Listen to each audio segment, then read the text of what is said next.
This time round, we were able to employ 56,750 teachers from junior. This particular year, we are also going to employ another 20,000. Again, the Nairobi child is rocked out of this because these teachers, we only employ for public schools. So you can see what is happening with the 71% of the Nairobian child. It's not benefiting out of the opportunities of employment for teachers in our public schools because a number of them are in a private school. So Resuda and my team from office, we will also be able to come up with a special task force which will be able to identify all the private schools in Nairobi and give the status of those particular private schools. What kind of teachers are they having in these schools? What kind of infrastructure or development do we have in these particular schools? Because parents actually have taken their children not because of choice, but because they don't have any choice as such. Mheshimiwa to St. George primary school or another public primary school and look at the applicants in any given year, they are 100 times out of the number they require. So parents, rather than keeping their children back at home, they opt to send them to another school. And anything known as a school, even if it is private, rather than staying at home, they opt to send them home. So we will also be able to set up that special team, and I hope, County Commissioner, you will be part of that team, because apart from identifying those particular private schools, and we know the quality of teachers, have they gone to college? Or is just anybody who comes and calls himself a teacher and is teaching things that might not even be in the curriculum? Are they registered by Teacher Service Commission? Are they in places which are equivalent or the required standard of infrastructure or development? And if not, what is the remedy? What is it that we can be able to do moving forward? And again, in that particular assignment, the other program we have in Nairobi, Your Excellency Governor and all of us, is labor, child labor. I think this one, Your Excellency plus County Commissioner, and all those of us who come from Nairobi, for sure we must come up strongly. Because when you look at the number of years, when I released the exams, my friend Sakaja is not an E student. Lakini yeye ndio anatangulia kwa E. In your country, like last year, Madam Margaret, you know, Nairobi, we had over 10,000 E's. E na D ndio inajaa Nairobi. Sasa, jameni mnataka tuendelee hivyo? No, we can't continue that way. Yeah, apart from the national schools, which of course, you know, the catchment area for my friend Renana is not only Nairobi, but from all parts of the country. The E's here are worrying. And the greatest percentage of E's, again, is Nairobi. We must really come together to see what is it we can do so that we don't have a number of E's. Because I'm informed there are children who come, they enroll for exam, they disappear, and the only time they come back to school again is during exam time. Where are they during that entire period? Wako kwa mchengo, and of course because of the level of poverty, msasa anasema enda huko pata 200, ndio jioni tupate chakula. We want to come in very strongly, County Commissioner, with your chiefs and assistant chiefs, so that we make sure our children are consistently and regularly going to school, so that we minimize the number of E's and D's in Nairobi, so that we at least improve on the grades. Your Excellency Governor, again, the other program you have in Nairobi, which can only be remedied by having more schools, is the distances that our children, including those in ECD, if you move around Nairobi from around 5:30, 6, what do you see?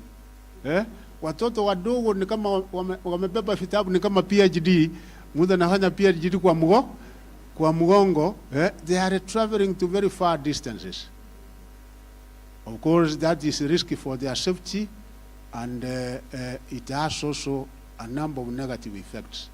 They have to travel from one estate to another in search of education. We want to make education accessible.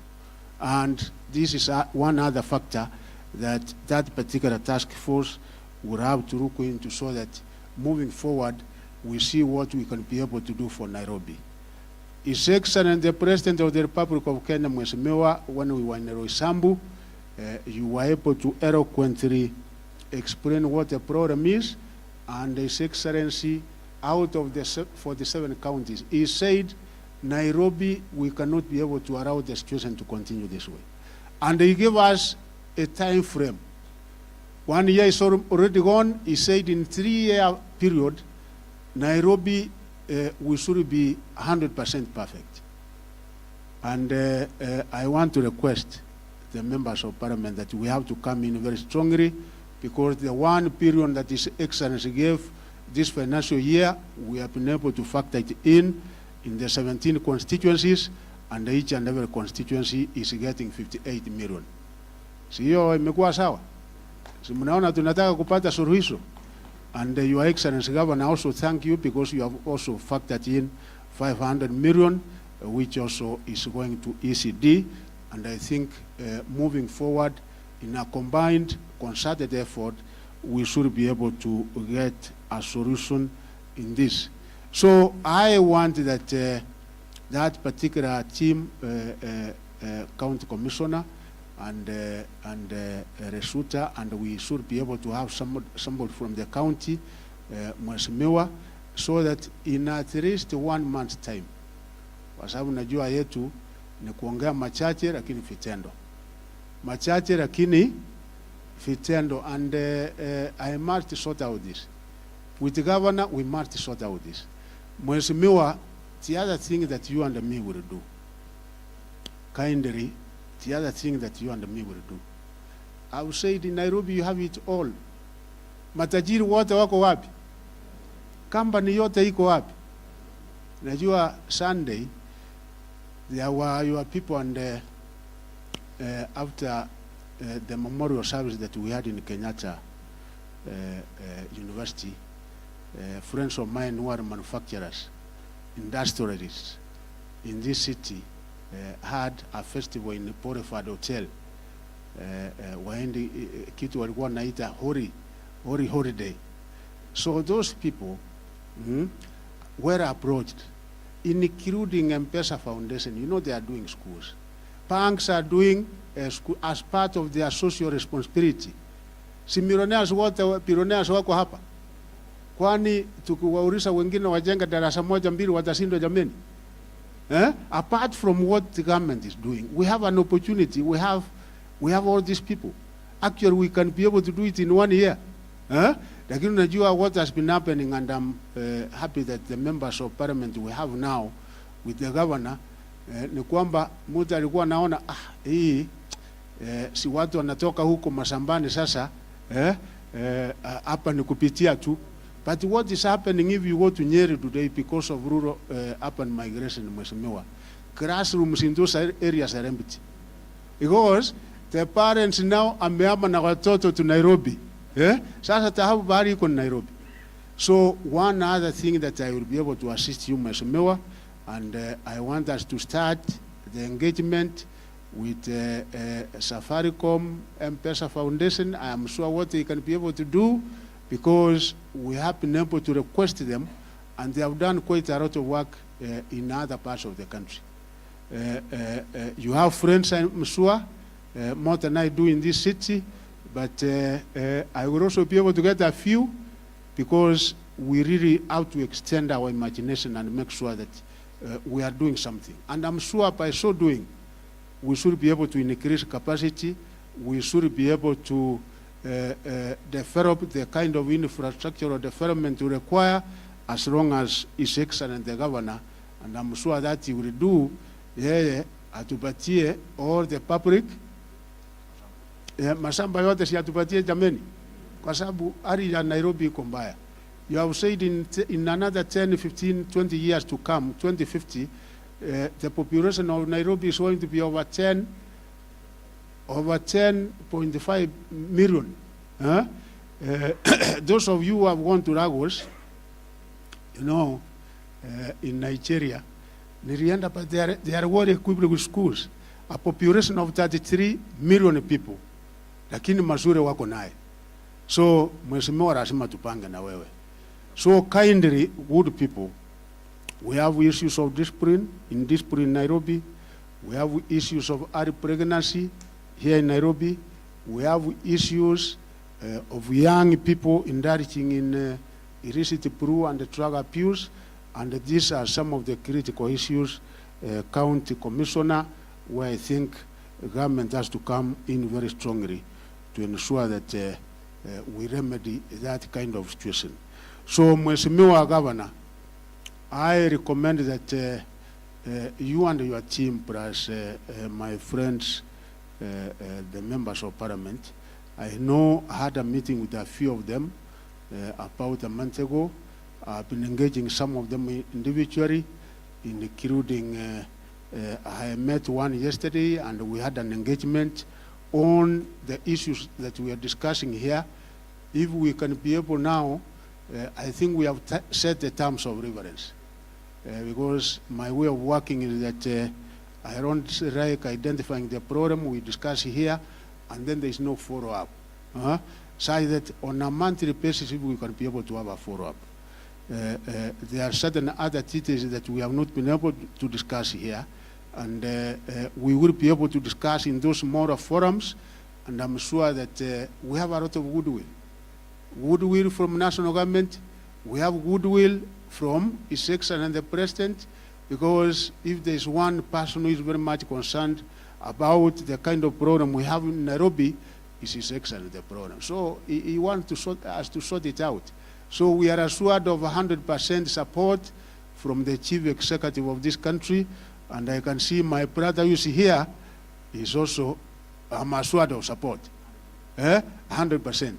Sasa mimi yangu najua yangu sipigangi hakuna karere mingi, hakuna drama. And we have realized what we do in education, we don't have a lot of drama. But we make sure that we consistently follow up matters and issues so that we are able to tackle each and every issue. And therefore, today is 20 what? 28th. I'm going now to form that task force. You will be able to get the terms of reference, Margaret, plus your team. And then in 1 month's time, matokeo tupate. In 1 month's time, I hope your colleagues, the members of Parliament, will also be able to attend that small meeting. Each and every month we will be meeting and also giving a brief to His Excellency the President of the Republic of Kenya. In case we require any additional support from national government, I assure you that that will be forthcoming. In case we require any other support from my Minister of Education, si mimi mwenyewe niko hapa, ili tusiongee tu kwamba mambo iko sawa. Mambo bana iko sawa. Nairobi iko ICU. Mtu akiwa ICU ataweza enda wapi au wapi? Hatutaki aende pande ile nyingine, tunataka afufuke mpaka apone, na lazima tupone. Wangapi wanakubali lazima Nairobi ipone? Yeah, thank you very much, Your Excellency. We would have had more time. I had to really summarize because, again, you will excuse me because I have to be back I have to go to the Senate. But again, after our monthly meetings with the Nairobi top leadership, chairman of Nairobi County Education Board, we will again get back here after how many months? So that you all come, because you are our main stakeholders, we give back a report. a report, and at that time, hopefully I will be able to have enough time so that we are able to listen each other. Kwa hayo mengi, thank you very much, na mimi niko na matumaini kubwa ya kwamba tutapata suluhisho. Thank you very much.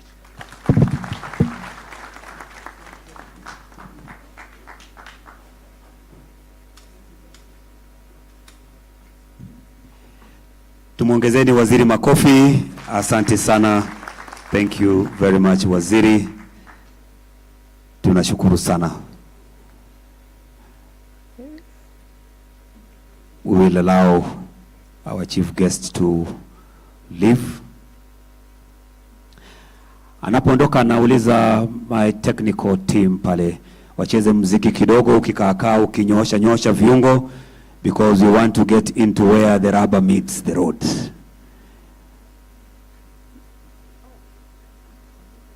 Anapoondoka waziri, kabla ya kuanza kujiingiza kwenye maswala ambayo yametuleta hapa, I will ask for brief entertainment. Thank you.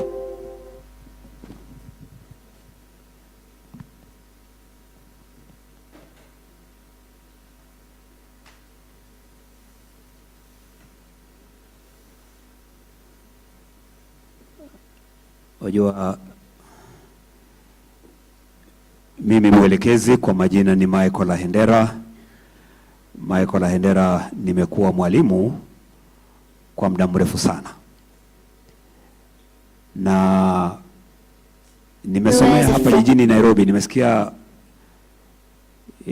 member of parliament akisema yeye amesomea Nairobi. Mimi nimesomea Nairobi city inaitwa nini, St. Paul's Primary School pale Mbotela.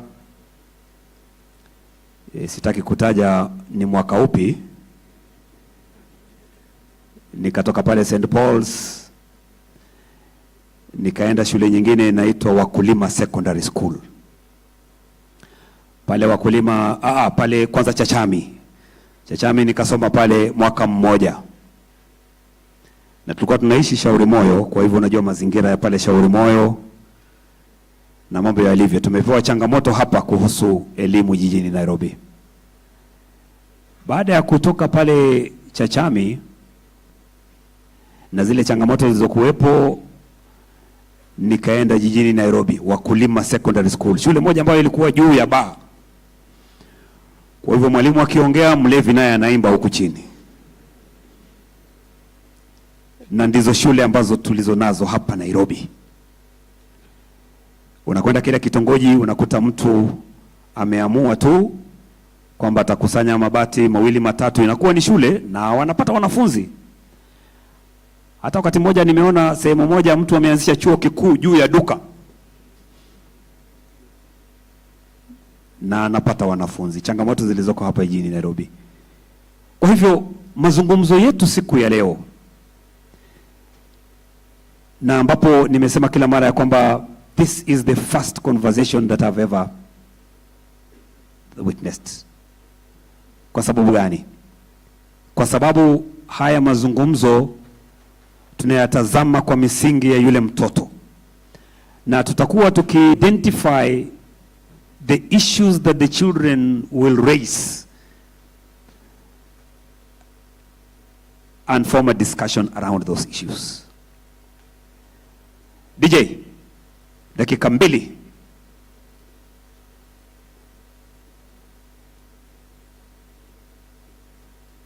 Kisha baadaye nitakuwa nikimwalika Daktari Malonza to just give an overview. Why are we here? Where are we coming from? Where are we heading? And what is our role, each and every person's role here today?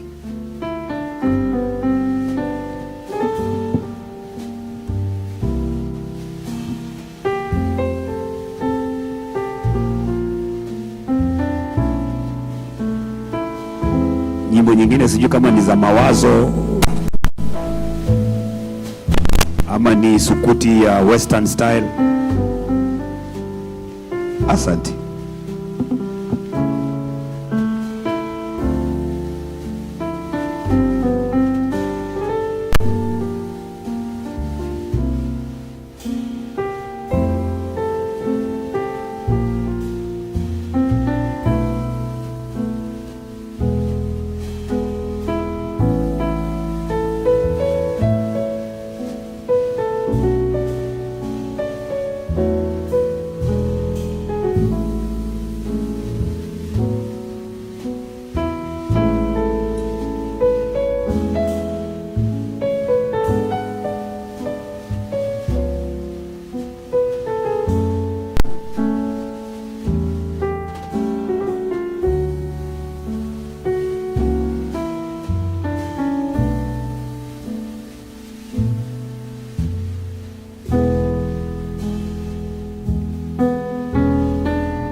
Asanteni. Naomba kwa heshima kutukumbusha tu kwamba vyumba vile vya kusaidia nyuma ya ukumbi huu, behind the auditorium, and remember we are streaming live on different platforms. Mazungumzo haya yanakuwa streamed live.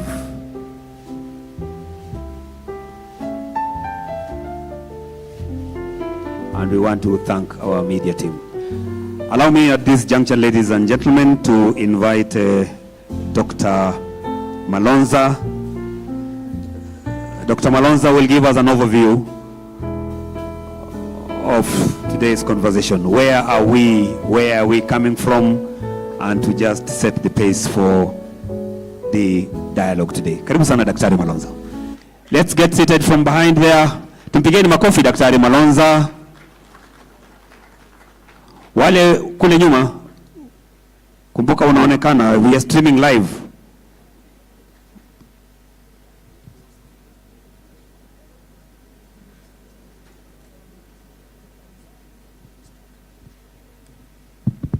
Asante sana, our master of ceremony for the program. Amjambo.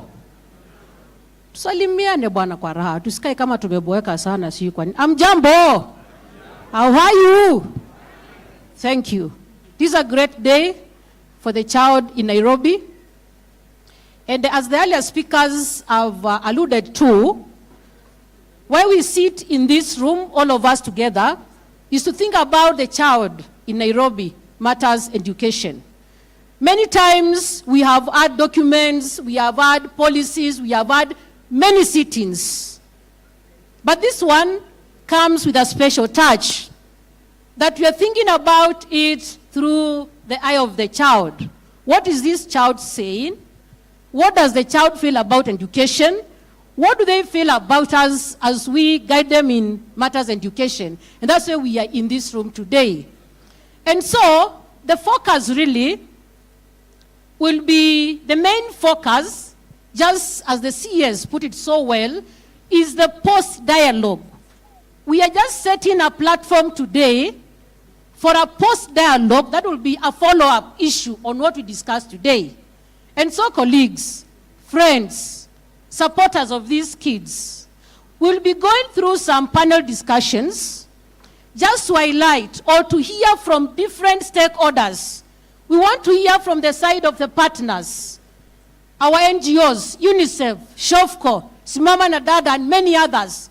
What is their take about these voices from the children? What can be done, or what is their thinking? We'll be able to move ahead and get also the reactions from the duty bearers. Wale watu wako pale shule ndani. We have the board of management, we have the head teachers, the principals, we have the parent association. Inside the school, what is their view? What is the approach? What is the effort towards this child, making it better for the child in Nairobi? And the last panel discussion will be composed of the external environment. Outside school, we also have very key stakeholders. Examples are NACADA. We have NACADA here. Other examples are security. The county commissioner is here with us. He will be one of our panel discussants. MPs. One of the MPs will be a discussant. We'll have a DCI related to security issues based at UNICEF. And so the outside world will also be able to come in and tell us, huyu mtoto wako pale shule, what are we doing from the external environment to be able to support this child? Because colleagues, I believe that if we make this dialogue practical and true, we need to focus on the solution-oriented conversation. What are we going to do? What is the next action? And how do we do the follow-up? And so, Nairobi is here with us. And I'm happy that the governor and the CS were able to touch a little bit on what Nairobi is. From outside, everywhere in this world, everybody looks at Nairobi as the city. And so just given the name city, or the capital city, everybody thinks everything is right and working very right in terms of education and other related issues. But when we come to the real situation, we realize that we have gaps. And we are really happy that our CS, governor, are really aware of this. And so I'll be calling Shaban and Eric to also help me bring up just a snapshot of what Nairobi is. And the first one came out clear from the CS speech that Nairobi is more private than public. Yet, as stakeholders, as we sit in this room, we are not looking at a child as either being private or public. We are looking at the child as our own, and we want them to have the best platform for the education. Secondly, when you look at issues of, for example, output of exams, the CS was able to mention a few issues on that one. We realized that from the previous years, 70% of our children, we export them outside. Meaning, like last year specifically, we produced 74,441 graduates of KCPE, but we only had 22,400 vacancies in Nairobi. So this means that we are so short of vacancies in our secondary schools. Issues of the output in terms of what we are doing. We are here sitting as stakeholders. We have BOM here. We have Parents Association here. We have so many partners coming on board to support us or who have been supporting us. But now, where is that concerted effort that we can think together to be able to support the relevant areas or thematic areas that we identify so that, number one, we don't overload an area or we don't overload one school with so many resources, maybe from our partners, from the BOM and any others, but we can be able to think together. We have schools in Nairobi with asbestos, roofs. Somebody within here maybe would be able to approach the CEO of Mabati Rolling Mills and say, sir, in Nairobi, tuko na hii shida. We cannot harvest clean water from some of these roofs simply because asbestos, of course, we all know that is an healthy issue to all our children. Sir, could you just come in and support us, just replace some of these roofs? These are some of the engagements we need to think about. And so this dialogue should be more mainly on solution-oriented. What can we offer? What can we think together and drive? Some of the schools in Nairobi have got huge electricity bills, sana primary schools. We can have somebody who can approach KPLC, Kenya Power, and say, why can't we have a suggestion or an idea to be able to waiver some of these bills for our schools? Sewage is a problem in Nairobi. Some of our schools, Monday, Tuesday, hawakwenda shule watoto, several schools, primary schools, simply because of rains. We had rains over the night of Sunday night. Most of the roads flooded, and some kids not go to school. I know a school that was closed up to Wednesday. They could not get to the school because of that sewage, issues of drainage and all that. And by the way, we lost one child on Monday because of the same problem. And so these issues are real to us. They are here with us. But why do we sit in this room? You offer your solution. You might think it's small, but it's not small. Somebody else brings an idea. And so towards the end of the dialogue, of course, we'll have the panel discussions before 1. We'll try to recover in terms of time. And so after lunch, we'll be able to break into different rooms based on categories. We'll have our partners that we work with in one room. They try and suggest practical solutions. Let's not talk about issues of, the government will do this, government will do this. What solution are you offering as a partner? What can be done from your end so that we also become solution-oriented in terms of thinking? Boards of management will be in one room. They think, maybe in Nairobi, we don't have a comprehensive special needs school. We could work together. I believe the CEO for National Fund for Disability is in the room. Maybe he's coming. What can be done with collaboration with this council from the boards of management? Maybe they will say every board can fund this and this so that we have a comprehensive SNE school. You saw the issues being raised. We really apologize for the voice projection was not very clear.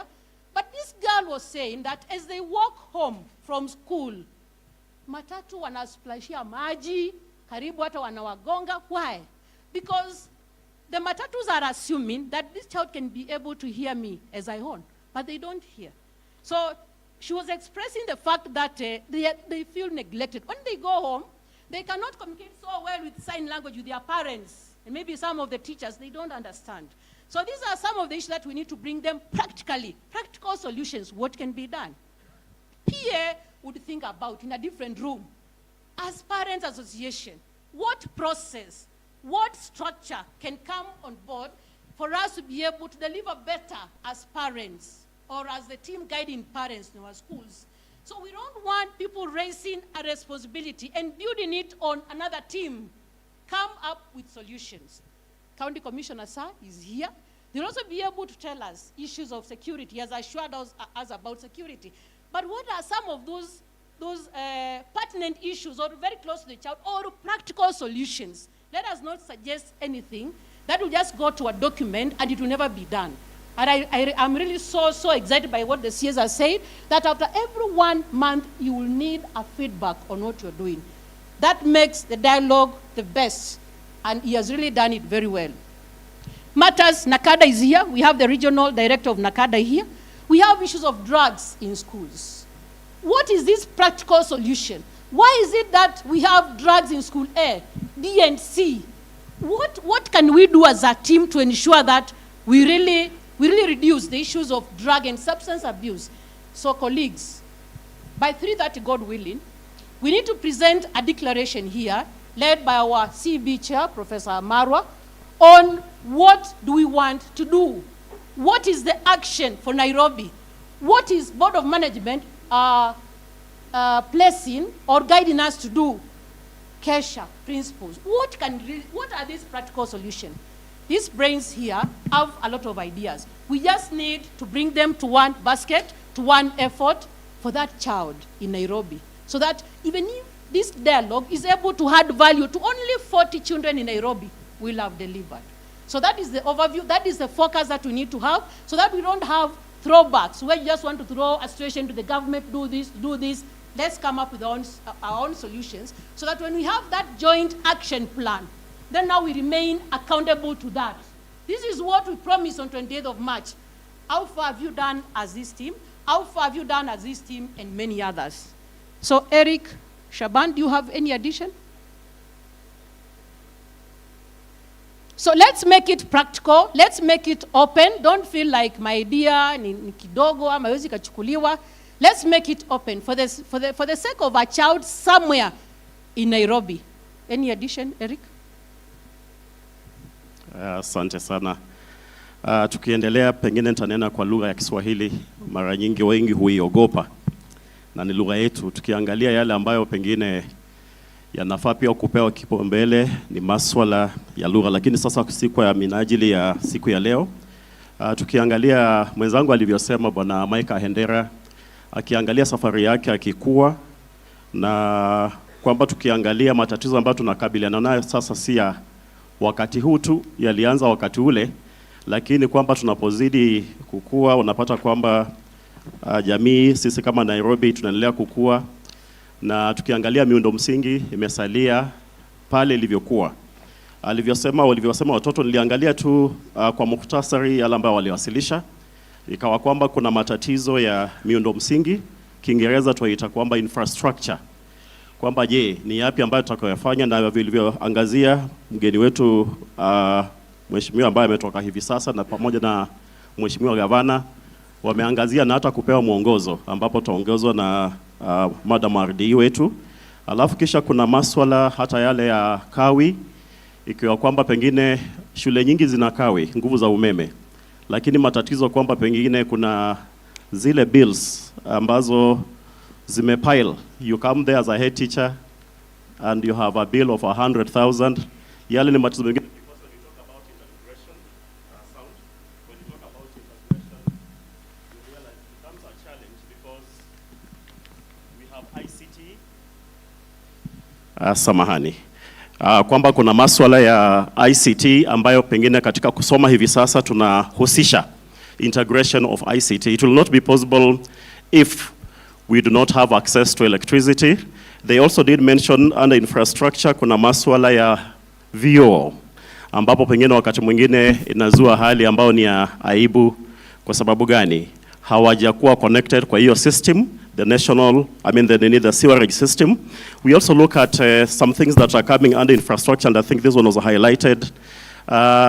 Where do we have these institutions wale ambao haswa wanatembea kwa muda mrefu, ambapo kwamba wakasema huenda itaibua masuala kama vile matatizo ya kiafya, ikiwa nimebeba lile bagi mgongoni na siku hizi kuna homework na matabu yangu yote pale. What is it doing to even my back in terms of my health? So are we going to have another problem addressing the health of this young child? Talk about the exposure in terms of their security. Kuna maswala ya mihadarati, drugs. Na walivyoibua wanafunzi wetu wakasema kwamba si wanafunzi tu, alivyokuwa naongezea pale alisema kwamba wazazi wetu pia wamehusika. Unafika pale kwamba yule ambaye anatakana kukupatia ushauri nasaha, yeye ndiye muhusika. Je, tufanyeje? Ni swali ambao wameturushia ambalo tuko naangazia leo. Na nikimalizia kuna lile swala la ushauri nasaha, kwamba mara nyingi siku hizi tunapata kwamba mtu amejinyonga pale, amejitoa hai hapa na pale. Wanafunzi wetu wamesazwa. Do we have even our children who are also committing suicide because they cannot contain the pressure? Did they suggest what we are supposed to do? Yes. Kwamba then what do we do in terms of taking care of our psychosocial needs? Na mwisho kabisa tuangalie kwamba ni mengi tu ambayo yameweza kupendekezwa, hasa tunapoenda mbele, kwamba sisi kama washikadau, all the partners, we have our leaders in the Ministry of Education, we have our leaders from the county government. Ni yapi ambayo tutafanya ili kuweza kumpatia nafasi mtoto wa Nairobi kuweza kukithi yale matarajio, kwa sababu wale nje wanaona kwamba Nairobi sisi tuna kila kitu. Ikiwa sliding boards, now we are talking about sliding boards, maybe only one school has that. Those are the expectations from those outside Nairobi. So bila shaka tukitoka hapa najua kwamba tutakuwa tumepata mwelekeo ambao tutaweza kufaidi mtoto wa Nairobi. Asanteni sana. Asante. We appreciate Eric. Tumeboeka sana. Let's appreciate Eric. Asante sana. Stakeholders, education. What is the vision for the CBC framework? What is the vision for CBC? Nataka tu kusikia tu, sio ati ni mtihani, lakini nataka tu kusikia. Vision. Haya, you can be reminded by a friend reminds you. The vision for CBC, we all in CBC. Just turn to your neighbor tu mkumbushane tu. Wewe unaikumbuka ama uikumbuki? Sijaribu kustrain sana. It is? The vision is engaged. Thank you. Engaged? Yes. The vision is engaged, empowered and ethical citizen. Just ask your friend, umeshika hiyo vision? Aya, mission. Mission ni gani? This thing should be just flow in our minds because that is the focus where we are today. The mission is what? Very good. Hata iko kwa program, si mwa Kenya nimewapatia. Nurturing what? Every learner's potential. And the theme of the dialogue is what? The governor, the RDE brought it very, very well. What is the theme of today? Make education work for children in Nairobi. So as we move on, as we listen to the panel discussants, just think internally, what role can I play as a stakeholder? Don't say the RD will do it, the TSC director will do it, the CS will do it. What role can you bring into this? Thank you. Karibu sana. MC, I can see you're preparing the first panel of discussants who are partners. Thank you, Daktari.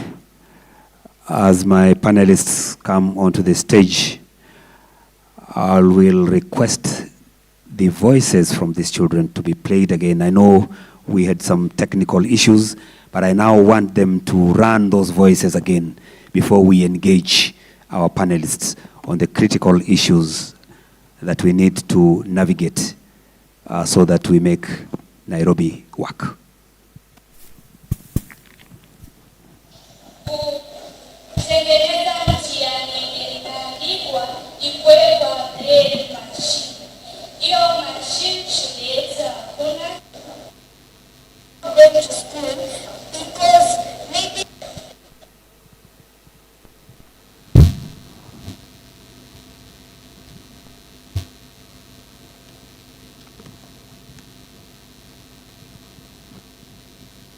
and this next one is a positive one. Support from each other.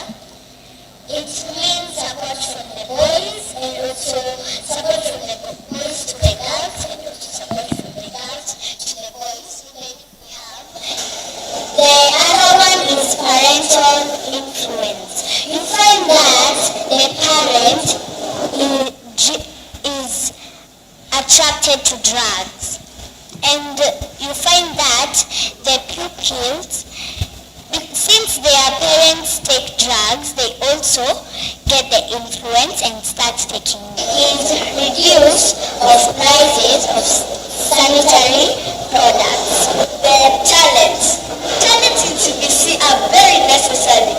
Why do you ask? Why do you say that?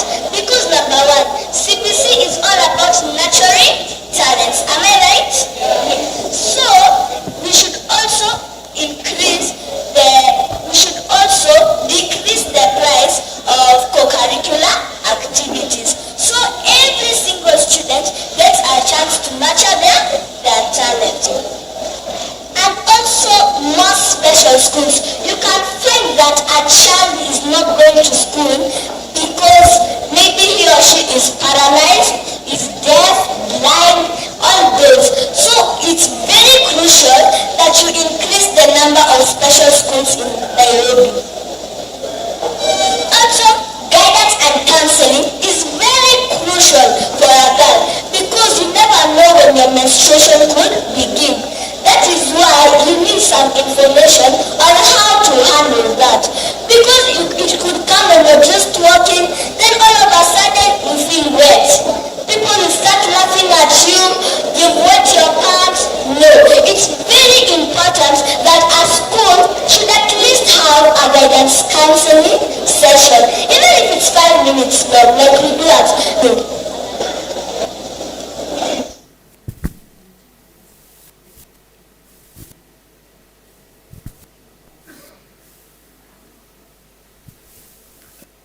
Sign language, interpret. What's going on is sign language.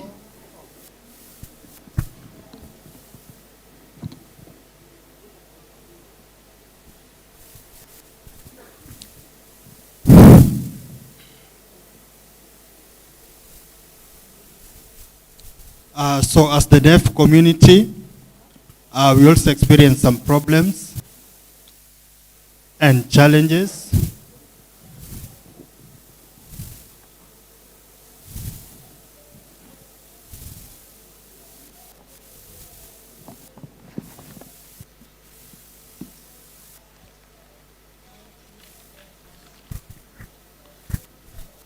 That language. So that is, they say, that is a very big challenge for them.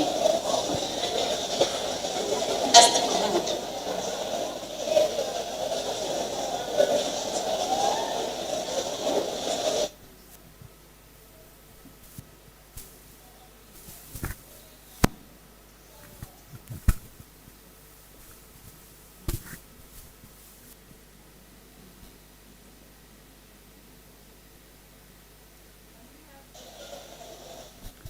Translate tafadhali. Pause. Let me explain.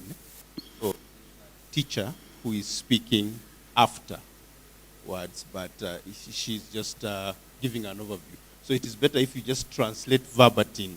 So ignore the voice that is coming. So when the child speaks, because people want to hear the child, please translate what the child is saying. So let's go back to the child.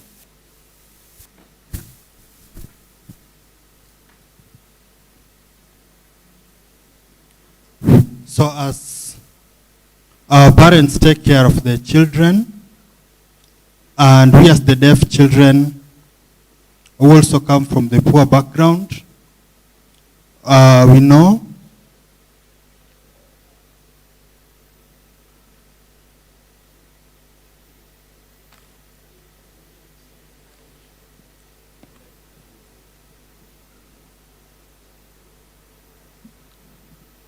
so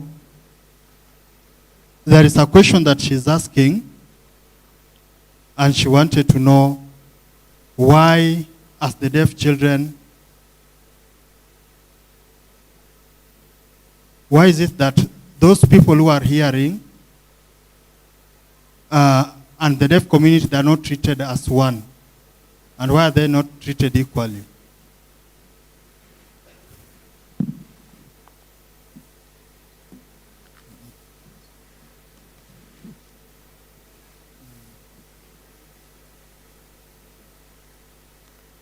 So I think there was a small part that she was signing. It was just a small bit.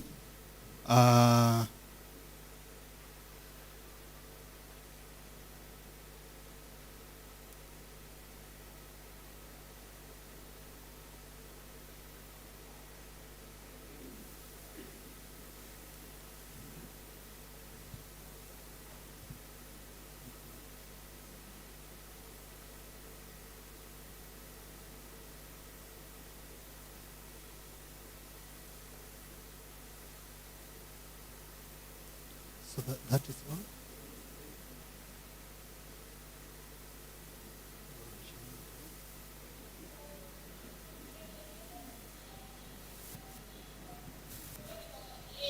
And even help the autistic children.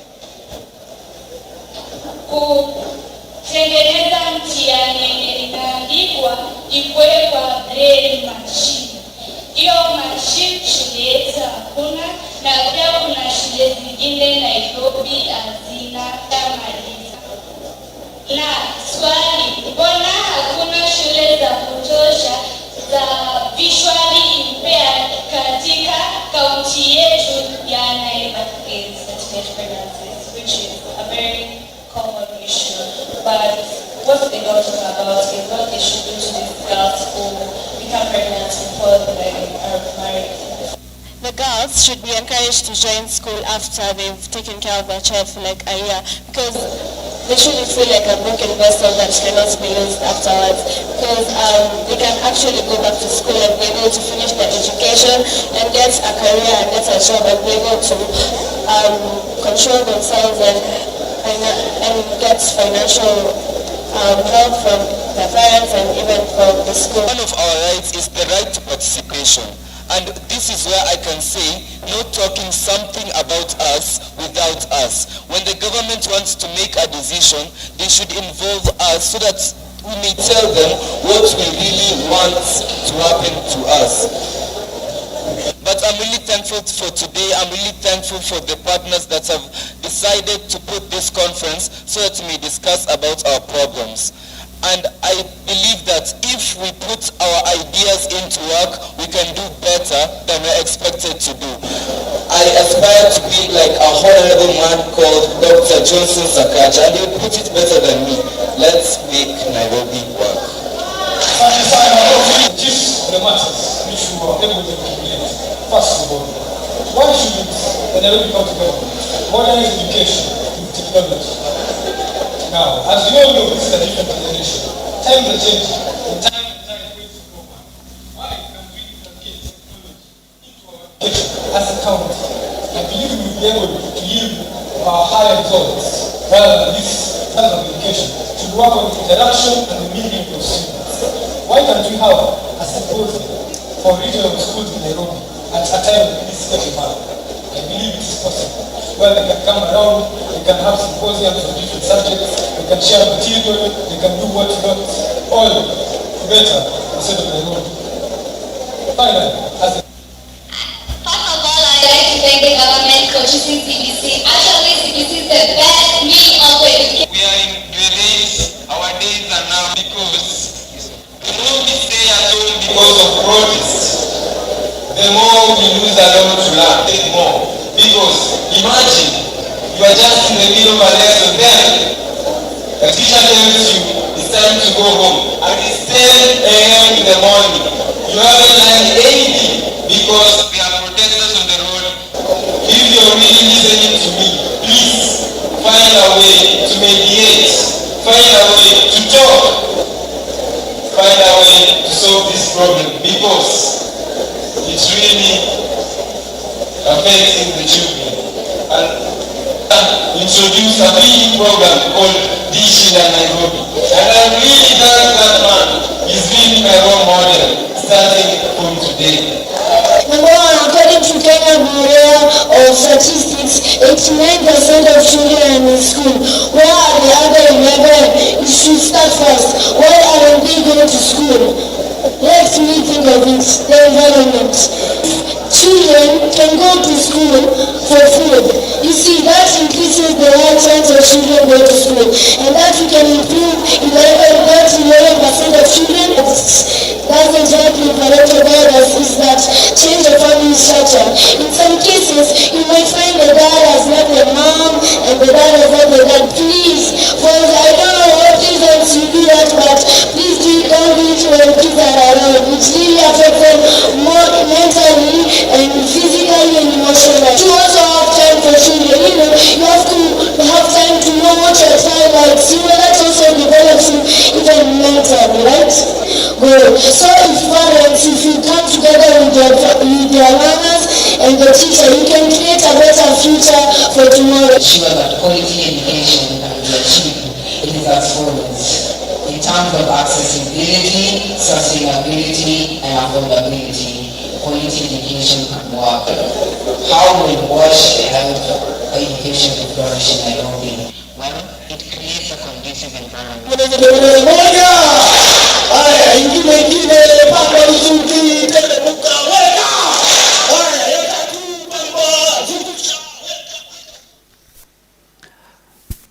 Thank you.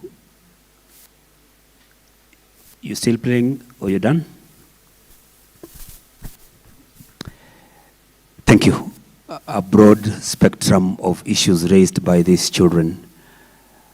And we need now, and they have said it themselves, we want to talk about them, having involved them. And now allow me, ladies and gentlemen, to welcome my panel one. And I'll just give them 1 minute to say something about themselves and why they're here. I'll begin from that end. Yes. Good afternoon, everyone. My name is Amy Hutchinson, and I serve as the Director of Education at SHOFCO.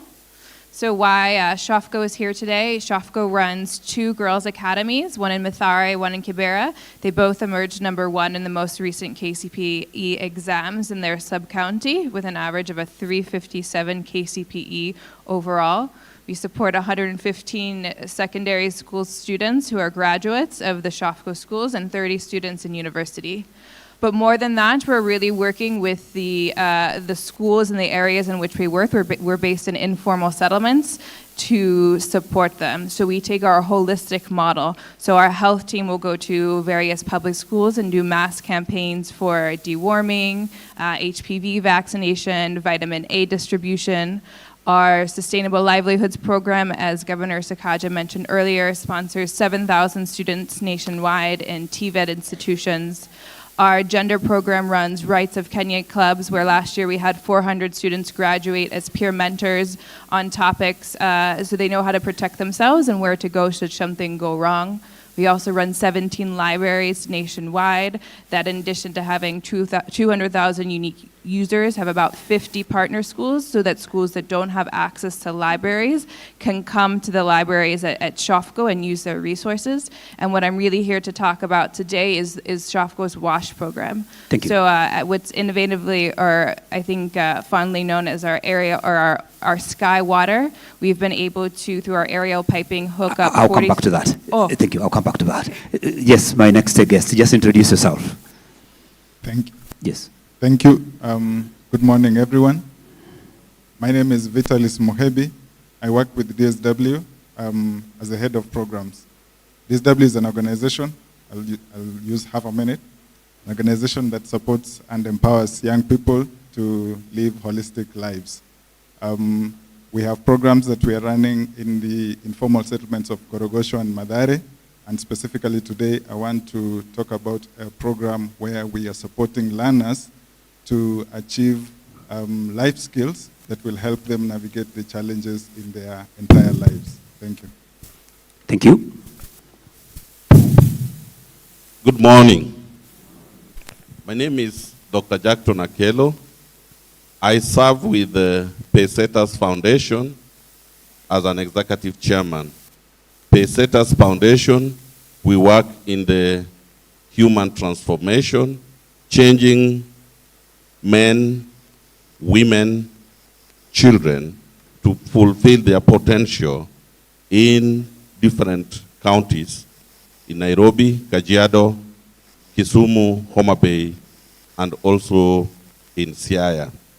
Basically, what we are looking at, we work in education, we work in agriculture, we work in climate issues of climate change, and we work on the issues of women empowerment. We are looking at a household which is transformed can be able to have their children go to school, and a household that can be able to produce their food can also be able to feed and have a nutritious food for their children, while also those children going to school is able to make their performance increased. So I think more engagement will come, but we also do research to see that collaboration in some of these sectors and how they impact on them. Thank you. Good morning, everyone. I'm Elizabeth Waitha, Education Officer with UNICEF Kenya, working in the area of education, promoting increased access to equitable, inclusive, and quality education. UNICEF in education, we work in 16 areas, priority areas, based on education indicators. And we focus on most marginalized communities. And Nairobi is one of our priority counties. And we focus more on informal settlements. And we look around vulnerable families and how we can promote increased access. And I believe we'll discuss more as we go along. Thank you so much. Good morning, everybody. My name is Mercy Kimani, and I am here with Bethel Network. At Bethel Network, we support teachers to give you a network of support. What happens is we realize teachers are the second parents. In many cases, you find cases that even parents don't know. And so we equip the teachers in terms of resources and connection. Where can you refer a certain case? Sometimes it's a case of abuse, sometimes it's negligence, sometimes it's issues to do with children back at home, but it's affecting their performance in school. The other big program we run is the keeping girls and boys in school. We look at the sanitary health management. We also look at how do we sustain boys in school in terms of prevention of the vices like drug abuse and alcohol abuse by bringing in life skills within the programs in the schools, but also beyond school. So we run from primary all the way to TVET. Thank you very much. Thank you. Let's give them a clap. Let's welcome them. I am told that they actually represent other partners who are here, and so we want to thank all the other partners that are here. This is just a representation of the same. Indeed, some of these issues have been raised by these children, ranging from issues of menses. We have issues of teenage pregnancies and the rest. Let me get back to Shofko. What is this WASH program? And how do you think that this WASH program has enabled the access to education possible? So in 2016, Shofco launched an innovative aerial water piping program. So for those of you who are familiar with Kibera, you know that the water, because there is not a direct source from Nairobi water, it's often tapped, right? And it's tapped from pipes that are going through sewage. So by the time that water reaches the consumers, it's often dirty. So in 2016, we launched an overhead aerial piping that allows us to purify the water and take it now to 50 kiosks within Kibera. since 2022, we've managed to hook up 47 schools within Kibera with clean and free water. But while we know that water is life, even if you're receiving clean water at school, if you're then going home and you're exhibiting poor wash behavior, you're inevitably going to get sick, which will result in a myriad of health issues and also school absentees. So to supplement the clean water, which Shofco has done in 51 schools, is launched wash clubs. We realize we're just one organization. We've partnered with the Ministry of Health to come up with a comprehensive wash guide that was then vetted by the Ministry of Education. We managed to train 51 matrons at the clubs, or club patrons, who are now delivering that curriculum to their schools. And thanks to the help of the public health officers, at least once a month, those clubs are visited, and the matrons the patrons, they make sure that the clubs are still going on and the information is being delivered correctly. So, and during those clubs, they're taught the correct wash behavior with the hopes that they then bring those home and can teach their parents, can teach their siblings. We're also distributing sanitary towels, and we've taught them how to make soap. So instead of giving them the soap, we've given them the materials and taught them on how to make the soaps. So by taking a holistic approach and not just giving clean water or giving sanitary pads or giving soaps, but teaching the behavior change that goes with them, we're hoping that to reduce school absences and increase the health of the children and their families at home. Wow, thank you. Let's give a clap to Shofco. What then can you do more? What do you think you need so that you can enlarge your visibility in some of these schools that do not have that kind of program? Actually, that's a great question, and I'm happy that you asked it. One of the things that we're doing this year, we've already been in discussion with the regional director, Madam Lusueda, about expanding. So we know the government has committed to 3,000 classrooms in Nairobi. With those 3,000 classrooms are going to come more students. The government tells us that there should be 1 to 25 bathrooms per girl, 1 to 30 for boys. But the reality in the urban areas is it's 1 to 66. With more classrooms comes more students. But what about additional latrine, additional hand washing stations? So what we're embarking on now is a mapping exercise to understand the needs of the communities where we are, specifically starting in Kibera and hopefully going to Mathare to see, okay, if these additional classrooms are built, what are the latrine needs that the schools will need? As you bring in those, it's also bringing in the other programs that Shofco offers. So we know it's not just WASH. Can we bring in more rights of children's clubs? Can we talk about the parent engagements issues that the children raised in the video? So how can we holistically support the government as they build these more classrooms to make sure that those schools become centers of excellence? Thank you. Let me come to UNICEF. We want to exactly know your partnership levels and particularly the out of school issues that some of these children have raised.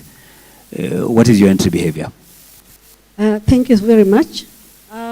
For out of school program, it's all about addressing access to learning. And as you see our slogan, children is mindful, UNICEF is mindful of every child, not collectively. And so as an institution, we would want to bring those children who are not accessing learning an opportunity to be enrolled in school.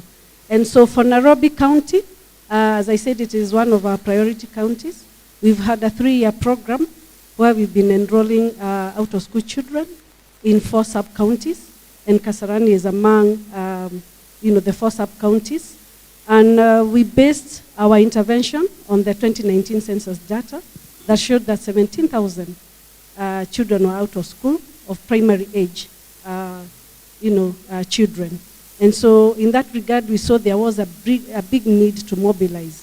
And I'm happy to say that we've really partnered with Ministry of Interior and Children's Service Department.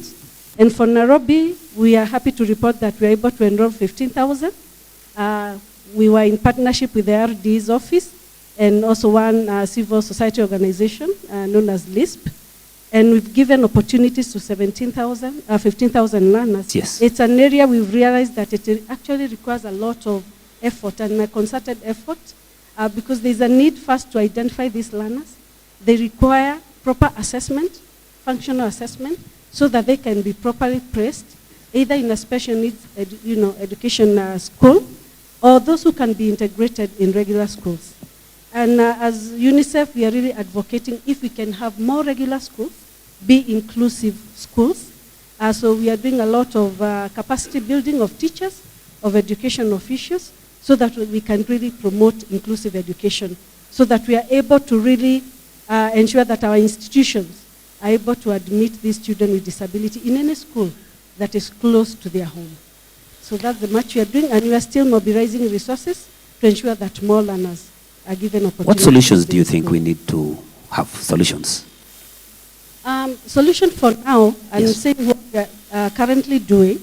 We are holding workshops to build capacity of duty bearers on social behavior change. Because we realize that for one, we need to bring on board people who actually understand the need and the barriers that are there to address the various barriers that are affecting children, when we know for sure that basic education is free and compulsory. So we need to ask ourselves, what are these barriers and how can we address them? And one of the greatest lessons we've learned is that we cannot just handle the issues affecting children as the education sector. We really need to bring other sectors on board, because most of the barriers, we have systemic barriers that are within the education sector, but we have other barriers that are outside the education sector. And so how do we dialogue and ensure that we can have concerted effort that will ensure that those barriers that are outside the institutions, learning institutions, we are able to address and give these children opportunities. So multi-stakeholders engagement and multi-sectoral engagement is very key in ensuring that we can address the issue of access. Okay, Bethel network. From the voices, the children voices, have they that is passionate to what you're doing? Yes, I think a lot of the issues they raised are realities on the ground, but one particular area I would like to look at is where we talk of children with disabilities, and especially the deaf, because that has been an area of focus. And for us, we've looked at intervention in terms of equipping parents, because the stigma starts from home. How do we take it if you have a child with disability? So if the stigma starts from home because the parent feels they are not equipped to handle this child, then they go to the school and on and on. So we are looking at how do we integrate technology. For example, we have a very good app which you can download and use on your phone to learn words. You know, when you think about language, it's a very critical space. So you find all children who are not deaf, they'll start language acquisition by around 2 years, 3 years, they are speaking. But deaf children then will stick on until around 8 years, some later. So that gap of not acquiring language early brings a lot of issues when it comes to expressing themselves. And so if parents are equipped just from home, right from prenatal care and into the early learning, because that's where there's a lot of opportunities to actually then see, even if you have a child who has not acquired language, there are many other options, because then they can see, they can recognize something, then you can integrate technology, so that then through that the communication barriers are broken, and therefore you are able then to support this child to advance. The other thing is alternatives and showcasing what deaf children can do, or children with disability. Sometimes we have a big pool of talent, like especially swimming or sports around children with disability, which could be really advanced, you know. And so what we do at Bethel is to really link our services with the teachers, so that then they have a place to link and say, we have this kind of a challenge, what's the best access? And I like what our partners are also saying, because we need to work together. We need to work together so that we know, if I need this help, who can help? And who can help now? Because sometimes we delay too much and then it's too late, you know? So I think for me, the timeliness of intervention, the ability to know where to get that help, and I'm really happy about the monthly program we are talking about today, because we need to be able to get help immediately and then support the children and also support the parent. So it's about the language learning, it's about accessing the technology, but it's also in case of the issues of what we call taboo. I could say taboo because it's almost a societal issue. Even here, if you tell somebody you can't hear and you have to sign language, sometimes people feel like, oh, what do I need to do? And even just the knowledge that sign language is a national language. How many of us even know it is a national language? So I think for me, I'm looking at that opportunity we have to even just bring the access of just making it common. Let it be normal. And I think what our partner was also mentioning, that if our schools were more comprehensive, that from the time I went to school, there was somebody on a wheelchair, there was another one who was blind. I mean, it's almost normal. So I don't find it an issue if it ever happens in life. And we always say we are all in waiting. Because we don't know. Tomorrow it could be somebody has broken their leg, they need support. So I think that comprehension in terms of thinking and implementing, then that becomes a solution. Wow, thank you. Pace setters, very, very quickly. Teenage pregnancies, something that has been voiced by the children. What is your view about that, and how can we, get a solution to that in terms of, inhibiting access to education? We were discussing with my partner from UNICEF. Yes. Just on that teenage pregnancy. And we find that it is very cardinal that it is something we accept. At teenage level, children get to try things. It's only unfortunate that girls remain to keep the scar. I would not like to look at it as a scar, but rather the responsibility of carrying the child and holding the child until some level that the child can become independent. One of the things that we recognize for us as Pacesetters Foundation is to stop stigmatizing our girls who become pregnant. While we would like to promote and mentor to be sure that these children can continue to grow and have access and to have their full potential, one other thing that we are doing is, can we work out a solution that these girls can go back to school? What is the support systems in our communities? And we are happy that the Basic Education Act has provided that a girl who was given birth can go back and continue with where she stopped. And one of the things that we do, sometimes it might even be stigmatizing for these ladies to go back to schools where they were. So working around with the other schools to accept and to take them back if they are willing. The second action point that we think is working and is workable is that some of these girls may have dropped out of school, but they do not have support system to go back to the formal school.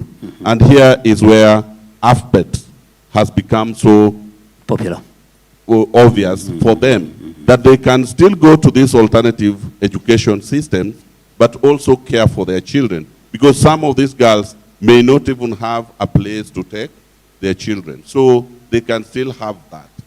A third solution is where we can have them to go for some vocational training. The fact that they may have dropped out of school may not necessarily mean that they cannot do anything in life. They can be trained on a skill. And I've seen girls who actually, either they dropped out of Form 3, they dropped in primary school, but they still went back, trained as tailors, trained as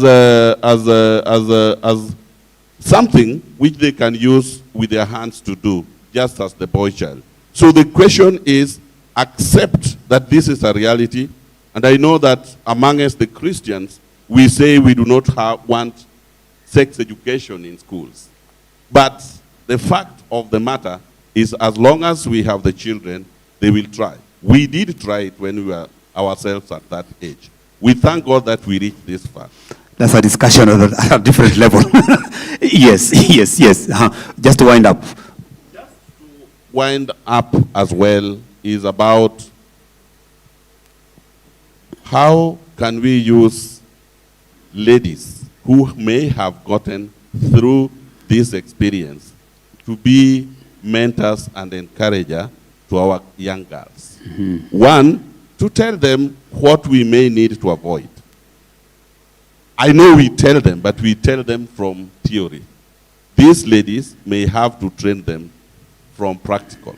You remember, ladies, and I mentioned that one which comes, and I know there might be many. Somebody like a Kombe, for example, Dr. Kombe of the previous IEBC. She mentioned that she got birth she gave birth while she was still in high school, but she still came back and she's a PhD holder. And there are quite a number of them. Can we use those are actually the ladies and our sisters who can also talk to sisters who may have become victims or those who are aspiring as mentors? Those are the caliber and expectation that we are trying to work on as the foundation that we enhance the girl-child education. But please do not forget that we cannot talk about girl-child education without necessarily talking about the boy-child, because the boy-child cannot be left alone. And that's why we are saying a gender-based issue of programming other than one sex. Thank you very much. Lastly, just these 5 minutes because that panel, the time is up. What are the gaps that you have identified from where you sit? And do you think that they need some mitigation? Yes.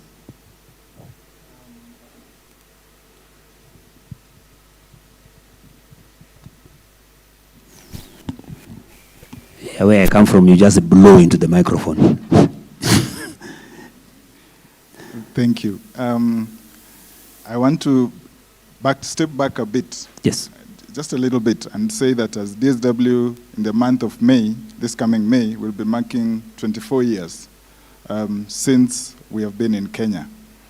And what that means is that we have experience, but also expertise and lots of knowledge that straddles these 24 years, especially in the area of education and a young person who is between the age of 10 and 24 years old. Now, what we are looking at, I'm going to speak about an alternative way of doing things much better. Yes. So what we have in our system, and we have heard about it a lot of times, is that we are taking our children to school, they are staying in school, and in the evening we pick them up from school, we take them back home. So our children are in school, but at the end of a certain period of time, and we have agreed here, we have heard that they are getting E's and D's. Now, other CSOs have also said that our children are in school, but they are not learning. So that is part of the problem. But the other part is what this lady has said here. Yes. The young lady there. She said the support between, support with others. So, the boys supporting girls and the girls supporting boys. That was her rudimentary, let me put it that way. A very rough way of putting it. But we can look at it as a peer support mechanism. So if we go back to our educational and regulatory frameworks on education, we can see how that comes in. We see it in the sense that it is envisaged that the learning process will occur in 3 dimensions. There is the formal dimension. Sorry. There is the formal dimension, there is the non-formal, and there is the informal dimension. What we have, and what a lot of us do focus on, is on the formal dimension of things. The other 2 components, unfortunately, we do not pay a lot of attention to it. Just imagine, in a whole day, and probably in a whole week, there are so many lessons, but the lessons that we are called to, or the amount of time that we are called to something like clubs and societies,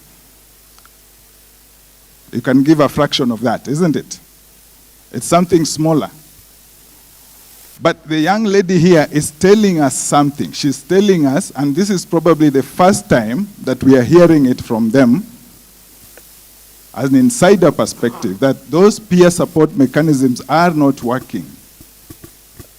So then we look at it and we ask ourselves, okay, you have told us this. But we have been hearing also, and what even my panelists here have been saying is that, yes, they are telling us about teen pregnancies. We know they are so high. That's another way of speaking. They're telling us about HIV. It's so high, another way of speaking. They're telling us about, let's say, the E's and D's, the performance in school. It's also another way of speaking. This one is more of the insider way of it. They're expressing it. So we have to step back and find out, then how else do we support these peer groups or peer mechanisms to enhance the learning process? And that is where we are at. That's what I am calling upon us. That imagine, remember the African cooking, the African fireplace. It had 3 stones. So that's the same 3 dimensions we have of the learning. Yes. If 1 or 2 do not function, I remember my aunts and grandmothers, they would actually remove the sufri of the ugali, put it down, and fix the stones that are not working fast. I'm just concluding. Okay. Sorry. So what that means is that 2 of the proper dimensions are not fully functional, but yet they are premised, they are the premises, the foundations of that learning. So the non-formal and the informal are a bit weak. We are focused a lot on the formal. So this is a call to all of us that can we strengthen? We should actually strengthen a lot of that, of those 2 components, the non-formal and the informal, which will actually improve and increase the acquisition of life skills for our learners. Thank you. Thank you very much. Let's give them a clap. Let's give them a clap. I want 2 questions. 2 questions for any of those panelists. 2. Yes, very, very short ones. The rest, please just write down your questions. We will handle them later. Yes.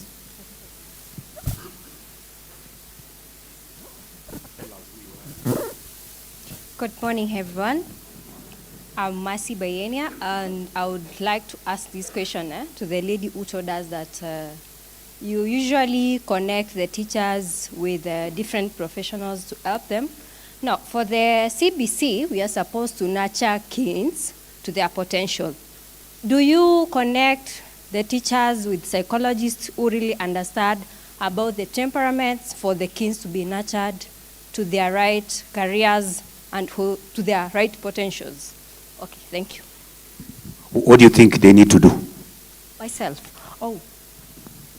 Okay, for that one, being a psychologist, they are supposed to look for counselors who can help the kids. Like the temperaments, you can't just nurture a kid who is a choleric to be someone who is supposed to deal with only computers. You know, those ones are supposed to be nurtured to be out there, like they are full of life to be leaders. And for the phlegmatics, maybe who are so silent, what is it that they need to be nurtured too in their life? Thank you. She has asked and answered. Yeah, thank you. Another question. Another question. Yes. Good morning. My name is Juliet from Farm Foundation Academy in Mwiki. My question is, what practical help, and I'm talking about on the ground, is there for children with special needs in our society? Because you look at some of these low-income areas, they're not able to come all the way to specialized schools. So sometimes we integrate them in our schools, yet we do not have much resource to actually have them there. So what practical help are you giving to maybe the stakeholders who are willing but may not be well-resourced, for example, in terms of skill, and maybe even the special classes? Because sometimes we accept them to at least even get the social skill while interacting with others, and to also get the stigma of special needs. to have them just grow with the other kids and have the other learners appreciate that this is the reality that we have in our society. But truly, in terms of education, there may be a bigger gap to cover, and I think it's a challenge to you stakeholders to maybe look at these areas and the people who are actually directly in the society in contact with them. Thank you. If I give you an opportunity, ask a question. Ask a question. And if you have the answer, provide also the answer so that we run quickly. Is there anybody who wants to react to? Yes, UNICEF. Quickly. Yes, just to answer on what practical things we can do. Yes. What jumps into mind is that in the area of the disability inclusion, it requires a lot of resource mobilization. And for Nairobi, I would echo what either the governor or the CS said about tapping into private sector. I think we need to look at the opportunities we can create and really target children with disability. There's a lot to do with improving the infrastructure. There's also a lot to do with community engagement and empowerment, starting from the homes. How do we empower parents? Because sometimes we find ourselves in a situation where our communities feel that they are so helpless and we want to look for external help. First, we need to internally look, what can we do? What resources do we have? Then so that if we need to call out for assistance, then what are the specific needs? There are so many barriers affecting children with disability, and majority of it is environmental.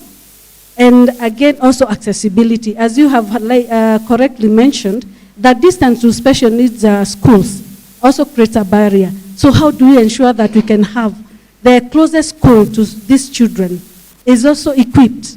There's capacity building of teachers on inclusive education. So there's a whole spectrum of various issues that need to be addressed to ensure that we can bring service closest to these children that are most vulnerable. Thank you. Thank you very much. Let us appreciate panel one. Let us appreciate all of them. Thank you very much. And this is just a representation of partners. So once they are done, please get their contacts so that they may address some of those issues that some of us have that revolve around special needs children. So thank you very much. Asanteni sana. Pigeni makofi. Let me bring in panel two. Panel two. Issues on security, drugs, PA structure, and the rest. I have changed. Yes. That is supposed to be panel 3. Yes. Let them come in as panel. Yes.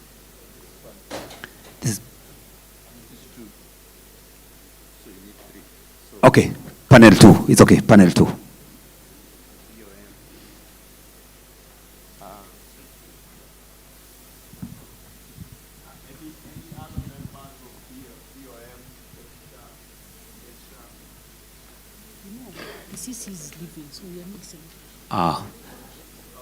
George, I'm told the CEC is leaving, so that is why I called panel 3. Panel 2, come back. Let me have panel 3. Panel 3.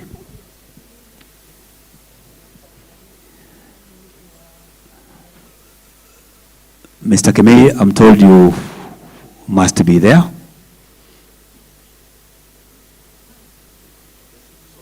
Mr. Mugwe.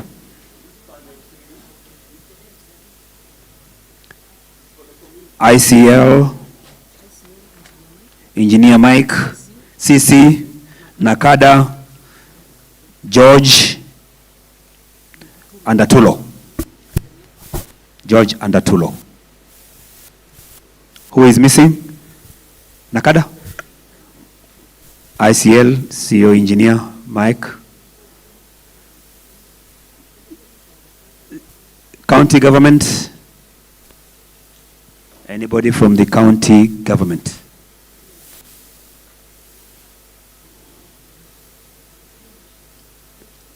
Judge? NPA? Yes. National Parents Association.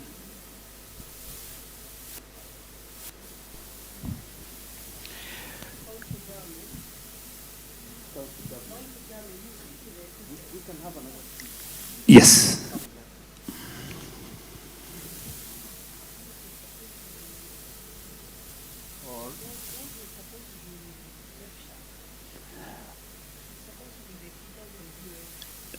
George, yeah.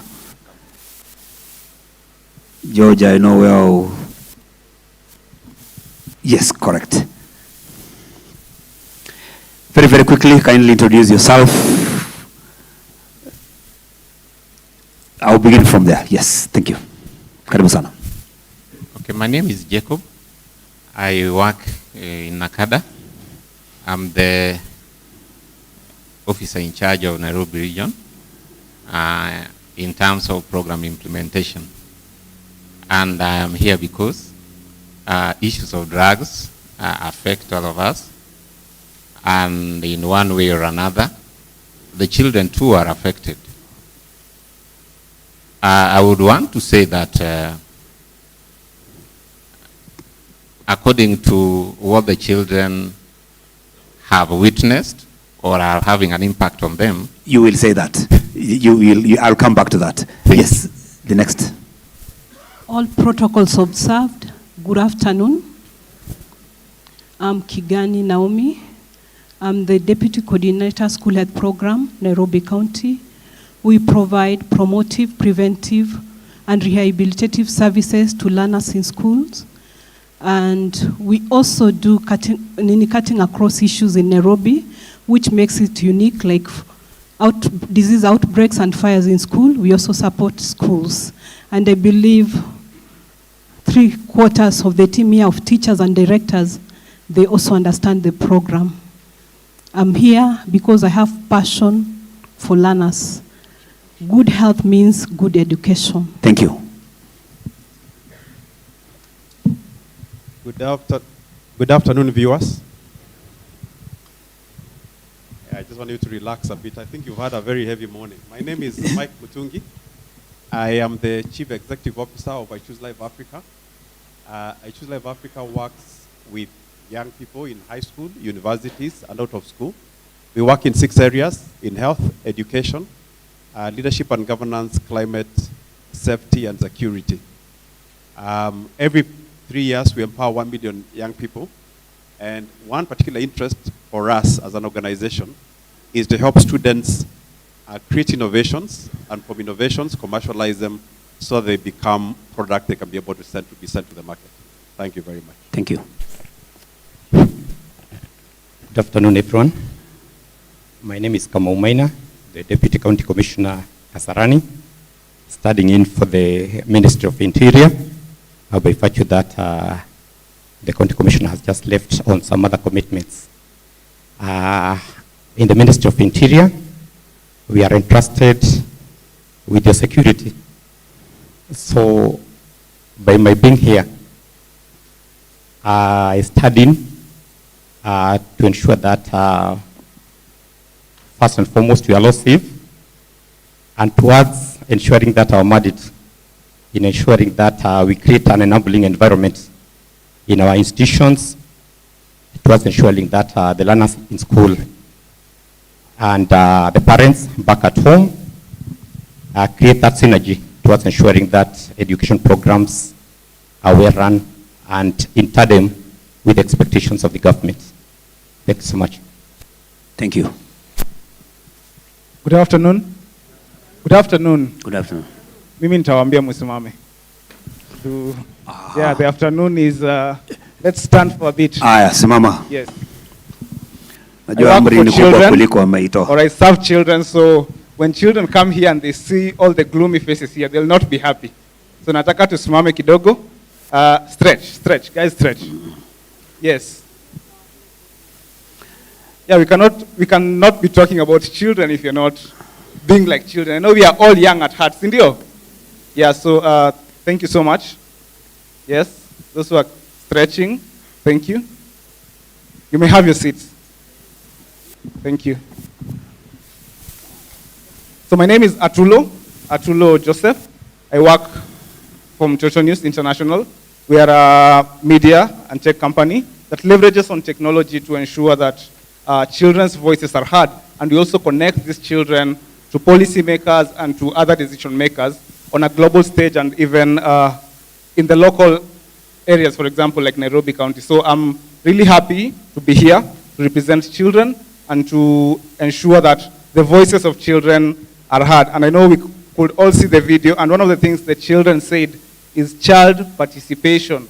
And that I know did not even come out of the blues. It is in our constitution. It is in the Children's Act, which I'm sure most of us have read. It is also in other documents, other legal documents that as a country in Kenya, we have ratified. So I'm really happy to be here and to be discussing matters concerning children's voices. Thank you. Thank you. And, makofi yangu iko wapi? Makofi yangu iko wapi? Oho. Tutachangamka leo. Asante. Nakada. Issues of drugs. And in fact, the dimension is so interesting that it is now the parents who take drugs and not the children. What can we do about drugs in our schools? Okay, we, as an institution, both parents and children are taking drugs. Yes. But in most cases, you find that it is the children learn this habit or behavior from the parents. You know, sometimes it's weird that we expect our children not to get into drugs. While we ourselves as parents, we are engaged in it. I want to give an example. There was a time we were doing enforcement somewhere near here, I think Kamakis. And you could find, like it was on a weekend, a parent or two parents and their children. The parents are taking beer and the children are taking soda. And we expect this child one day to avoid taking drugs. It cannot work that way, because the things that our children do, they learn from us. They are copycats of our behavior. So, as you have asked, what can we do? For us in Nakada, we are proposing that as per the programs that we have positive parenting lessons. If we can work together with the like-minded partners. I am not here to say that there is a better parenting manual, no. But there are those principles through those positive parenting lessons that can be applicable to parents. There are quite a few schools that we have partnered with that whenever the parents are meeting, we are able to go and give them a tip or two about bringing up children in a positive way. Then secondly, I would want to say that there is a guideline that was developed together with other like-minded partners, like the Ministry of Education and the Ministry of Health. In the year 2022, if I'm correct, we produced a guideline for management of incidences of drug abuse in schools. Because according to our statistics we did for secondary school in 2016, a survey, and also in 2018 for primary schools, children at all levels are exposed to abusing or using drugs. So if the teachers and the learners can be subjected to the guidelines, then we have a potential of reducing and drug use within schools and without schools.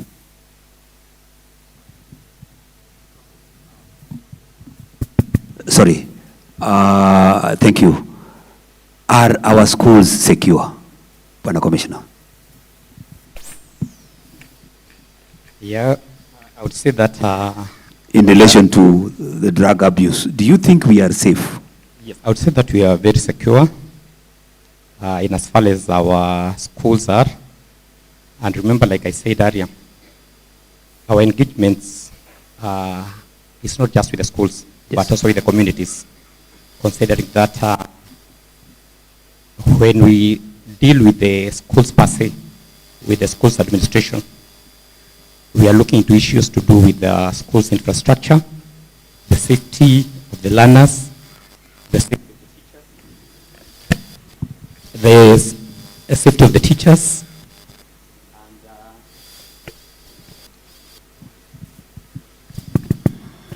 and also cognizant to that, we have to remember that we have the parents back at home. So at the Ministry of Interior, I would say is where almost all the issues to do with educational sort of domiciled by the fact that we're in very close interaction with the Ministry of Education.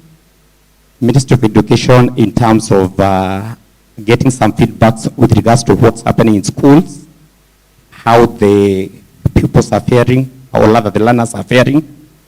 And one major challenge that we have experienced is that at some point in time, we get to know the problems that are in the schools before even the administrators have done the same, owing to the very strong network that we have as a structure. Remember, the ministry, besides having the administrators, it cascades to the very lowest levels where we have the village elders. And by the time the problems that are being felt in schools reach to the administration in the schools, they are already known to the people, or rather to the administrators. So I would say that we come in very strongly towards ensuring that we provide security in the schools and also to the people. And for this matter, the parents who take these kids to those particular institutions.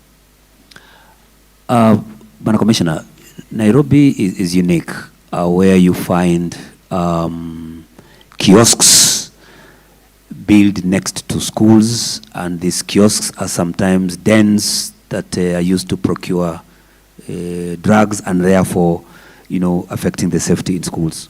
From your desk, what have you been able to achieve towards that, and what are you doing with these dens, kiosks and all that are built around educational institutions that did affect learning?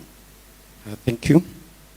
Remember, we have been issued with some very specific directives in the near past with regards to the issue of handling drugs, not just near the schools, but the community, but specific to the learning institutions. Remember, the government pronounced itself on the issue of the 300-meter rule. It has been a very hard directive to implement, I would say, from where I sit, considering that we need to close all the bars that are in Nairobi, but it's something that we are going to do for the sake of our children and for the sake of education. There are those dens that have been so close to the schools, and in the past few weeks, certainly you have seen some of the works that we have done, where we have brought literally all the structures down. People in Mwiki can attest to it that we have literally camped in that place day and night, ensuring that those dens do not become conduits of supply of drugs to schools. Because I would say, without any fear of contradiction, that in the near past, we have had the issue of drugs getting into schools, where in a number of schools, kids as young as grade 6 learners have been caught with bang, and which has been reported, and where action has been taken. So in as far as the issue of the kiosks proliferating near institutions, we are in it, and it's not just an issue of Kasarani. It's an issue for all of us within the county, where we have formed some sub-county multi-agency teams that encompasses the GAO, also has the county government, has the National Police Service, has all the other agencies like Nakanda, CABS, towards ensuring that we do away with those tents that are very close to our learning institutions. Thank you. And I think moving forward, yes, we are seeing some good results in it. Do you think we should arrest parents who go with children to bus? Do we arrest parents who go with children to bus?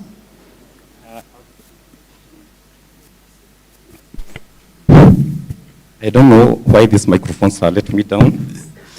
But I would say that in as far as the learners are concerned, the moment they have been identified yes, to be having those drugs, we have not arrested them as peoples, but what we have done is that we have used them in one way or the other through the school administrations towards getting more information from where they are getting these drugs from. Thank you. Now, thank you very much for your input. Engineer, how can we use innovation to address issues of drugs and keep children in school? Thank you so much. Can you hear me properly? Yes. All right. Yeah, thank you so much. First, let me just thank the organizers of this forum. I think it's really a wonderful opportunity for us to dialogue together with the children and everybody correct, about Nairobi. In particular, Dr. Malonza also, I know she's worked very hard. But let me go back to the issue about innovation and drugs and substance abuse. I think for me the question is, why do people get into drugs? Why do they use substance abuse? We need to address the root issues. And as we look at this country, one issue has been unemployment. You know, jobs are being left and center.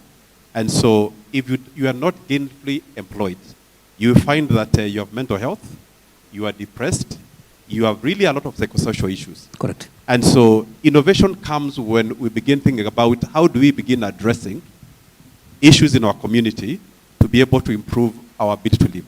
Let me give you an example. Yes. My right eye was actually hurt when I was a child, so I can't use it. All right? So I can't use my right eye to see. A year ago, my left eye also began developing a problem.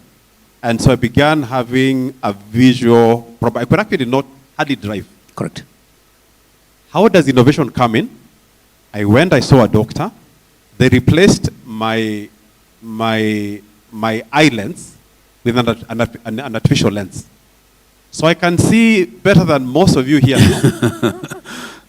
Basically because of technology and innovation. And I think that, and you can imagine if I was unable to see, what that would do to me. Unable to find a job, unable to cope, even drive myself. And so that's why, as I choose life, we have chosen to work with the Kenya Science and Engineering Fair. Correct. So that, like now, they are doing the innovation challenge for the whole country. After that, we'll meet at Boy Girls, where all the students who are winners will come together. We'll have innovation competition. But then we'll work with them to help them move from innovation to commercialization, so that those innovations can be commercialized, can be turned into enterprises, and can be able to create jobs where young people can employ themselves, can be gainfully employed. That way, I think once we begin addressing the issue about hopelessness, the issue about depression, mental health because of lack of gainfully having a livelihood, I think we begin addressing fundamental issues, not to downplay the treatment part. Okay. But we do need to have a much more long-term view about this and begin addressing the long-term challenges. Wow, thank you. Rehabilitation. You talked about rehabilitation at some point. Let me understand. When you rehabilitate these children, do you support them to rejoin school? Thank you, Mr. Chair. When we rehabilitate these children, we have 3 categories we work on. We work on preventive, as I spoke.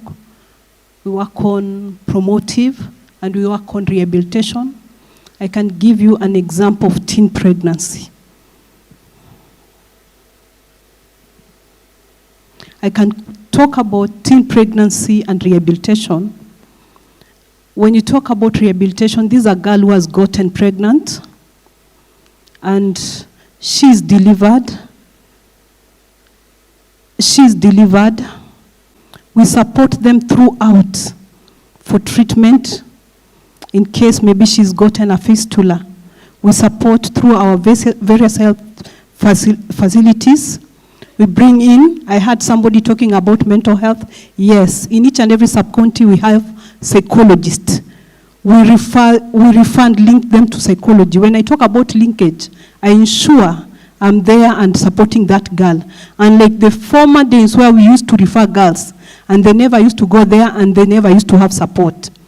So after that, if there is need be for surgery, we also support them. We talk to the social workers' office. Their support to be waived their health bills in their health facilities. And during also, when I talk about rehabilitation, there are different kids after the accident. They can become able differently. Maybe they get spine injuries. We also talk to them. We support them with a teacher. And still rehabilitation, the school health program is planning to support teachers to work together with the RD's office, Madam Lesuda. We want the teachers to be retrained on re-entry policy. After either teen pregnancy, after either in discipline cases, how the kids should be handled when they come back to school. Those are the various gaps that we do. After that, and how can also the teacher support rehabilitation. So we support the kids, and we also capacity build the teachers in schools. What structures do you think would work best for health-related issues in schools? Structures that will work best, number one, we need all the partners in board. As they work in education, they should also log in health, so that we may not duplicate our work in wherever we are going. And also we may also understand what they are doing. Number two, they should be capacity building all through way for the teachers and also the parents. When we work as multi-sectoral collaboration, and also to include also the Ministry of Interior, and to include various stakeholders, so that health should be all over involved. Everybody should be involved in the community about health issues. Okay. Because our slogan in the communities, afya yako, jukumu lako. So we should involve everybody. And also the structures of health, even in school, the health clubs, they should be strengthened. The school health clubs, and we should go back where each school has got a school health patron. So that those structures, and we should also have, in the school committees, we should have health committee in schools, so that those structures may be strengthened from the lower level to the higher level. And the school health committee should be able even to have numbers of our health facility, our emergency numbers, so that they may support different schools. Wow, thank you. Just before I come to Mtoto News, Nakada, do you support schools, particularly when during AGMs and parents meeting? Do you send your personnel there to educate the parents on issues of drugs? Because I'm told these issues are more complex now. You know, the nature of those drugs, the way they are packaged and all that. Do you go to that length? Yeah, we every year, we have been trying to, not really trying, but in parents' meetings, head teachers' meetings, we go out there and sensitize both the head teachers. We also sensitize the parents. And I would want to challenge the institutions, the parents' associations, and all that are involved in education, that we are open for business. You just have to place a call on to us, and we will come and sensitize the parents or the teachers free of charge. I heard the governor say that we have, the public schools that we have, I think, if my math is correct, they are less than 500, both the primary and secondary. Yes, correct. I believe we can manage that. so long as you place a call on to us in advance. And in case we don't come personally or in person, we can still be able to leverage on technology. We do offer positive parenting lessons online. Oh. So long as the parents are, everybody I think is accessible. I think Kenyans are the most that access internet over their phones. So we can do the Zoom trainings online. 1 hour is enough per school or per institution. Thank you. And then I think Dr. Mutungi did talk about it briefly. Yes. What we require also is information, both for the parents, the teachers, and even for the learners. There is a program, I don't know whether you can remember, that ICL and the Kenya AIDS Vaccine Institute, I think way back in 2019, there was a program that targeted the university students called RADA. Yes. And whereby the students can access sexual reproductive health and also drug information but via a web network. And that is now for those who are now maturing, who are in the university. And I believe the same case also can be applicable even for the teachers and even for other forms of learning. Thank you. Yeah. Atulo, media is a very powerful instrument in terms of addressing a broad spectrum of issues that the children have raised. What is Mtoto News doing to educate children and parents, in addressing some of these issues, and how well can it be done? I'll start with the second part of your question. Yes.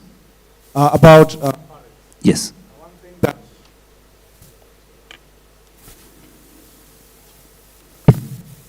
One thing that most of us and most parents are actually doing in terms of innovation and technology, we are shying away from technology. We are selling the fear of technology to our children. Uh-huh. And the worst part, or rather, the opposite is that all these children are on these social media platforms. All these children are in these digital platforms, and they are asking us to, they want to communicate via these platforms because they are digital natives, as we call them, because they have grown in technology, and this is a place that they are well versed in. So as parents, we realize that we try to shy away from these platforms. We try to shy away from technology. We try to shy away from TikTok, for example, and other social media platforms. Yes. But then how can you get your child to have the relevant information if you're not on this platform? If you're not there to tell them the right information, they're going to get this information from someone else, and probably this someone else does not have their best interest at heart. So that is where we are failing, for example, as parents and as schools and as teachers and all that. Another thing that we are doing at Mtoto News, we have digital literacy training that we offer children, because we realize these children are on these platforms, and so they need to have the right skills to even compete with other people in the world. We do not want Nairobi children or Kenyan children to lag behind when it comes to the use of media and the use of technology. So we have a digital literacy training. It is called Sauti Zetu training. We teach children on online safety. We teach children on camera work, on content creation, and even child-led research. How can I go to the right websites to get information that I need? How can I get to the right, how can I identify this is misinformation and this is disinformation as compared to the right information? Because we find that, like I mentioned earlier, there are a lot of people that want to push certain agendas. They do not like the work that the RDE is doing. They do not like the work the NACADA is doing, the school health and the county commissioners are doing. They want to spread alternative information, which is not right for our children. Mm-hmm. So what we are trying to do is trying to build the capacity of these children, trying to tell them this is how you find the right information. This is the sites that you go to, and this is how you can be able to identify how this is wrong and how this is right. Because something as little as a website, let me use Mtoto News, for example. Yes. www.mtotonews.com. That is our right website. But someone who has an agenda and because they know Mtoto News is good in media and they want to divert the attention of children, we'll start a website like www.mtoto.new without the S. If the child is not smart enough or you've not built their capacity to ensure that they're able to identify such what we can call a silly mistake, this child might end up in the wrong hands. So it is, as Mtoto News, just ensuring that all these children during the holidays and even during their schools, because we also run programs in school because education is really important, finding that the Student Press Association Network, it's a program that we have, and we want children to tell their story, to use media. And how do they use this media? They use it in the right way, because we are bringing this media to them and showing them this is how you're supposed to be doing. And we have case studies of children who have actually done well and have been nominated in different places to represent different young people because they're able to use media the right way, and they're able to even train other children on how to use media the right way. So I think putting out and building the capacity of these children and ensuring that they are able to use media in the right way, and not telling them, stay away from this, TikTok, for example, stay away from Facebook, stay away from Instagram. That might not help, because they might end up huko nyuma and they do their thing huko nyuma, or may misled. So building the capacity of these children and ensuring that they have the right information on how they can even access and also navigate the digital space is really important. And so we are really doing our best to ensure that all these children have the relevant information. How do you identify these children, and how far have you gone with that? Okay, in Nairobi, for example, and we work across the country and also in Africa as a region, because we try to ensure that children are also connected to other children. We have worked with the Kenya Children's Assembly. We have trained their leadership on matters advocacy. How can I advocate for my rights? How can I advocate for my issues through media? Not the next time I'm going to Facebook, the first thing I'm seeing is, the first thing I want to go and see as a child is to ensure that there's a platform that I know as a child I'm safe on this platform. And also we are coming up with a platform for children that will be entirely for children, just so they can learn from each other, so that their voices can be amplified, and so that they can ensure that each and everything they do using media is for the right, and also to ensure that their voices is able to be heard by everyone in these platforms. The age bracket? Pardon? Age bracket of children you work with? Children from 7 to 17 years old. Oh, 7 to 17 years Yes. old. Wow, thank you. Engineer? Maybe you can actually watch out the next training. Okay. It's happening this April on our website, www.mtotonews.com/training. We have the registration ongoing, and we're also working with the different partners and different organizations and individuals to ensure that the capacity of children is built and they are able to be technology and digital conscious. Wow, thank you, Atulo. Just to wind up, Engineer, how then can innovation help us build a better child, in your own review and perspective? I think, for me, one of the things, and this could be a bit of a biased perspective, but I think we need to ask ourselves, what is the purpose of education? Why are we educating children? I went to University of Nairobi. I did engineering. Then, when I look at what I learned at the university, really the skills I needed were skills about starting a company, running a company, employing people, and not one professor in the university ever mentioned money. So I began wondering, so why was I in the university in the first place? And many of my friends struggle with that. In fact, I was telling the VC just the other day. Yes. And I told him, lecturers can only produce lecturers. If we want to change this country, we have to rethink about the purpose of education. And so this would be my 2 cents, view. When I look at this country, we import 3 times what we export. We are basically not adding value to the resources that we have, commercializing them, and creating businesses.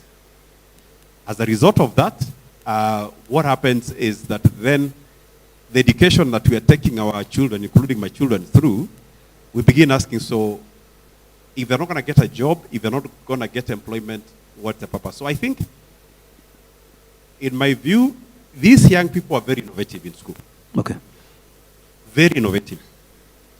We need to have a learner-centered education, which I think we're already moving toward through CBC, but really focusing on how can we unleash their talents to begin producing things, selling those things, and creating enterprises around them. Mm-hmm.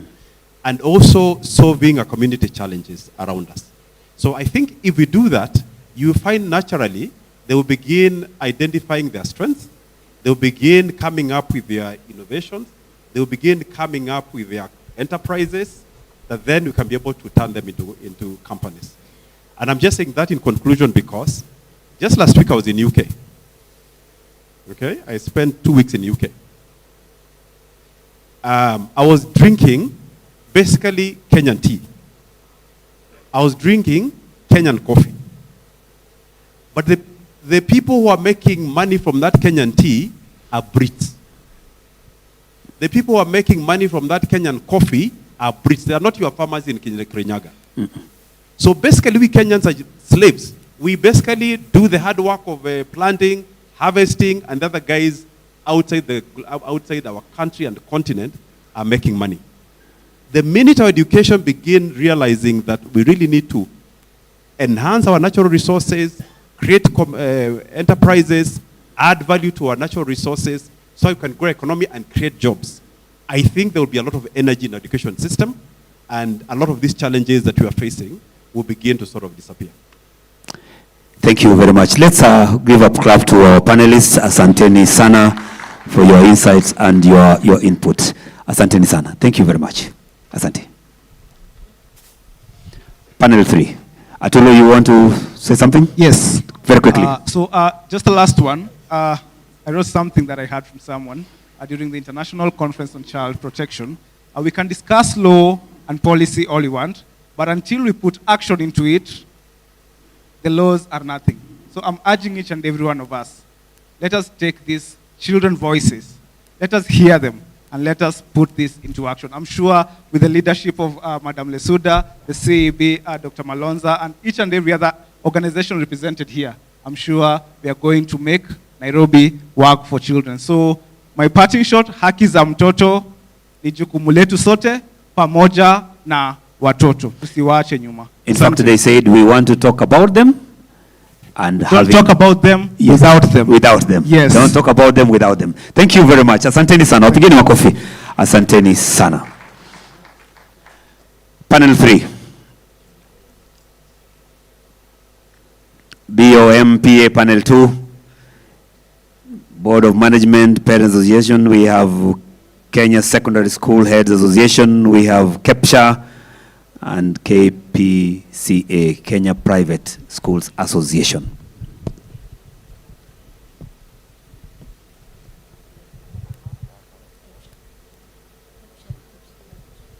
KEPSHA and KIPSA, private schools.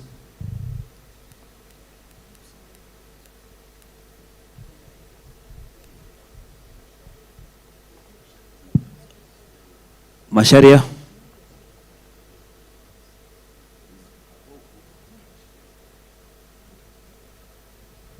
PA, Parents Association. Okay. Kupet. Where is Kupet?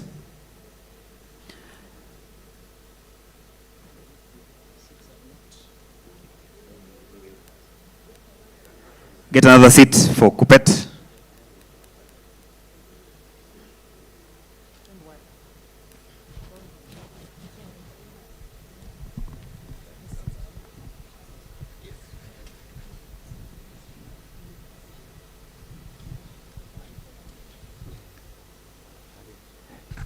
KEPSHA.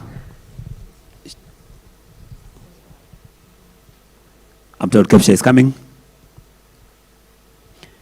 Very, very quickly. Kindly, microphone. Oh. Aha. Another chair. Very, very quickly. Microphone, please. Let's begin from here. Yes. Introduction, very, very brief. Good afternoon. Mic. Sound technician. Good afternoon. Yes, I'm Ashari Amogwe, not Executive Secretary, representing teachers in Nairobi. We normally have a representative in all our schools.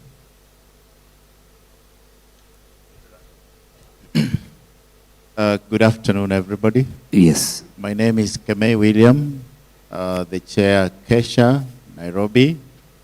And we bring together all school principals to enhance access, retention, quality, and transition of learners at secondary by mobilizing all resources possible. Thank you. Good afternoon, ladies and gentlemen. Assalamu alaikum. Alaikum salam. My name is Zahra Mohammed Jama, member of BOM member of a school representing the BOM. Here we are talking as stakeholders, but in the BOM, we are representing the stakeholders. Asante sana. Okay. Good afternoon. Good afternoon. Chair, if you allow me to speak like a parent. Yes. Habari ya mchana. Naitwa Bishop Leonard Kirui, mimi ni mzazi. Niko na mtoto shuleni na pia nawakilisha wazazi katika hiyo shule na sub-county ya Kibera. Niko hapa kama mmoja wa yule ambaye anahusika sana katika masomo ya mtoto. Aha. Karibu. Karibu sana.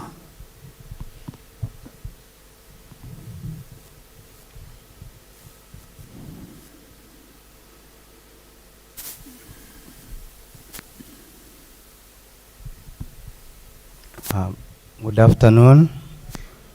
I'm John Mwangi, representing KEPSA, where my chair, Landela Omodi, is attending another function elsewhere.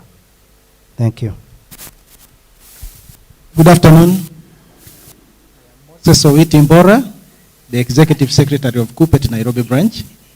KUPPET is a trade union representing teachers in post-primary and secondary schools and mid-level colleges. And we deal with representation, welfare, grievance handling, and negotiations of terms and conditions of service. Welcome. Good afternoon, everyone. My name is Mary Olubai. I represent the Kenya Private Schools Association. I serve as the Home Secretary, Nairobi County. Kenya Private Schools Association is the advocacy arm of the Kenyan child, because we do not have a private child and a public child, but we come to complement the efforts that the government is doing in ensuring quality education is achieved. In earlier remarks, to say that we have 70% of the Nairobi educational schools. And so we are a sector that works very closely with the RD's office, with the government office in all quarters to ensure that efficiency and quality education is achieved in all quarters. Asante. Wow, thank you very much. PA, Parents Association. What is the structure like, and is it possible to have a better structure of PA, Parents Association in schools? I think first and foremost, we want to thank the ministry. Yes. Because already there is a lot of engagement between the parents and the ministry through a body called NPA. Today we have a national level and it's cascading downwards to the schools, and we can feel, as a parent, we are key stakeholders. We are the ones who give birth. That's our beginning point. Okay. We give birth, we bring them to school, we educate, and we are major key stakeholders even in CBC. So there is an engagement that is ongoing, and we can see that the structures are up and working. And today, we pride to be part of the sponsors of this particular dialogue. And so there is progress. Thank you. Okay. You remember there was the issue of parents procuring drugs and taking drugs on behalf of their children. How can we go around it? Let me begin by saying, first of all, we are guilty. It's good to accept. Yes. We maybe here in this room, others are not, but outside there are so many parents who are guilty, either sending their children to buy the drugs, taking these children to the bars, and participating in this drug peddling, which is a menace. And so, as parents, it's a high time that we take our responsibility, because as a parent, I'm the first role model. Before that child sees a teacher or sees a pastor outside there or an imam, the first person he sees is a parent. And so everything they learn it from us as parents. So as a parent, we should take initiative to make sure that we work together with other bodies to do away with this menace in our schools. Okay. Every school has a board of management. And I just want to understand, besides that, what else can be done to better the output of the BOMs in schools? Any one of you can pick it up. Yes. Thank you very much. Yes, every school has a board, and these boards are basically the gatekeepers. They are those who are taking care of the affairs of the school in terms of the child, infrastructure, and all that. So there's a lot we can do as boards. I feel like all board members, we are kind of selfish in a way where we say, oh, my school is doing very well, and we brag when we meet each other, but we don't collaborate. So I feel there's a lot of room for collaboration between the BOM members, because even if we discuss something like talent, there are schools that have gone way ahead in nurturing talents. So as board members, if we can sit down and we benchmark with those schools that are doing really well in those areas, I think we are able to get better. Thank you. Kesha, rather. Are there scenarios from where you sit where sometimes there is a conflict between the BOMs and the administration, and that eventually affects the total learning in those schools? Have you ever come across such experiences?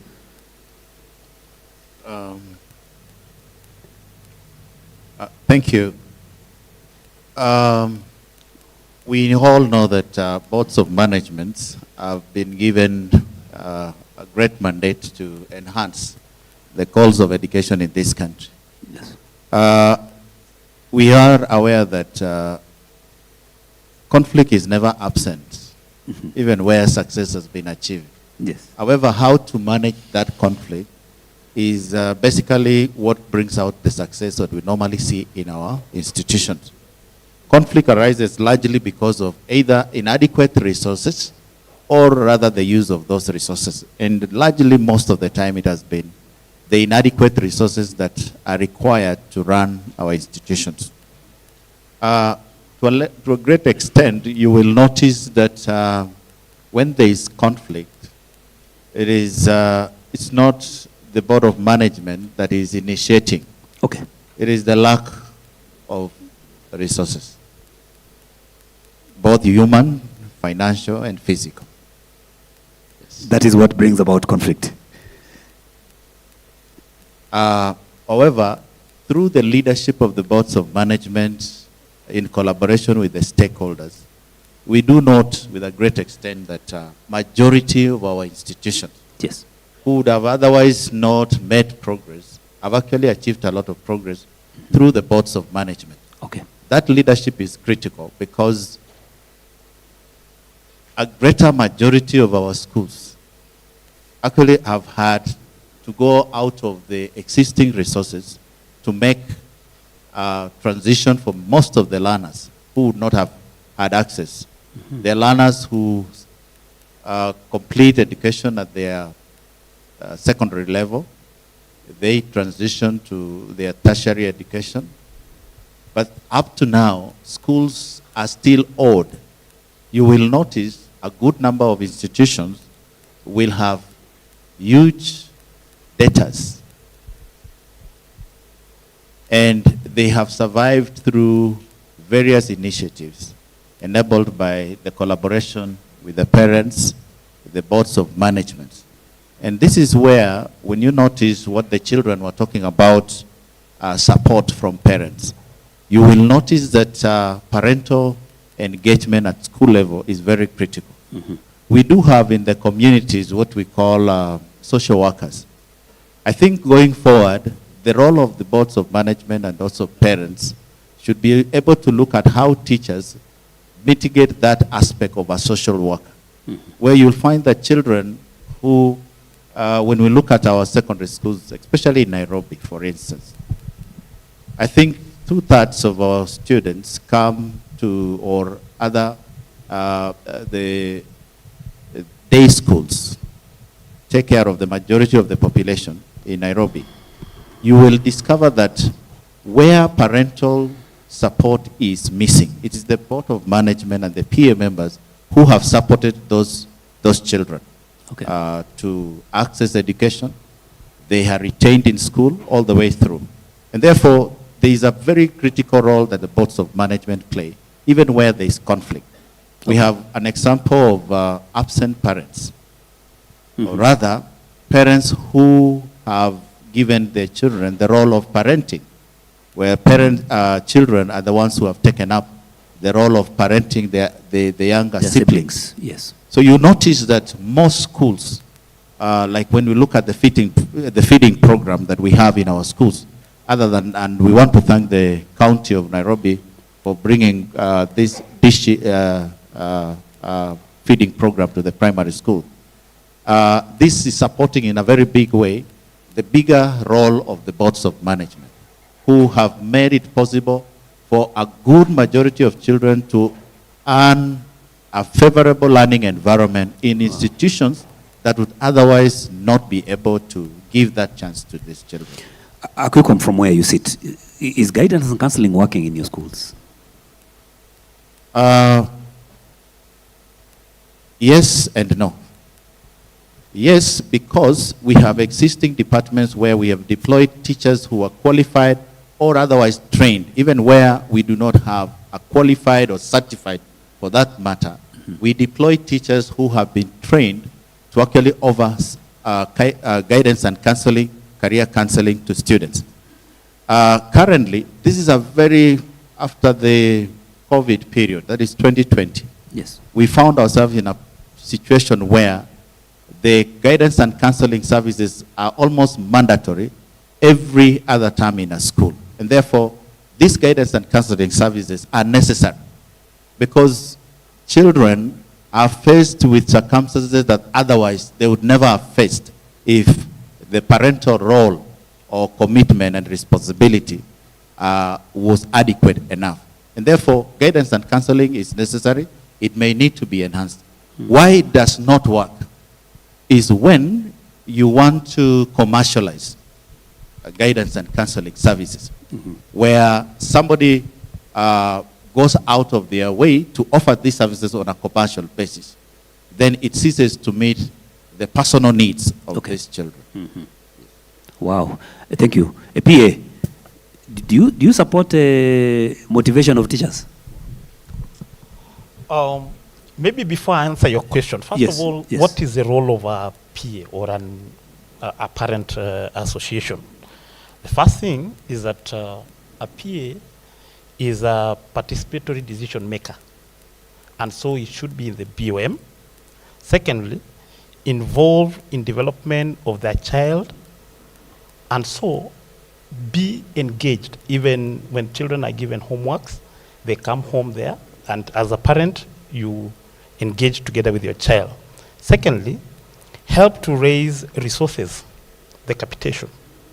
As a parent, I would want to believe that education can squarely be on me as a parent, because I want to see my child develop. And so I can raise resources as a PA to help the school to better the education of that child. And fourthly, a parent, another role is to volunteer their services. There are parents with various kind of careers, experts in a certain area, and so they can volunteer to the school.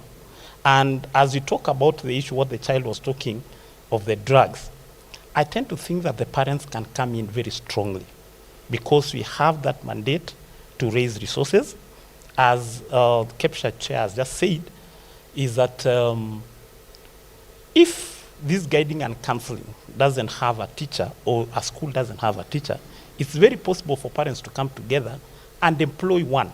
Just the same way they help in employing teachers when the school has a shortage. So parents can come together, agree. This is a body where we agree to do things for the betterment of the school and the child. So in everything that I'm engaged in, yes, it should be to better the welfare of that child. I did ask you a question. Nairobi, from what the CS said, the number of E's scored in Nairobi exceeds other counties. What do you think can be done? Do we motivate teachers?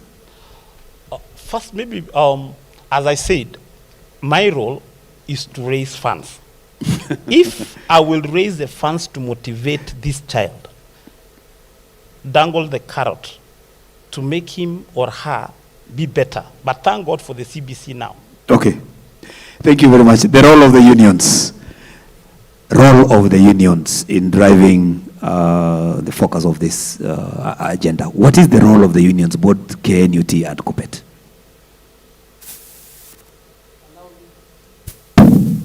Allow me to... Yes. KEPSHA primary schools, yes, yes. Oh, and okay, fine. Allow me to inform you that I'm the representative of KUPPET and not NAT. So okay, KUPPET, correct. Yes. A union, rather. The role of the union. Yes. Thank you. Allow me to start by informing us about the structure of leadership in the union within the county. Apart from the officials in the office who are 22, we have representatives in schools, and these representatives in schools, each of the secondary schools, give us information about the challenges that teachers have within those institutions, and even the challenges that learners have. So the office is well informed as a union. Then the union provides member education on employment and labor relation laws, policies, and regulations, so that the person who is handling learners is fully aware about the environment in which the learner is and how to provide safety and security of that learner. Beyond that, we also engage in supporting co-curriculum activities of the learners. So partly, we also motivate the learners. Ladies and gentlemen, we work on the wellness of the teacher. And a teacher who has perfect or near perfect wellness is capable of providing better services, quality service to the learner. I want to state very clearly that we collaborate with the Office of the Regional Director of Education, the Office of the Teacher Service Commission, in ensuring that teachers conform to policies, laws, and regulations, and therefore, subsequently, also protect the learners.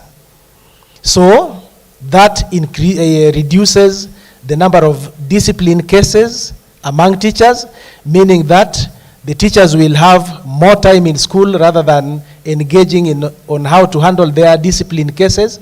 And that also will impact positively on how much time the teachers have with the learners. Allow me, with this opportunity that you have given me, to inform you that sitting with us is one of the officials who has, through performance, because that is something that we really insist on in our leadership, has taken some of her students to participate in East Africa, meaning that they won in, they were in position 1 or 2 in Kenya. And this is Madam Jacinta Baraza, who is the principal of Mbagathi Secondary School. Please clap for her. That is one of the leaders of KUPPET, and she's the treasurer. So without taking much time, we handle member education on employment and labor relation policies, regulations, and laws in order to sensitize teachers about protection of the child and the security of the child. We also insist on performance.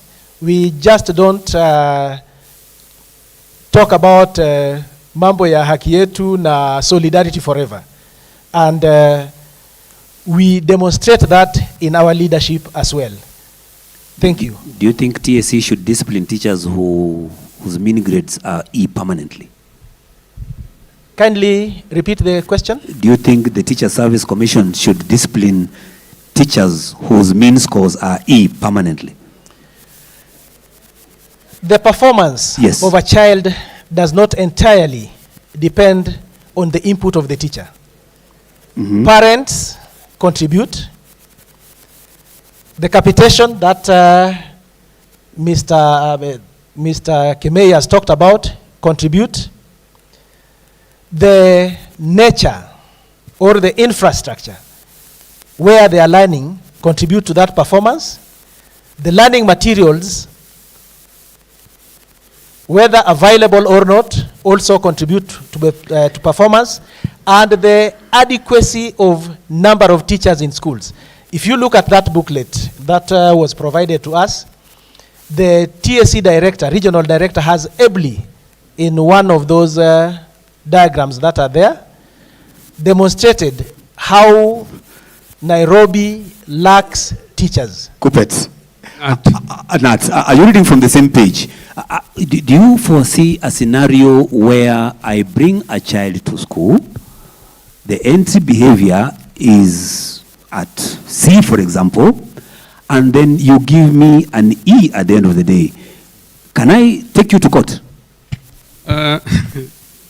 First, I want to tell you, it is the role of the parent and also the government to motivate teachers.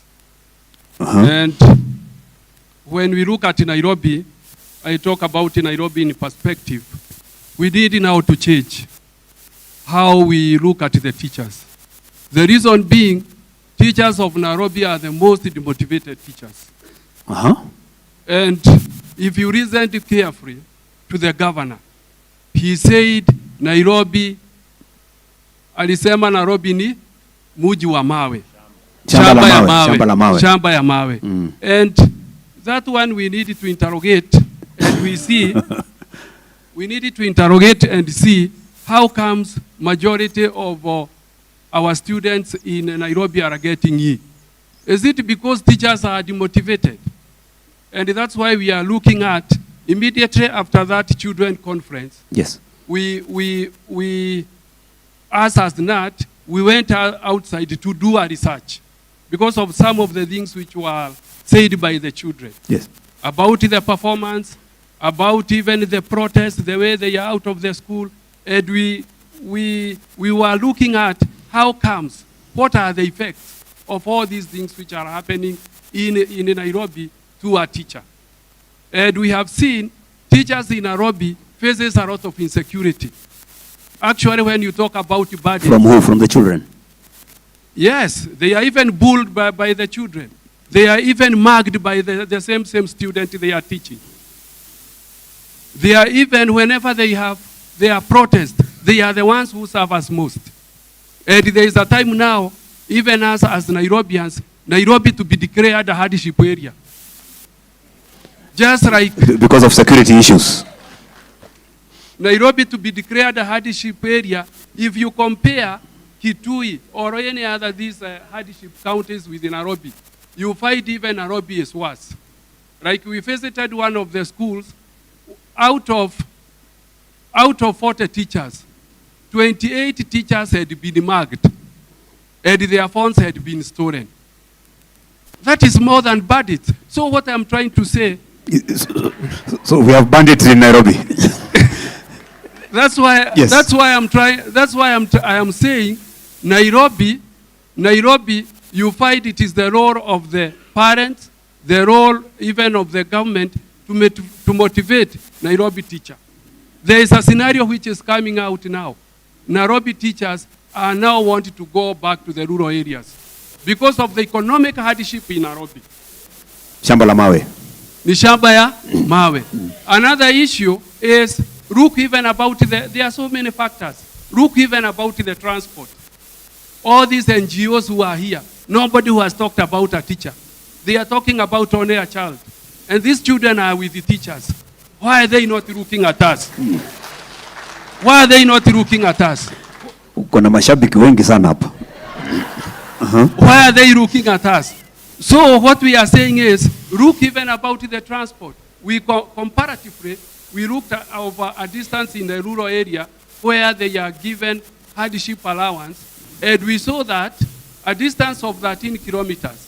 13 kilometers is like Dadora to town. In Nairobi, we pay 100 shillings. The same distance in the rural area, they pay 30 shillings. That's true? That is true. Yes. But that teacher is motivated with hardship allowance. In Nairobi, a teacher buys a kilo of maize at 50 shillings. If you go to Kitui, it is 25 shillings. So who is supposed to be appreciated? It's a Nairobi teacher who is suffering. And if you continue, you get even other statistics about even house allowance. In Nairobi, a teacher, the lowest paid teacher, the house allowance is 6,500. 6,500. Then, that one you can only procure a bed sitter. Even bed sitters is 7,500. So, those are these factors. Maybe they are contributing to it. Thank you very much. Even with that demotivation, Bwana Kemei, even with that kind of demotivation, there are schools that are still doing well in terms of the mean scores and exams. Yes. Your addition, yes. Thank you, because I think that was an interesting subject that requires more interrogation. Yes. Especially the number of E's in Nairobi. Yes. We had a presentation last year and a conversation with the Kenya National Examination Council, together with the ministry, on how to manage transition in Nairobi, and especially the right of every child to access education, be evaluated and be certified. However, the E is not a measure of the effectiveness or success of a teacher or a school. Okay. Because of the following reasons. Give an example of the E we scored last year in Nairobi. More than 50% of those learners were never in school. So what is the yardstick of determining that this student scored an E? First and foremost, he was not present for teaching and learning. So learning never took place. Right now, the deadline for registration is this today. Yes. Or tomorrow. You will discover this term you have the Form 4 classes are full. Come back next term. Those classes will not have those students. 3/4 of them will wait until when the examination starts. That's when they will come in. In evaluating the performance and the effectiveness of a teacher, there are quite a number of other indicators and variables. For instance, a school implements the curriculum. There is moral and spiritual development. There is talent development. There is career guidance and counseling. There are many parameters that are used even right now by the Teacher Service Commission on the TPAD. If you look at the performance rating of teachers based on the TPAD carried out by Teacher Service Commission, the percentages are very high. Even for those teachers who are teaching in those schools that have produced E grades, you will notice that those E grades are not directly related to the teacher performance. It is the absence of those learners. There are very few schools in this county, for instance, where a number of times even the principals have suffered because they have been charged on the basis of the number of E grades. Yet those E grades is because a child has demanded to be registered. And yet 3/4 of the time they were not present for teaching and learning. Okay. And therefore, when you ask me a question about, what was the last part? The number of E's, or the motivation? The number of E's, yes. Or whether it should be punished. Whether some schools. This is largely what we said earlier on, mobilizing resources from the Parents Association, the boards of management, together with the teachers. We had a forum last year where we brought together all the stakeholders to speak exactly on how to manage teaching and learning where resources are limited. And we brought together the Board of Management, the PA members, and the Ministry of Education to discuss this element without having to have an excuse for a learner who is needy. Because the issue was there are learners who are available, they are needy, but they need support from all of us. And therefore, the supportive structures and systems set in place promote positive education in our schools. Okay. Thank you very much. Let me move to the private schools. How does the association ensure quality education? Because you can see in terms of non-attendance and all that, how does the association support? Thank you very much. Let me also begin by just highlighting how the association is structured and therefore how it works all the way from the top to the bottom and effectively how it will impact on the quality of education and therefore the grades that will be disseminated. The Kenya Private Schools Association, commonly called KIPSA, has a national executive committee. We also have a national committee, meaning that it is represented across the 47 counties, where each has a chairperson who works with officers on the ground to ensure or to find out what exactly is happening. At the same time, we have the regional areas. The regional areas, for example, in Nairobi, we have Kajiado, Kiambu, and Nairobi grouped as a region. And so even when it is matters, benchmarking, matters of training, those regions do play a part. From there now we come to the counties. We all know that Nairobi is a special one because Nairobi is both a region and a county. Now in the counties, we have the sub-counties. At the sub-county offices, we have the 11 sub-counties in this Nairobi County. And then now from there, and they're all led by chairpersons and other secretariat. Then we have now the school owners, commonly called as the directors. Now, the directors are the ones who have given these officers the mandate to look at the quality and efficiency of education and at the same time benchmark on issues of how education in Nairobi is going to be done. Then we have the secretariat that is led by a CEO. That secretariat, again, is the one that comes on board to ensure that there's dissemination of information and even the activities and actions. Now, in the private schools and the private sector, one of the things that we say is that the first school is the home. So therefore, there is direct parental engagement with the parents in all our schools. We ensure that at least once every term, you have a parents' meeting in member schools. Remember that it is not all private schools that are members of Kenya Private Schools Association. There are others who are either members of KPSA or members of APBET or no members. So all private schools do not belong to the association because the association is by membership, by payment and subscription. Don't you think that is dangerous?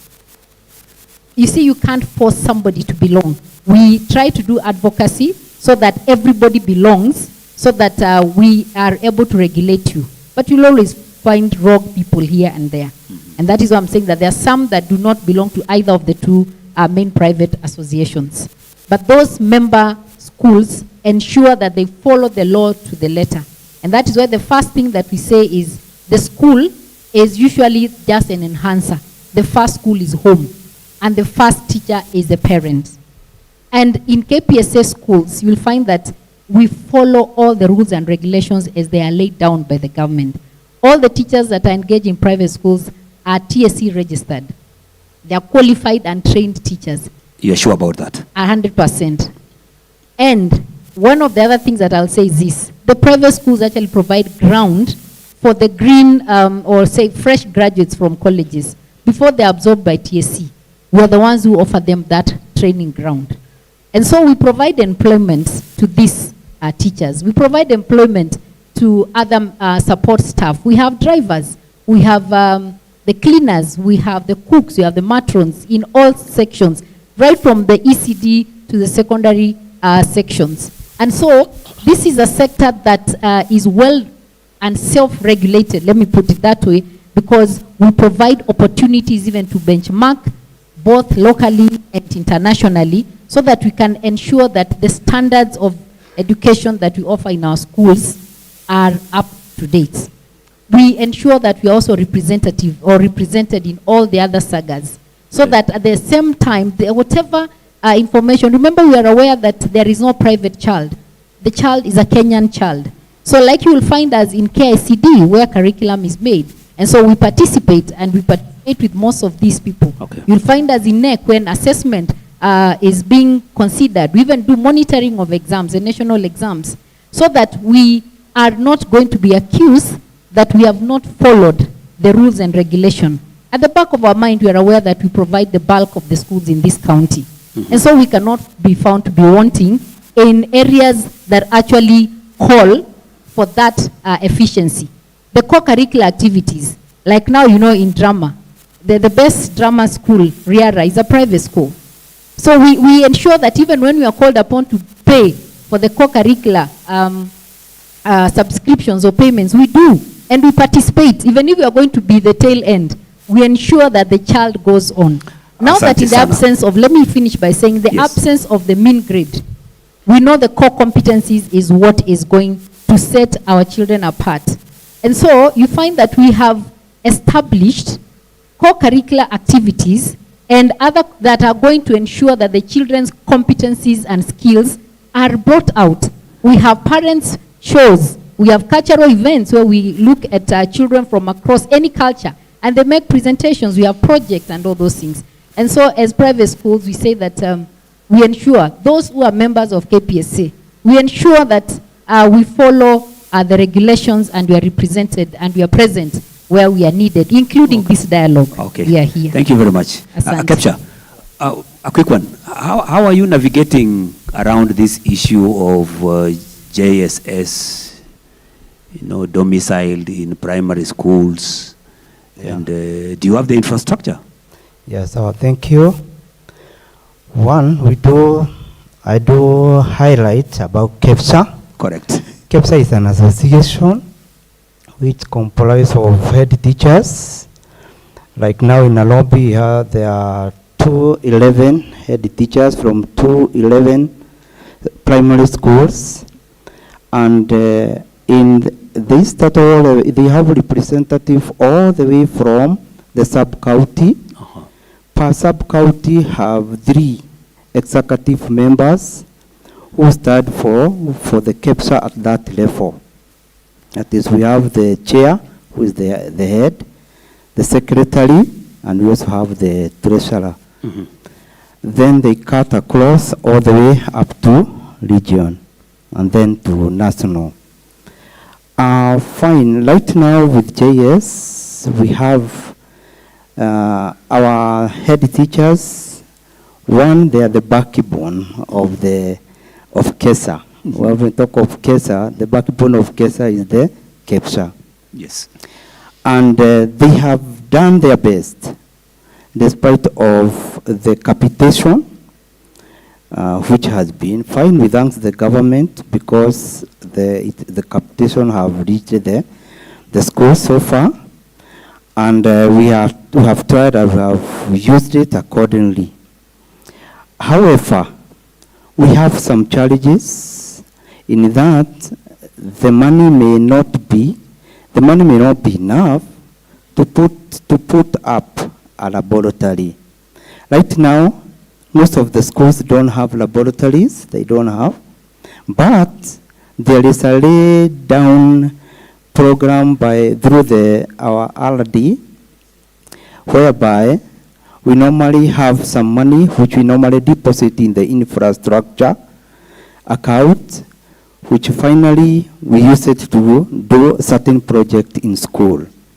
Some have already done it, whereas some have not done, waiting for the money again to be enough so that you can put you can think of a procurement to do the project. As KEPSHA, we have some challenges in that when we talk of, I have talked of JS, and JS is really affected with staffing, and most of the science teachers all over. As you mentioned here about whether a teacher can be disciplined of not performing.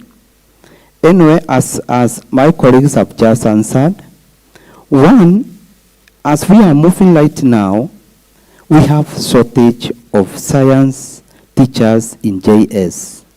We have tried to engage, some head have gone out of their way because that's their duty, to employ through the board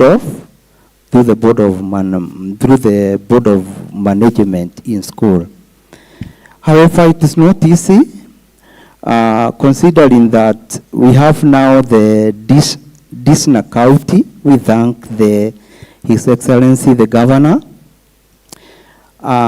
When the Disna County took off, it is excellent and perfect in our capital city, Nairobi, and successful and the best in the south of Sahara, if I may say.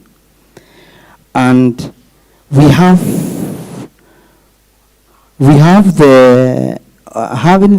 after it have taken off, what we have now challenges which were addressed by the CS, and we thank them also the government for that, whereby there is plan to improve the infrastructure and to construct some more classroom. That was a challenge. Then we have the OO, the out of school children who have now joined through the UNICEF and the ministry, making the enrollment to increase. This again from the Dishan County, Nakauti, we have now, they have delivering their food in school, and now it has now somehow affected something to do with the water bill.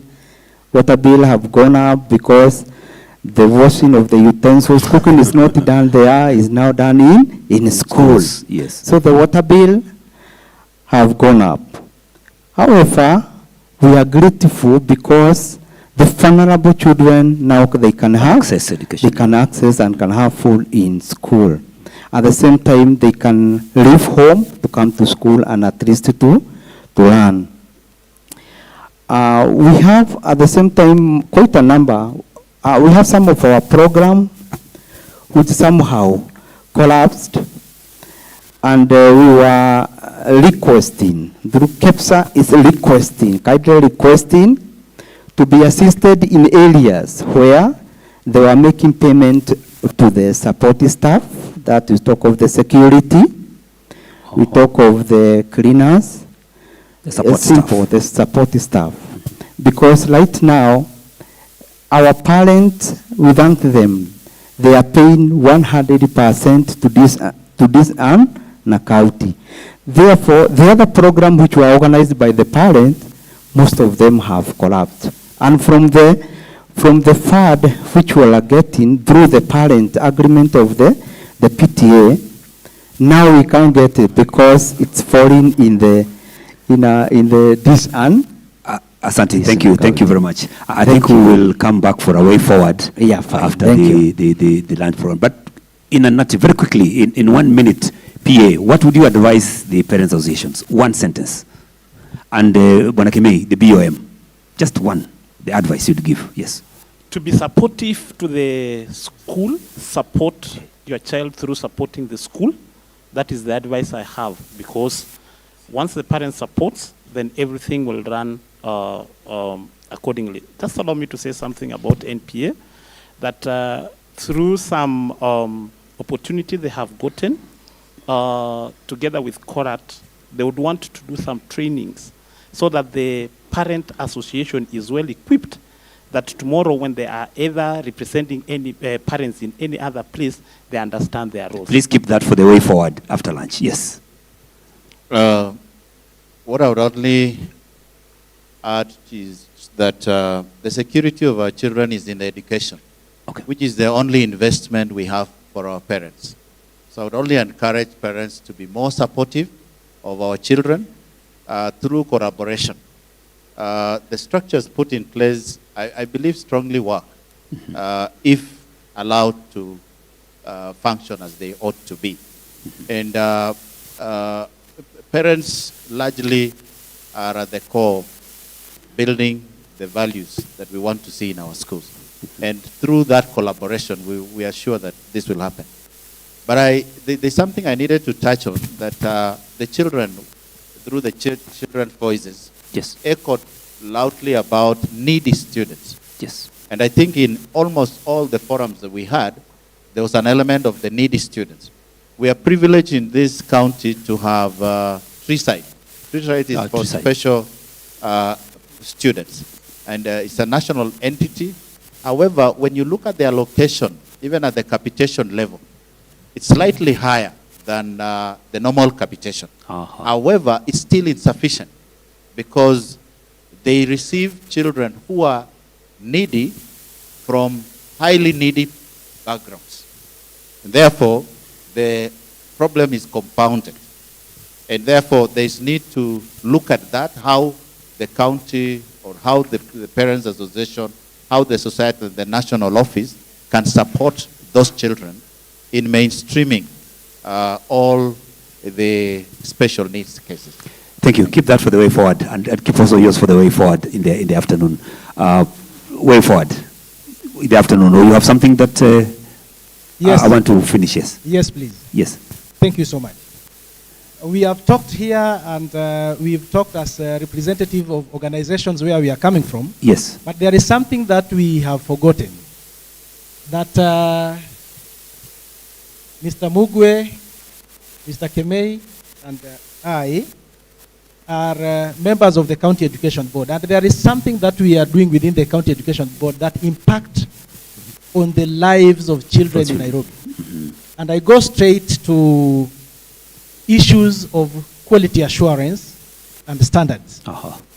And I would like to tell all of us that that committee dealing with quality assurance and standards deals with the registration of schools, and it is done expediently so that learners are in an environment that is recognized by the Ministry of Education. And while we do that, we also ensure that the teachers within those institutions, both as presented in record and demonstrated by physical check, are registered. Those teachers are registered by the Teacher Service Commission. Besides, we also go around to check on the safety of infrastructure so that the learners who are within those institutions are also safe. Finally, ladies and gentlemen, allow me also to thank all the principals and all the teachers for the dedicated work that they do in implementing the curriculum, providing quality service, security and safety of the learners. But allow me to say this to the parents, that there are opportunities and the law allows for variation of the fee structure by presenting a budget in an AGM for itemized, for items to be financed by parents. And once that has been done, and parents have agreed upon, please find guidance from the office of the RDE so that if it is a matter that requires to be presented to the county education board, or it is a proposal, let it come so that that authority is given, so that once parents agree that we are going to add 500 shillings for this project, a parent who was not absent, who was absent, or a parent who may not have agreed with the idea, does not take the school to court, so that the school is dragged into issues that will take the that will withdraw the motivation of teachers within those institutions. Thank you very much. And that has to come only after an approval is given, isn't it? Without an approval, no. Let the principals get guidance from the office of the RD. Thank you very much, ladies and gentlemen. Allow me to end that session there. And let's appreciate our panelists. Let's appreciate our panelists. Asanteni sana. And I'm sure after the break, we'll be coming back now for the way forward. Asanteni sana. Thank you very much. Another applause, a round of applause. Asanteni sana. Unions, thank you very much. Allow me then to invite Mr. Nyagaka to just give us a way forward. Thank you.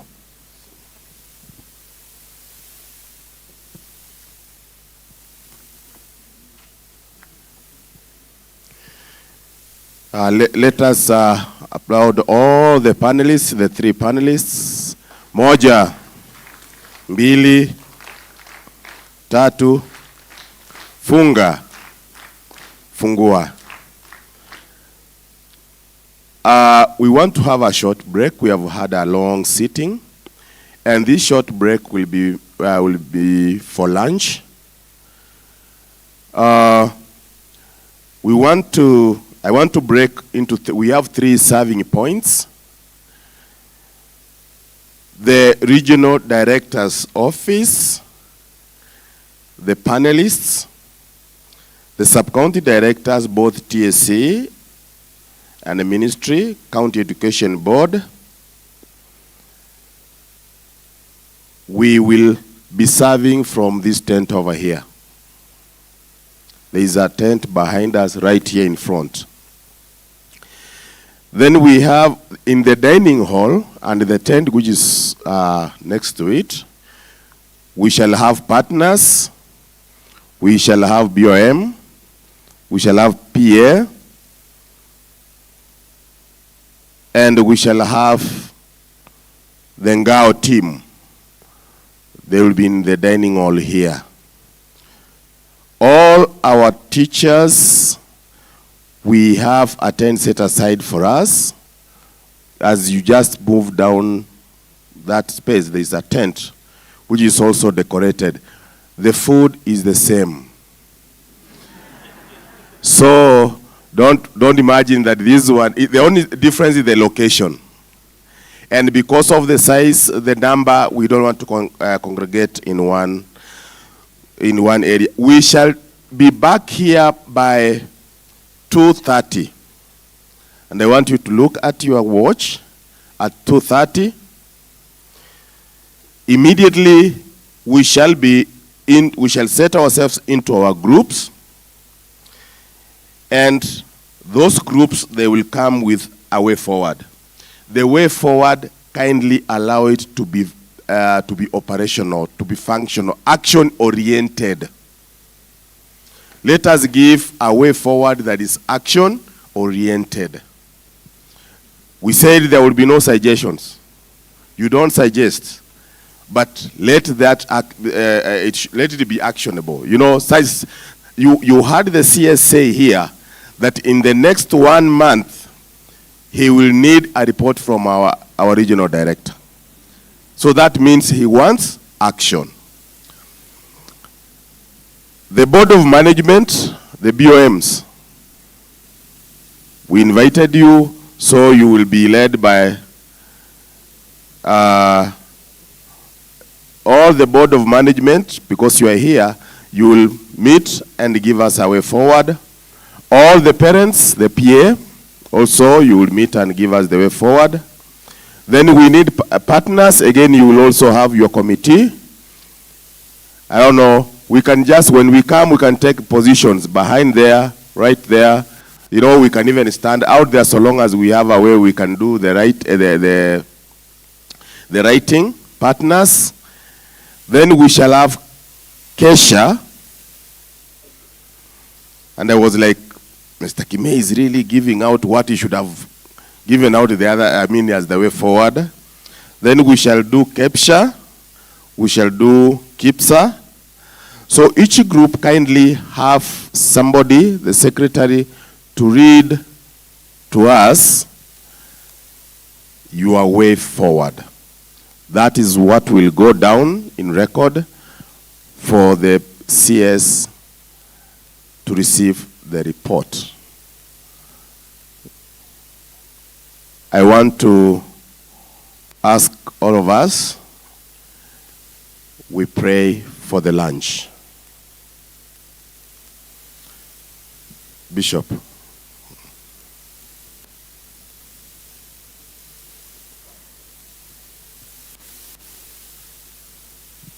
Thank you. Let's pray. Our Heavenly Father, we are so grateful. Thank you for the day. Thank you for this opportunity that you're giving us to have lunch. We pray that you bless it as we partake of it, remembering those ones that do not have, that you continue to supply, because you are a God that you do great things. We thank you for the food which is before us. Bless it. In Jesus' name we do pray and believe. Amen. Thank you. Thank you so much. Nimeambiwa pete ni nzuri.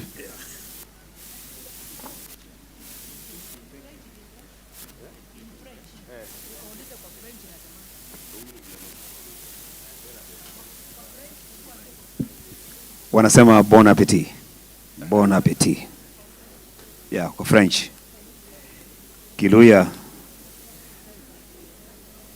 inakujanga tofauti. Kiluya ni mambo ya ushuma, and you stop there.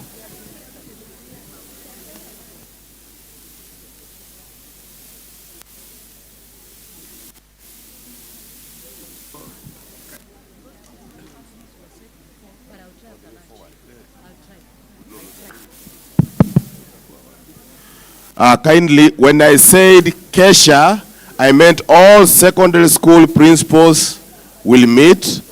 Kepsha, all primary school principals will meet there.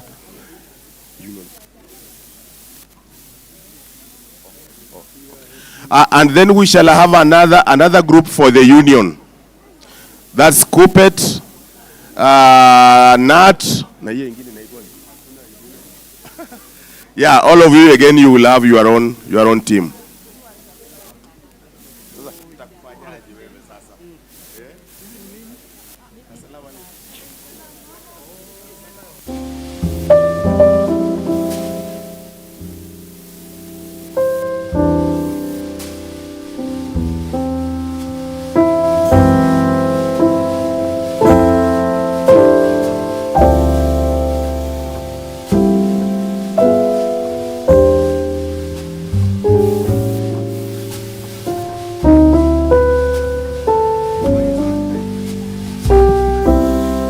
County government team, kindly join at the dining hall. The county, sorry for skipping that, the county government team, kindly get served from the dining hall.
Kindly, those of us who are through with their lunch, kindly let's assemble.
Time, naomba tafadhali,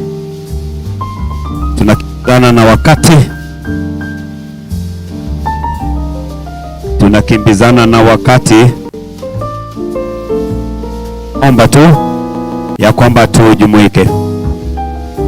The interest of time, 2:30 is here with us. Time, tafadhali.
BOM nawataka wawe hapa. BOM, Board of Management, to occupy this space.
tafadhali tuanze in interest of time.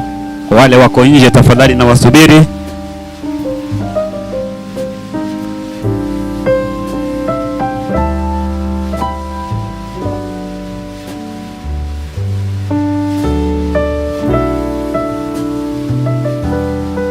Tunaanza tafadhali. Tunaanza. Kwa wale wako nje tafadhali nawaomba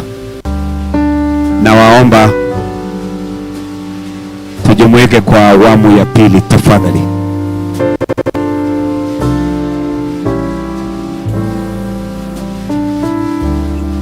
Those down in the tent,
check.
We have 15 minutes to present our way forward.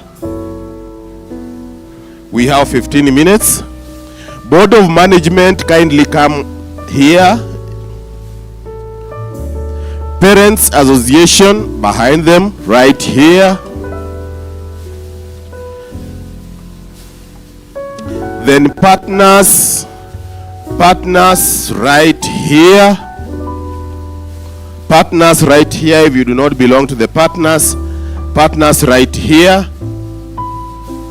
Then Kesha, the teachers, walimu, kujeni hapa.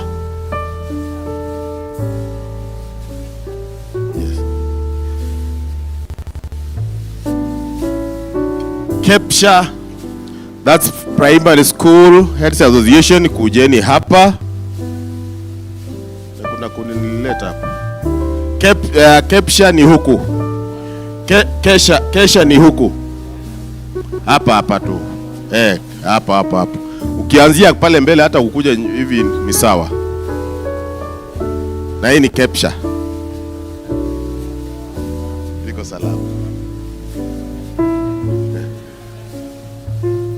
We are doing the breakaways.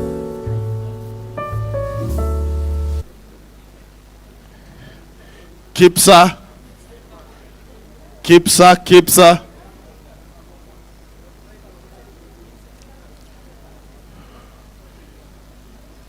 Hii ni upande wa Kesha. Kipsa. Okay. The breakaways, tafadhali, we are identifying different spots. Kipsa. Kenya Private School Association hapa. Kenya Private Schools Association hapa. Kenya Private Schools Association. Yes.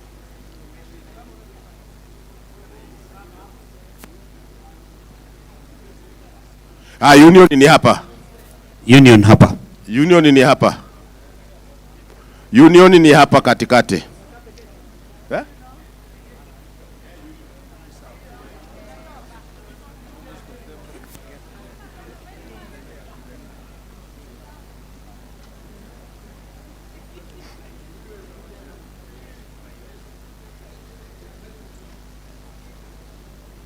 Wale wako nje tafadhali ingieni ndani. Board of Management ni hapa mbele. Parents Association wanafuata hapa. Partners pale nyuma. Asante sana unions for complying. They have already set their desk. They have a chair. Kesha. Kwani watu walihama tena? Partners. Kesha. So I would request that, Mr. Kimei, ukisimama hapo watu wako wanakujua. Kesha.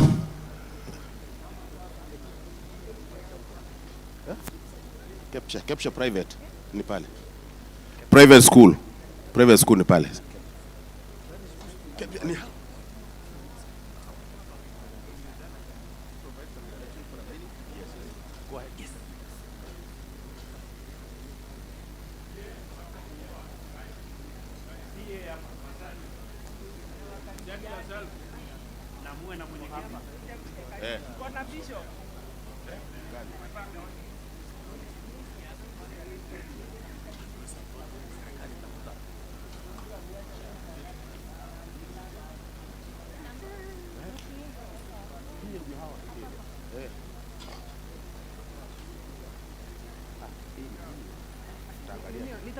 Wewe utafute mahali uketi. Unajua wewe you are the implementer.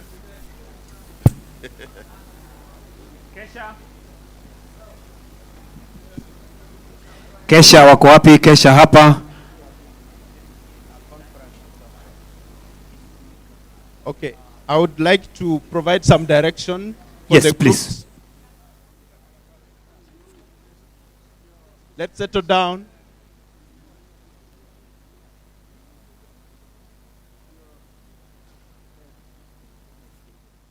Let us settle down for some instructions from George. Go ahead, George. Okay, good. Thank you. Okay, I would like to give the following direction. One, I would like to sort of just repeat what has been said here since morning. Not really repeat, but highlight what has been said since morning.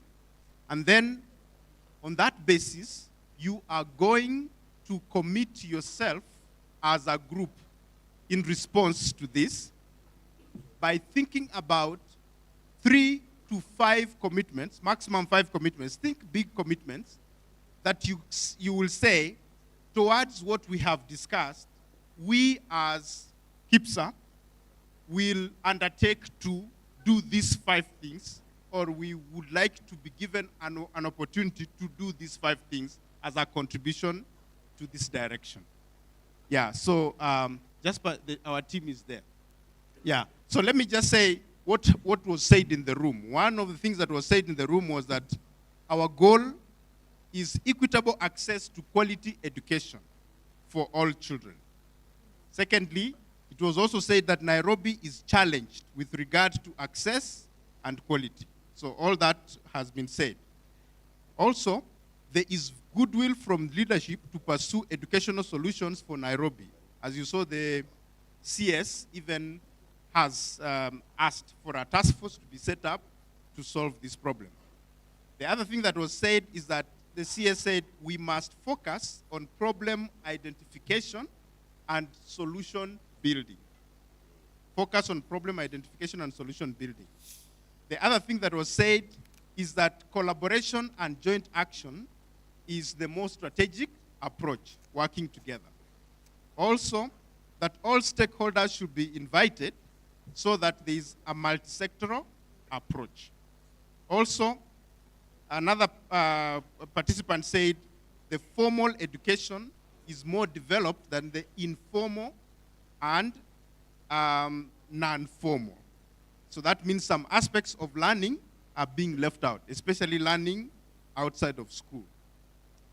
Another person said more innovative solutions are at the household level for learning to happen. Of course, we are also told, even by the CS, that 70% of Nairobi education providers, formal, are private sector, and 30% or 29% from public. So that should be in our mind as we discuss also. NACADA has an online parenting course. Parents associations have been urged to be more proactive and to reach out for capacity. Almost done.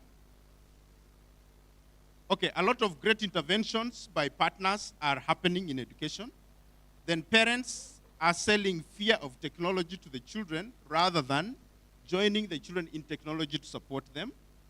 And then parents associations more on education access and quality issues. Role modeling, of course, has been identified as a key reason for the influence of children to drug abuse. Innovation is paramount. Then our education system is not providing solutions to the society, so that's something that needs to be discussed. As I finish, I think there was a lot of things about parental engagement to be promoted. I'll skip those.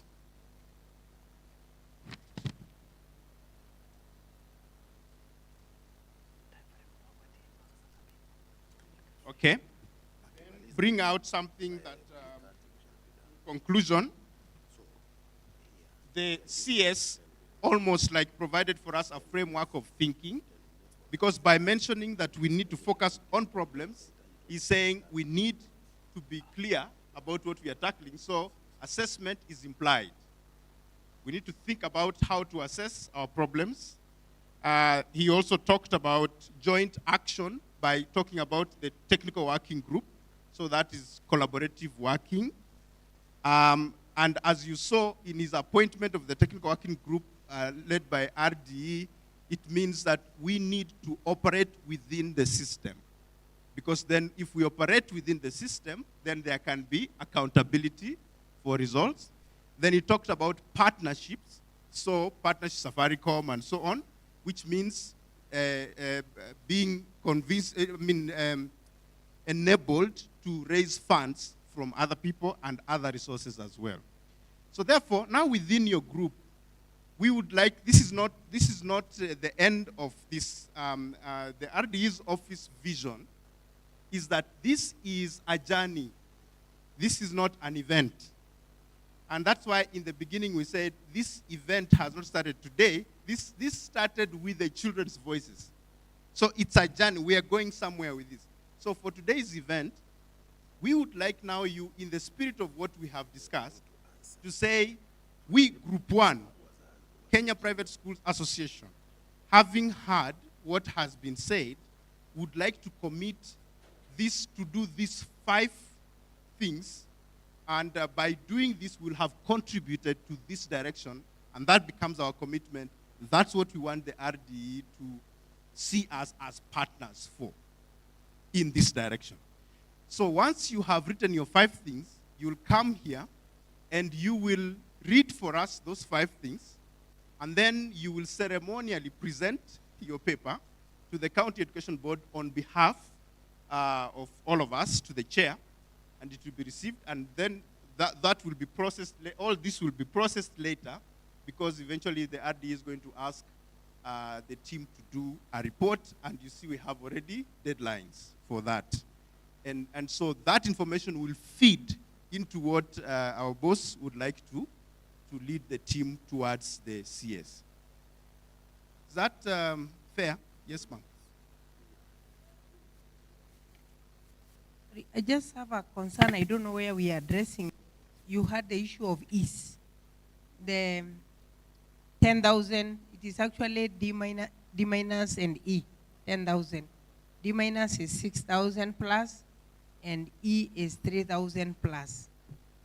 I don't know where we are going to capture, because the principal seated here know that one of the things that contribute to those is the absence of students in our schools. They register, for instance, not just, okay, they have been there 3 years, but I think mentally absent because of many other challenges. But they now become physically absent from February this year. Some have already disappeared from school. Sinikweli? Yeah, they have disappeared. Some have registered and they'll be seen by another new principal if transfers occur in November. So we even have a problem identifying them during exams. And they will give us ease because they are in Mijengos all over.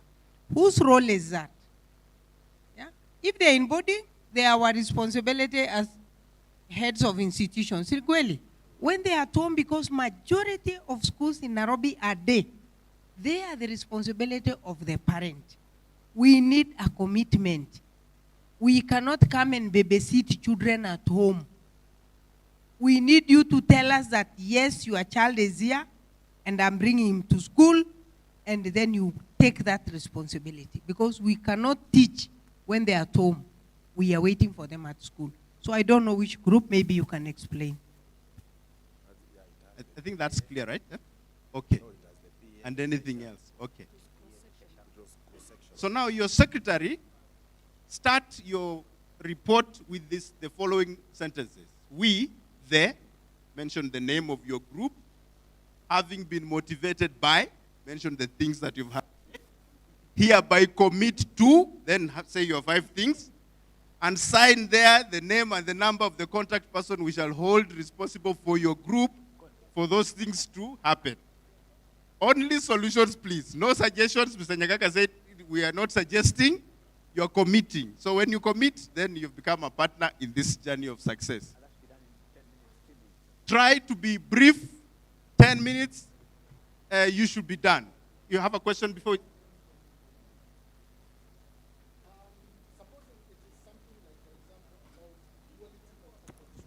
Okay.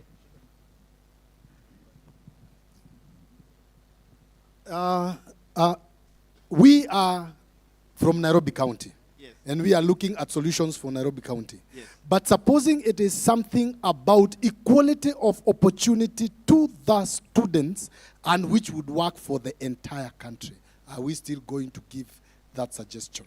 Propose the structure for that. That's okay. Yeah. Okay, good. So I think we are set to go.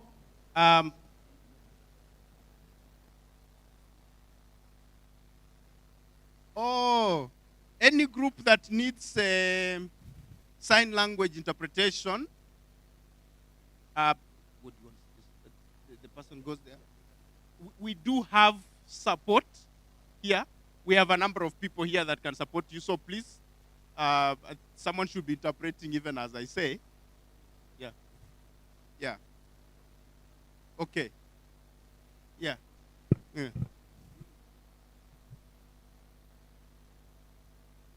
Mm.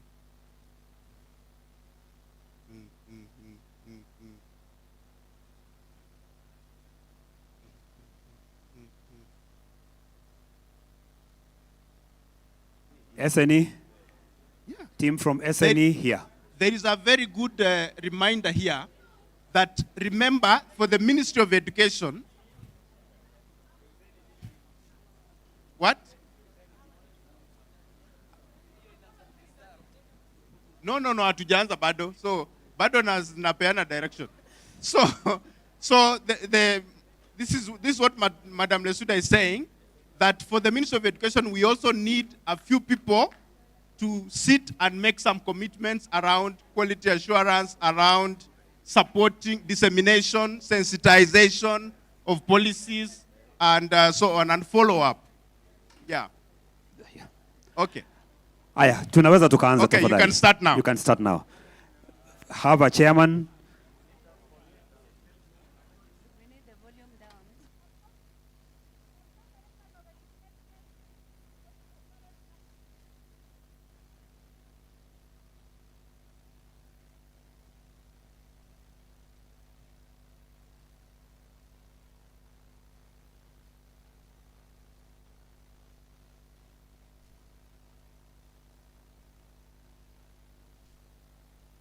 Sub-county directors of education, quality assurance, hapa kuna kona hapa pia kutafuta TSC hapa.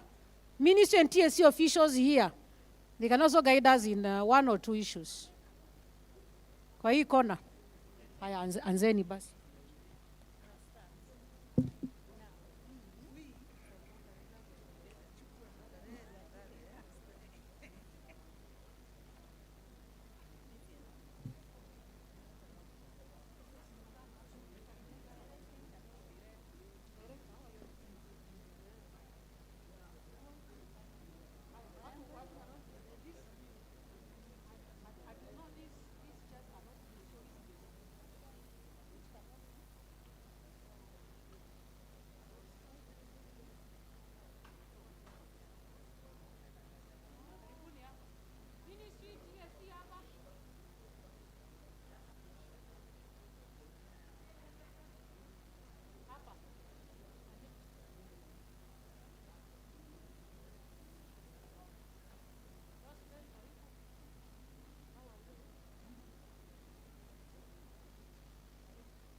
10 minutes.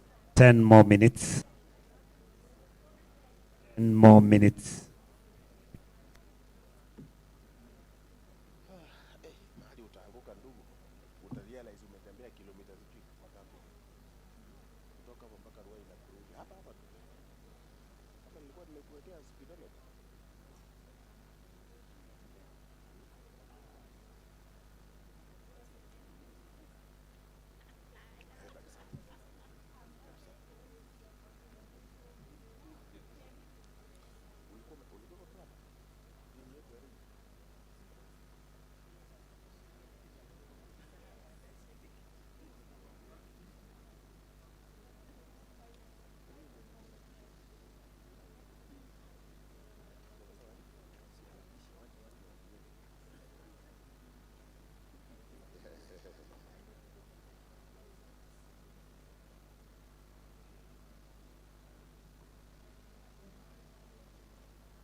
Haya majadiliano ya vikundi yangali bado yanapeperushwa live.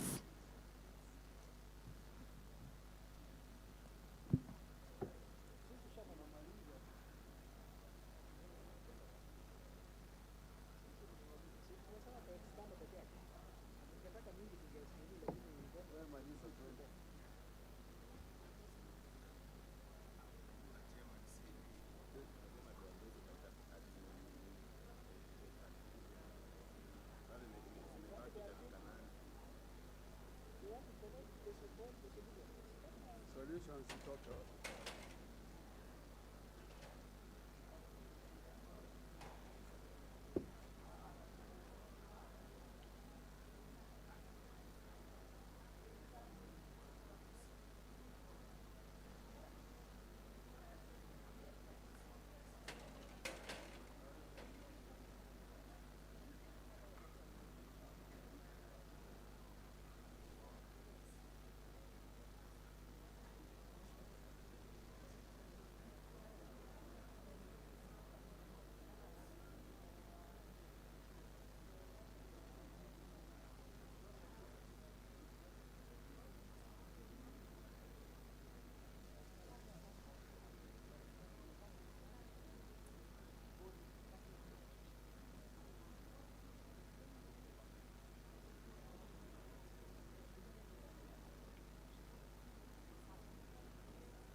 Kutuchapisha hapa nyuma kwamba sisi tumesupport.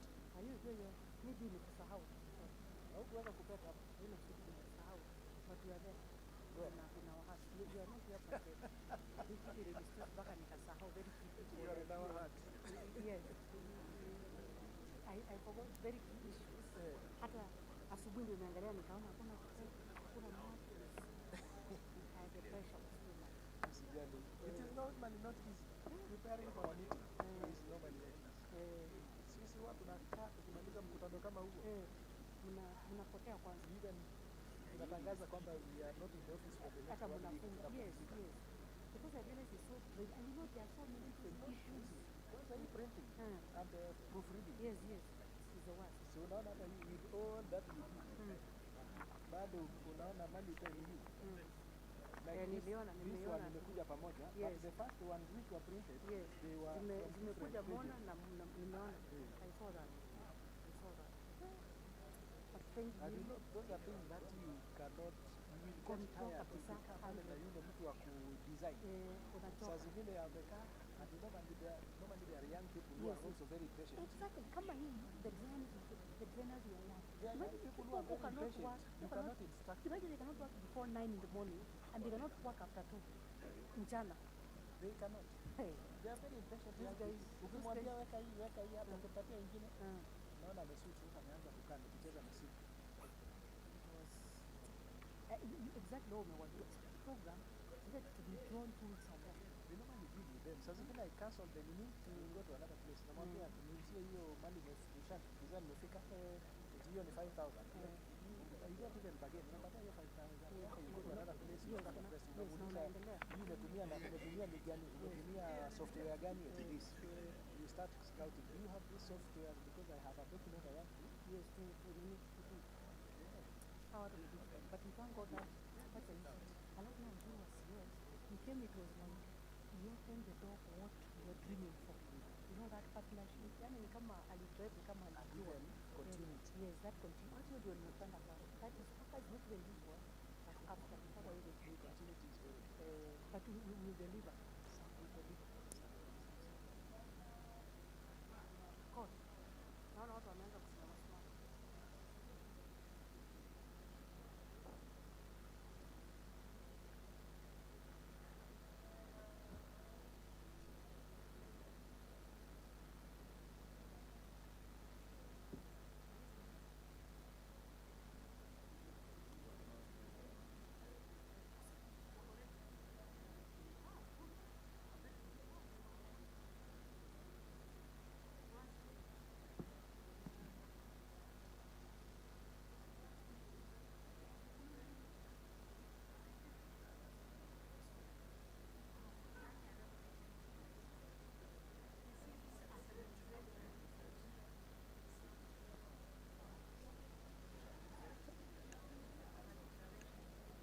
Naomba tufumkane. Naomba tufumkane sasa, tuje tumalizane na masuala ya makundi. Let us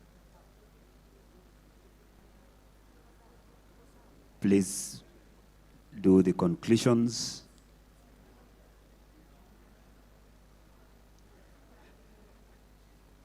BOM wawe tayari. In this order: BOM, PA, Kesha, KEPSHA, KEPSA, unions, SNE, Ministry of Education stroke TSC, alafu partners. Na vile vile niko na security hapa, wao nitawapatia fursa.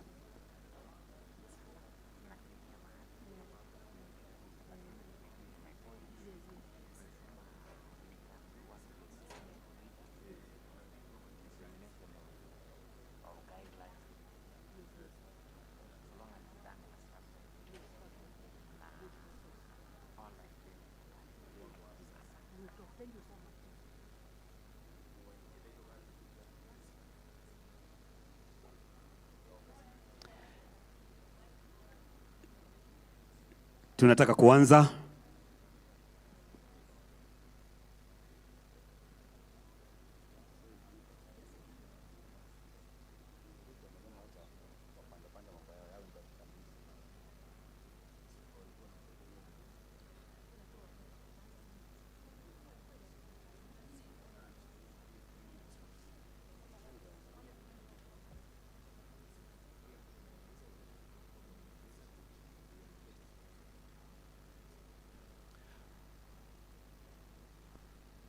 Wale ambao wamemaliza, tafadhali kindly notify us so that we... Asante.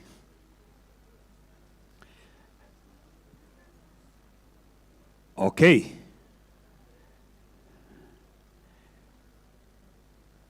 Kesha. Kesha wako tayari? Sawa sawa. Kesha wako tayari. Naomba tumalize kikao hicho tafadhali. PA maliza kikao. Wale wengine tafadhali. KEPSHA. Tafadhali. Partners. Tunaanza.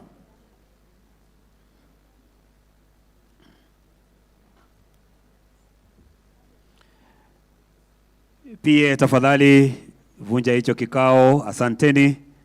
Partners tafadhali.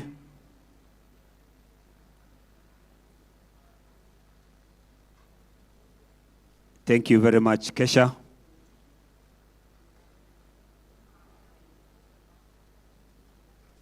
Parents Association, thank you very much.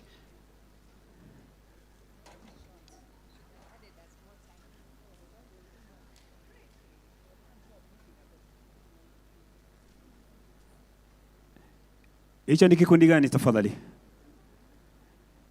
Maliza, funga kikao hicho. Aha. KEPSA.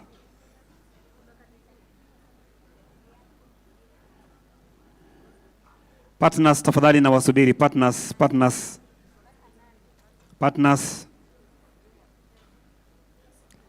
Remember, we are live streaming. Don't forget, we are streaming live on different social platforms. Tuko live.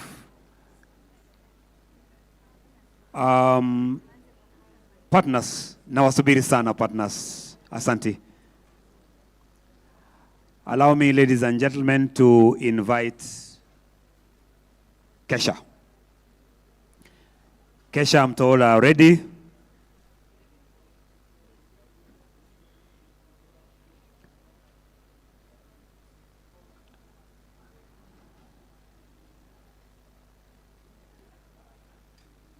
Partners.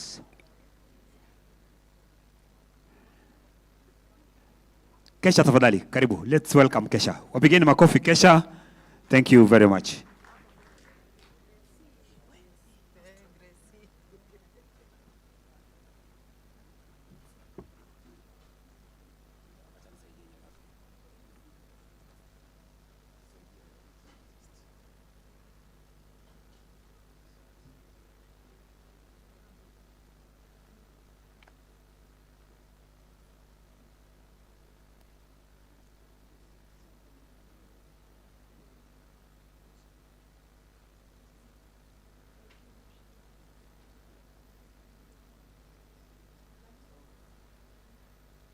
Good afternoon.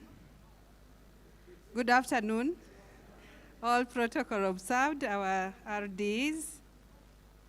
Kesha commitments on education dialogue, Nairobi. We started with the elephant in the house, how we will eliminate the E-grades. 1, we shall have students commit in writing to be present in school, and the same will be signed by the area chief and the parents. That commitment will be put in the student files for follow-up. We shall undertake due diligence and follow up learners' performance right from Form 1.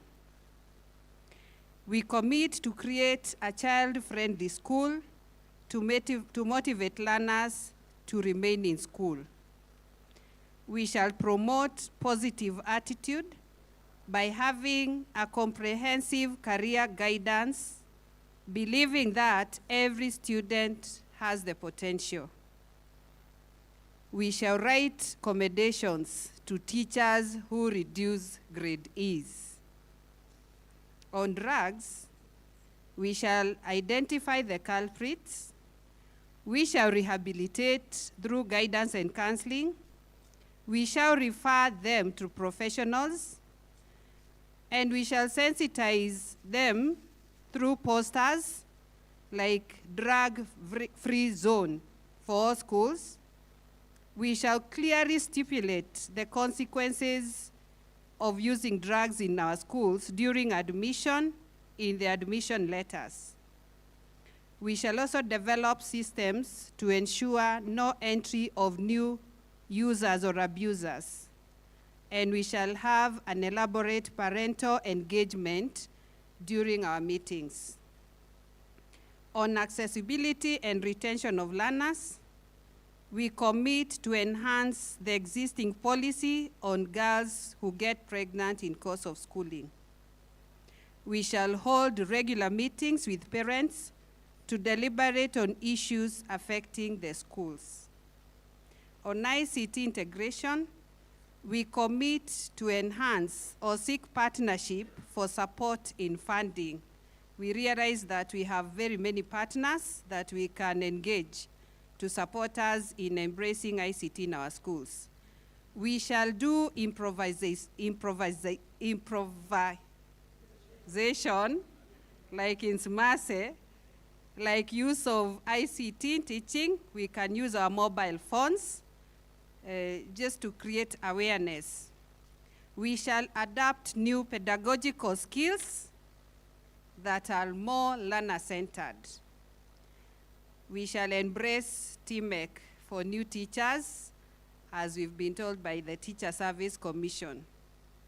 The clubs and societies we shall enhance in order to improve the learner discipline in our schools.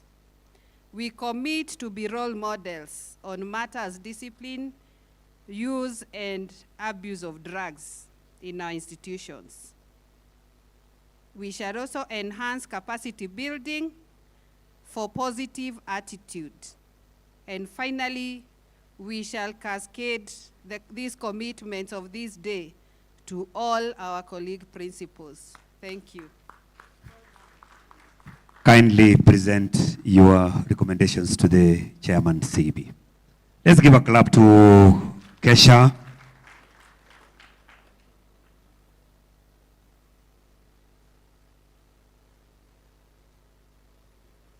Let's appreciate Kesha. Tuwapigeni makofi Kesha. And now in that spirit, let me invite Kepsha. Kepsha. Kepsha. Thank you.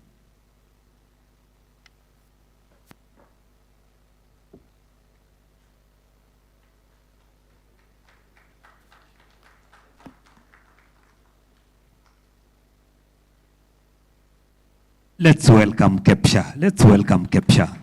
Karibu sana.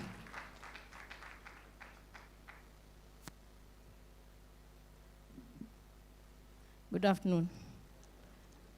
Mary Kimani from Cheleta. So as Kepsha, we have committed to do the following. One, we shall ensure that all enrolled learners are retained and transition to senior school at 100%. We shall also endeavor to nurture learners' talents, skills, and competencies towards producing a globally competitive citizens. We shall also strengthen guidance and counseling with a view to assist learners overcome the emotional, social, and physical challenges that they daily experience, be it at home or at school. We shall intentionally pursue public-private partnerships to close the existing gaps towards creating a conducive learning and teaching environment. We shall sensitize parents on their roles as the 21st century parents amidst the changing parenting landscape. We shall regularly plan to empower and motivate teachers for them to reach optimum optimum performance. We shall create avenues for learners to have a voice so as to ensure that the gap between the learners and teachers and parents are closed for better performance. We shall ensure that schools are safe spaces devoid of drugs and substance abuse, and also urge and motivate learners to take the values learned in school, to motivate learners to take the values learned in school at home and also practice them there. We shall bring on board all our colleagues who are not here with us, and this one will be owned 100%, such that in the next evaluation meeting, we shall have tangible results to give. Thank you. Wow, thank you very much. Kindly, let's have the chairman receive your resolutions. Wapigeni makofi sana, Capture.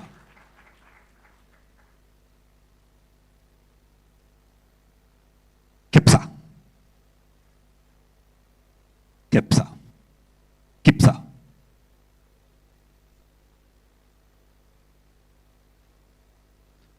Wapigeni makofi, let's appreciate Kipsa.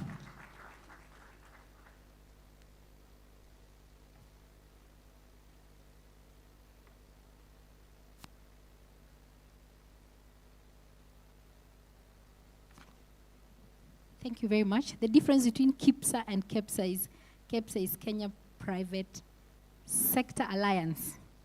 Okay. The other Thank one you. is Kenya Private Schools Association, where I come from. So we, the KPSA or KIPSA, having been motivated by the shared input of the Nairobi Region Education Dialogue, commit to, 1, we shall engage the government on the issue of land ownership and regularization to be addressed to enable schools to get registered and ensure accessibility to learning by all children. This will also enhance equitable quality learning. We are going to reach out to the Ministry of Education through the Office of the Regional Director of Education for collaborative approach in the provision of quality education and involvement in major policy issues, bearing in mind the private schools hold 71% of all the learners attending basic education in Nairobi County. 3, to enhance accessibility and with regard to the long distances the learners travel, we intend to work on transport pooling to ensure learners are enabled to get to their schools, which will be mapped and clustered according to their locality. We will be open to public-private partnership, where we'll be open to have available infrastructure to public schools within our given localities or schools to enhance equitable access to all the learning areas, both indoor and outdoor activities. 5, we commit to engage only trained and registered professionals, and we will maintain a register of indiscipline and gross misconduct cases, which will be shared with the TSC for further follow-up. We will engage all our stakeholders in consultation with TSC to develop human resource policy manuals for our staff members. And lastly, we commit ourselves to collaborate with the NGAO and other government agencies in dealing with the matters that affect our learners negatively and which borders on criminality. We commit to engage NACADA in building capacity for parents and guardians to deal with parental issues which are pertinent to our learners and children, and through public seminars and trainings. Thank you. Thank you very much. Pigeni makofi sana. Asante sana. Kipsa.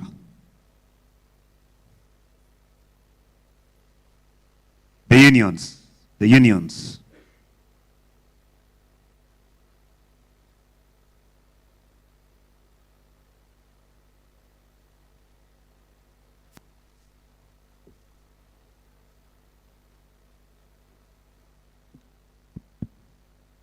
All protocols observed from the, pardon? Oh, the first boy child. Thank you. On stage, the marginalized. From the union, these are the commitments that we made. The first one, although it's not a commitment, but it is a clarity that our two secretaries are the conduct people. That is Nati secretary and Kupeti secretary. Commitment number 1, we commit to continue advocating for Nairobi to be mapped as an area, hardship area. This is to attract and retain quality teachers. That is number 1, Nairobi to be hardship area. Commitment number 2, commit to encourage our members to do their best and give quality education.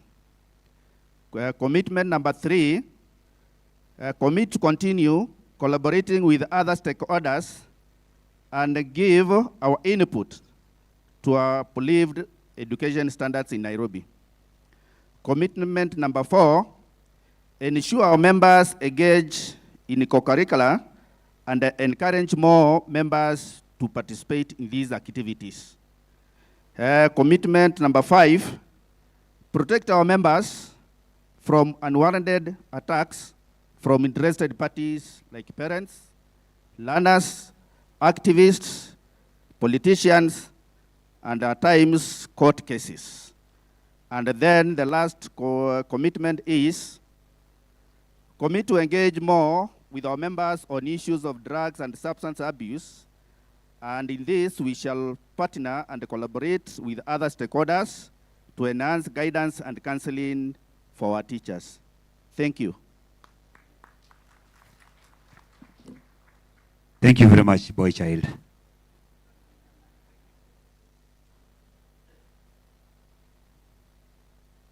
BOM, Board of Management. Board of Management.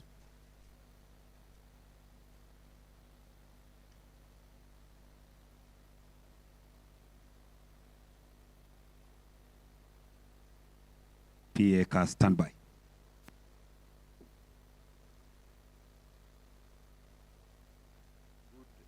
Good afternoon. And kindly allow all the words I'll use to be taken as they are pronounced.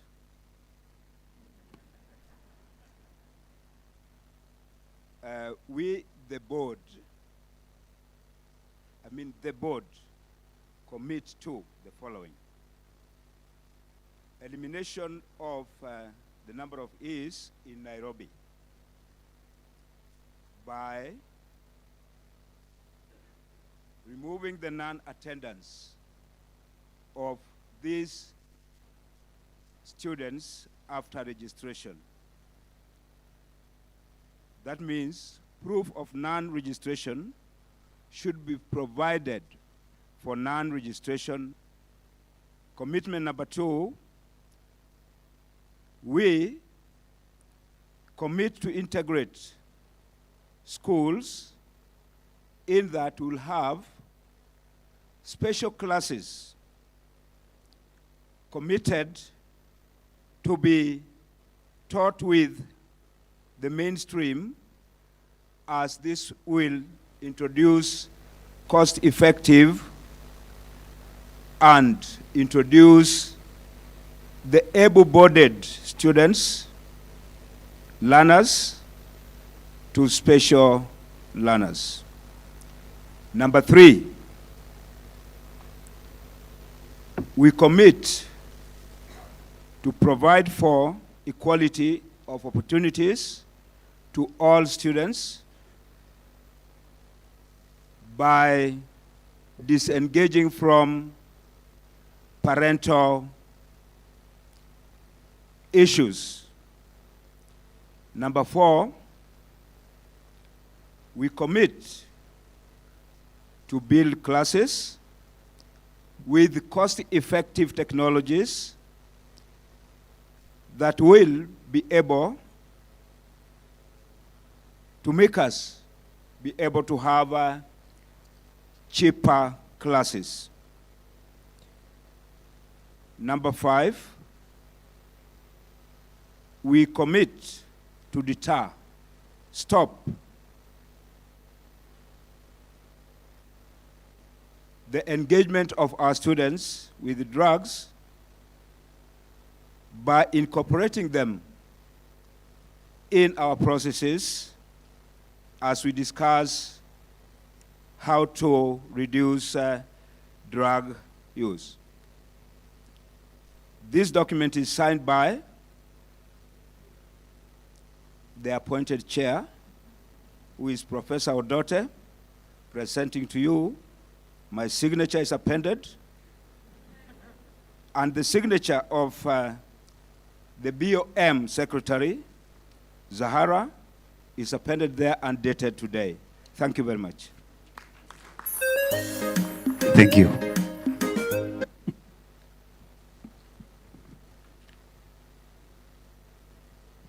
May I hand this one over? Yes, please.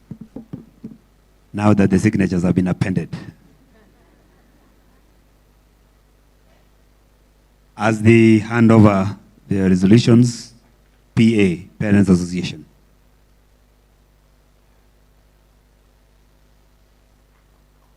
Asante.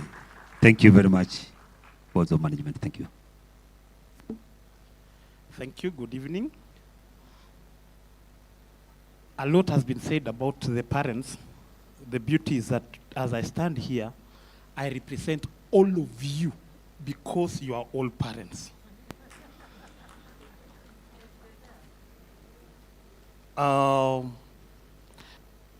Following the voice of children requiring increased parental responsibility, the Parents Association shall commit to, number 1, build capacity of PTAs to sensitize and equip parents, e.g. in parental, in special need education.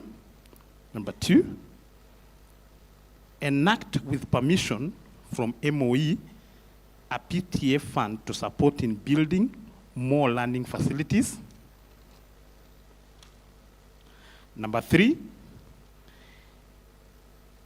enrich the culture of teacher and learner motivation on our platform.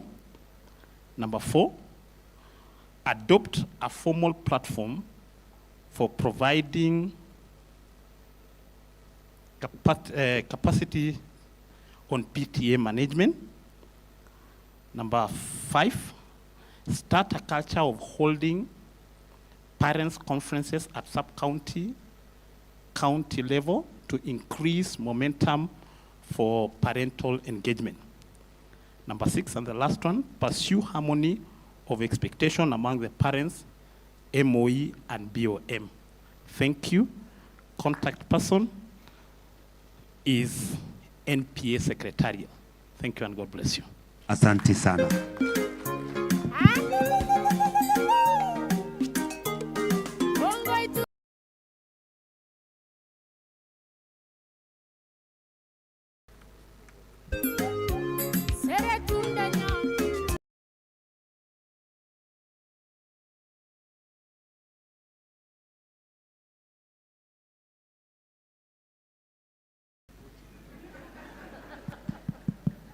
Thank you, Chair.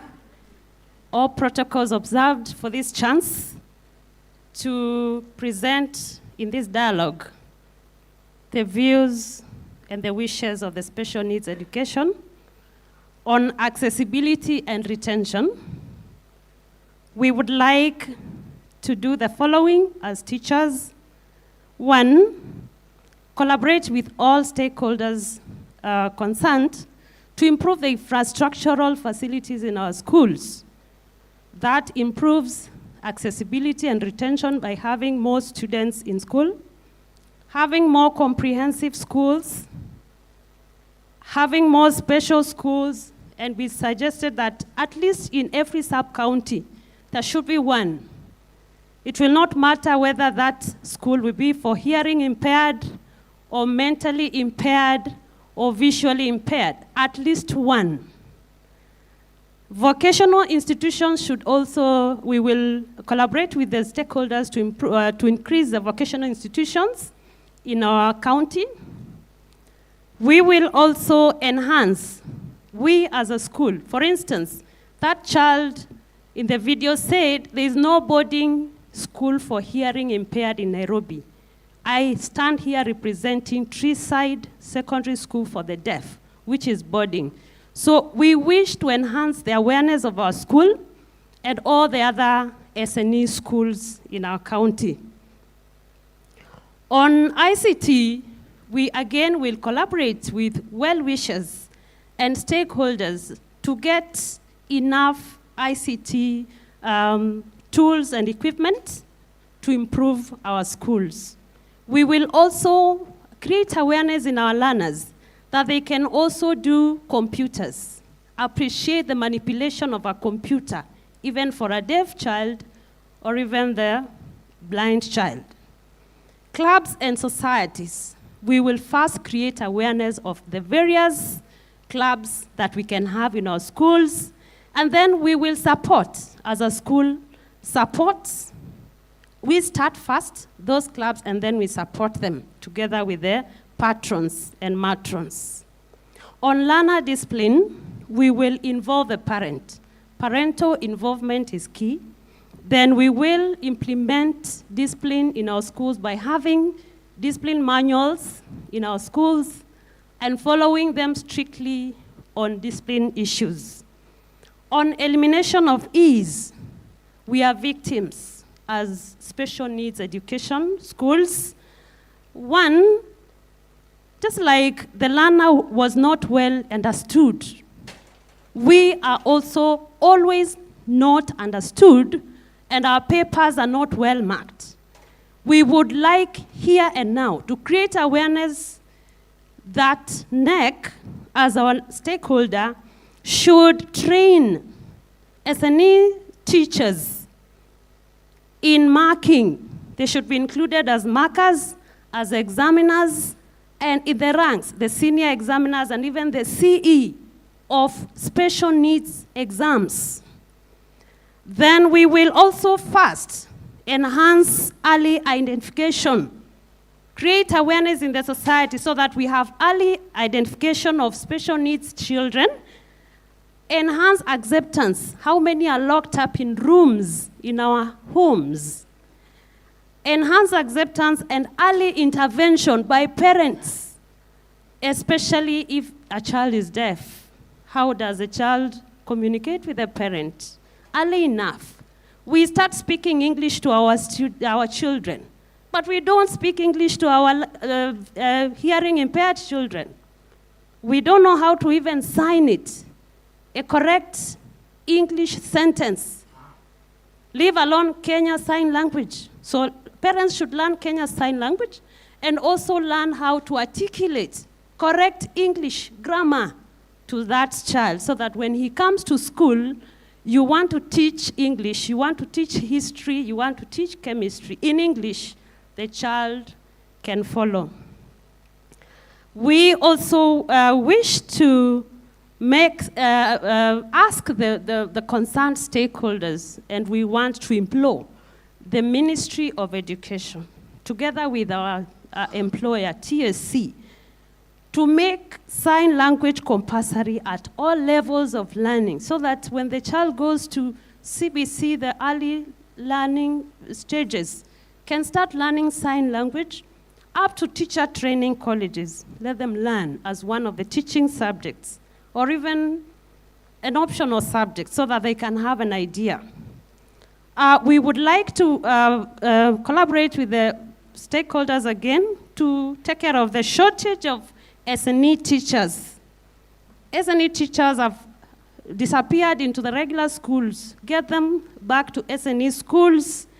Also train more. Then promote S&E teachers kindly. They are stagnated. They are not even recognized. Kindly be aware of S&E teachers. Promote them, because they work in very difficult environments with learners who need extra care. Then finally, we would like adapted teaching and learning material and equipment. Our textbooks that the government is providing are not adapted to the special needs. If I look, for instance, the hearing impaired, we have a different language structure. It is not there in the textbooks. On guidance and counseling, we will support and enhance the departments, and particularly start families. There are things we call families, where a teacher is assigned a couple of students, and that teacher stands as a parent. All that, my team is compiling a clearer report, sir, and we will submit it with my signature on it. Thank you very much. Asante sana. Thank you very much. Special needs education.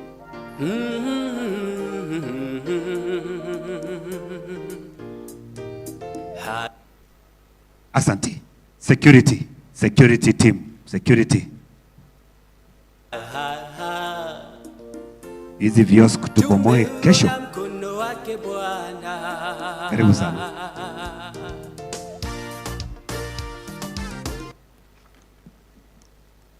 Hello. I'm representing the Ministry of Interior, the County Commissioner.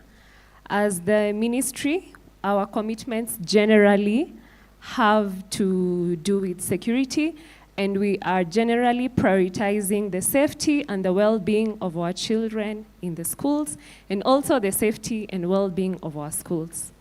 Our first commitment is to ensure that we have 100% transition in our schools, from both the primary and both the junior secondary. Our second commitment is to strengthen security in our communities, to ensure that our children are safe in schools, and also safe even as they walk from school to home and from home to school. Our third commitment is to collaborate with the Ministry of Education and also any other stakeholders, using a multi-agency approach in any area or in any issue that they may be facing. For example, we can develop an emergency response plan to ensure that we solve different scenarios, such as attempted strikes. Our fourth commitment is to continue with the fight against illicit brew and drugs. You all know that that is what we are currently very busy doing, day and night, according in line with our Deputy President's instructions. So we want to ensure that we want to ensure that the fight against illicit brew and drugs is key, so that our children are not in proximity with these drugs.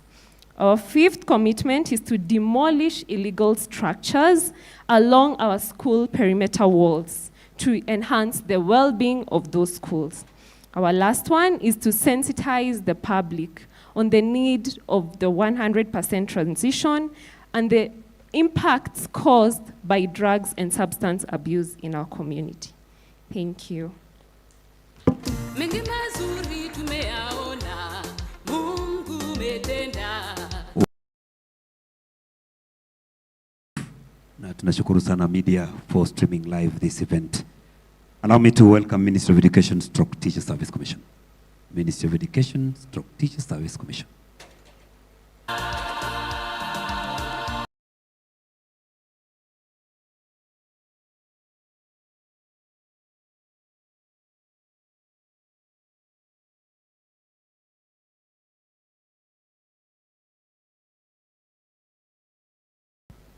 Okay, thank you very much.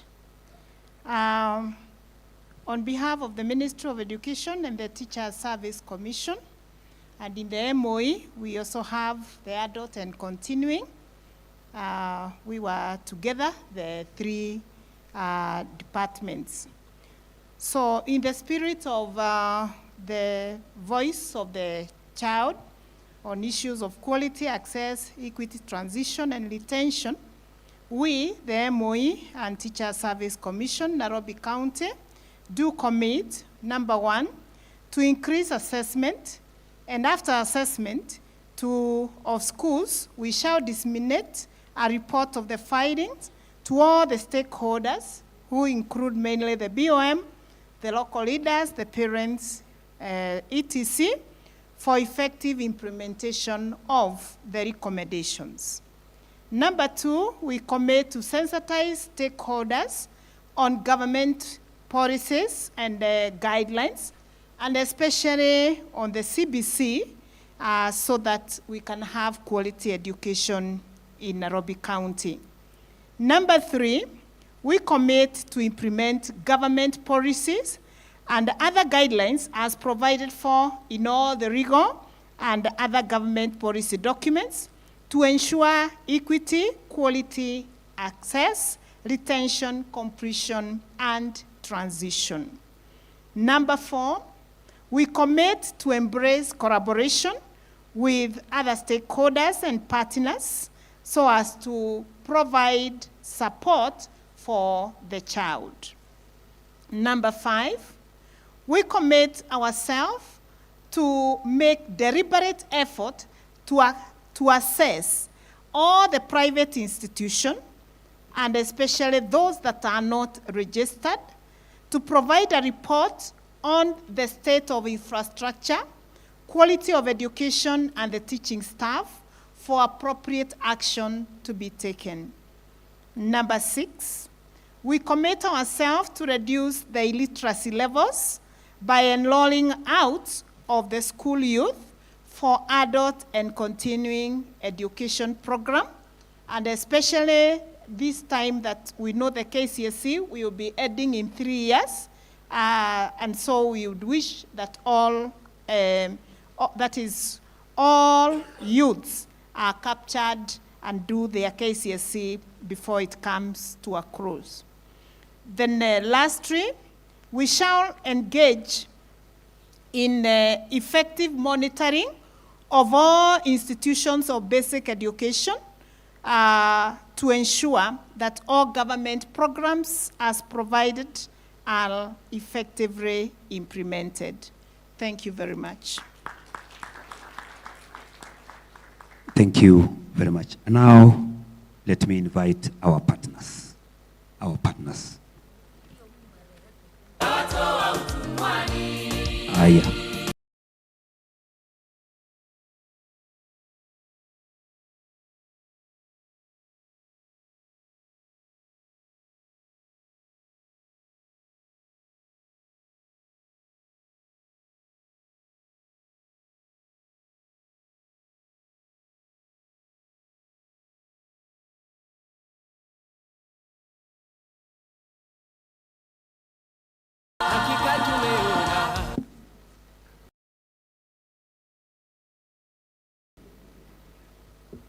Thank you so much. My name is Dr. Moses Wokono. representing the partners in the House today. We have a number of points that we need to present our chairman, sir. But I want to summarize because there are many. So I will summarize quickly what the partners have committed to do. They have committed that on the issues raised, they will enhance life skills and mentorship, both to the learners and to the parents. Some other partners will enhance WASH programs in schools across Nairobi County and do the massive health campaigns in schools.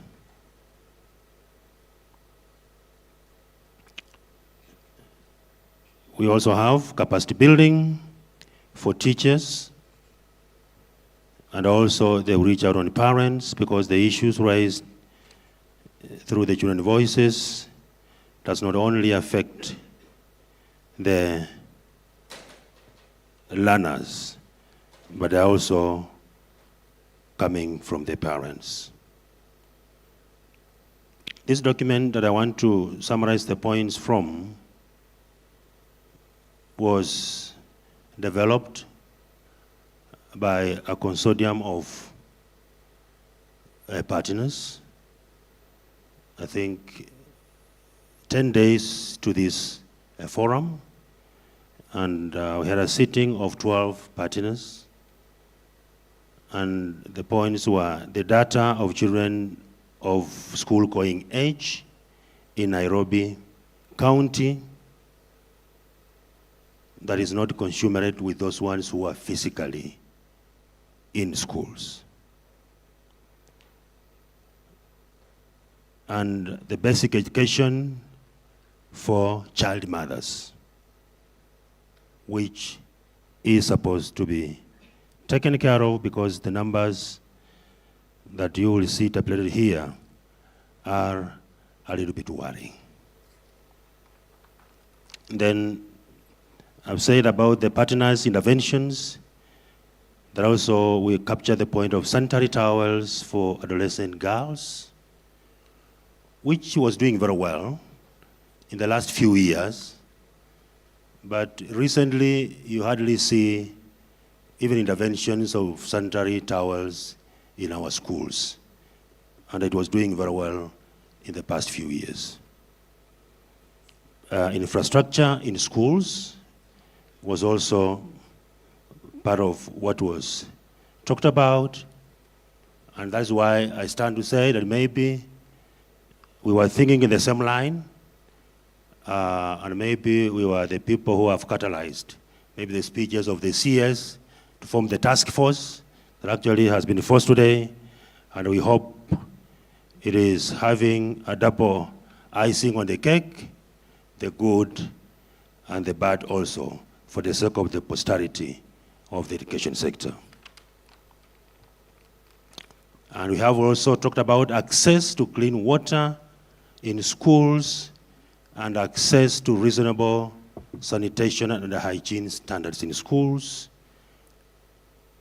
which it was doing very well shortly after COVID-19.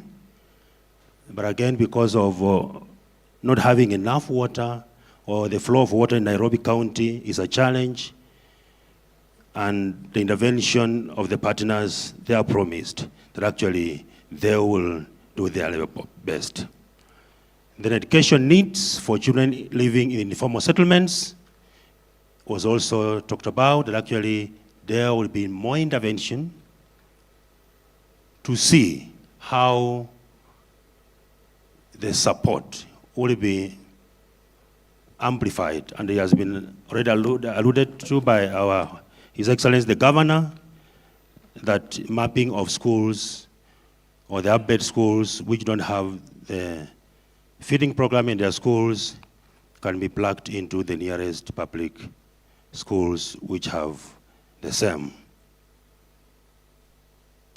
Then we have talked about the Nairobi County's progress made and education outcomes touching on the performance that actually was just mentioned here.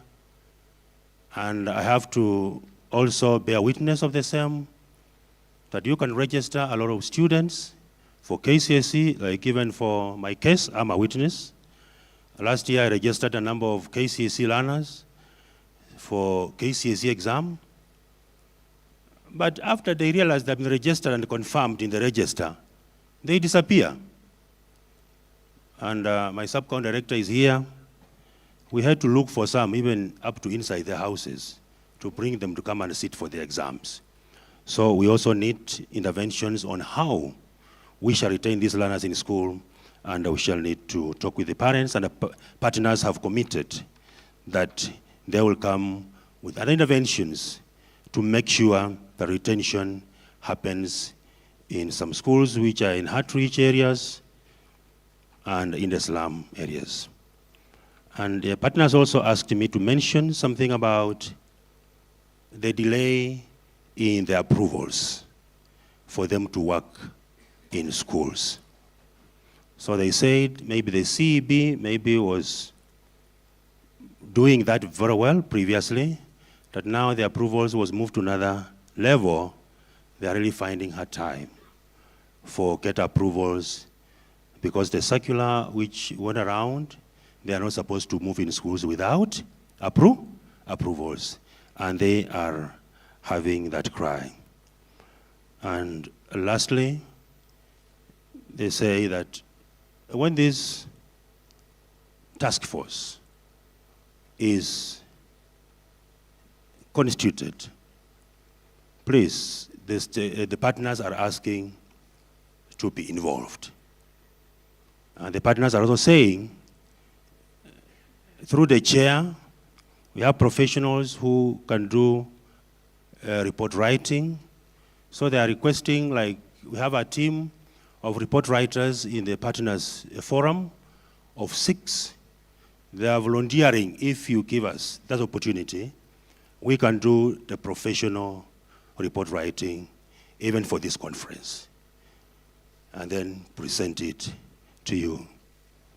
Without much ado, it is now my humble pleasure on behalf of the CB, or of the partners, if allowed, Johnston from each rights was to add in some other points, but actually they are captured all here. We shall have a presentation, then the chair will go through with his team. Let me invite all the partners on stage. Partners all. It is all partners. Partners, yes. All partners. All partners. All partners. Kindly, all partners. Partners can come Partners, now. Come over, all the partners. Quickly. Kama mko wawili, mmoja anakuja. Kama mko wawili, mmoja anakuja.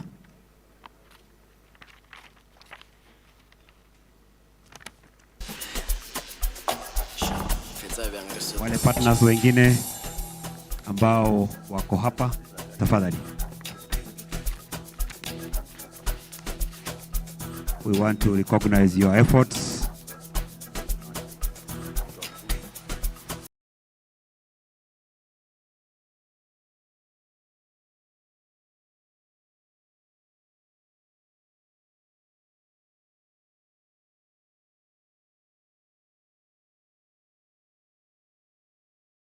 Come from?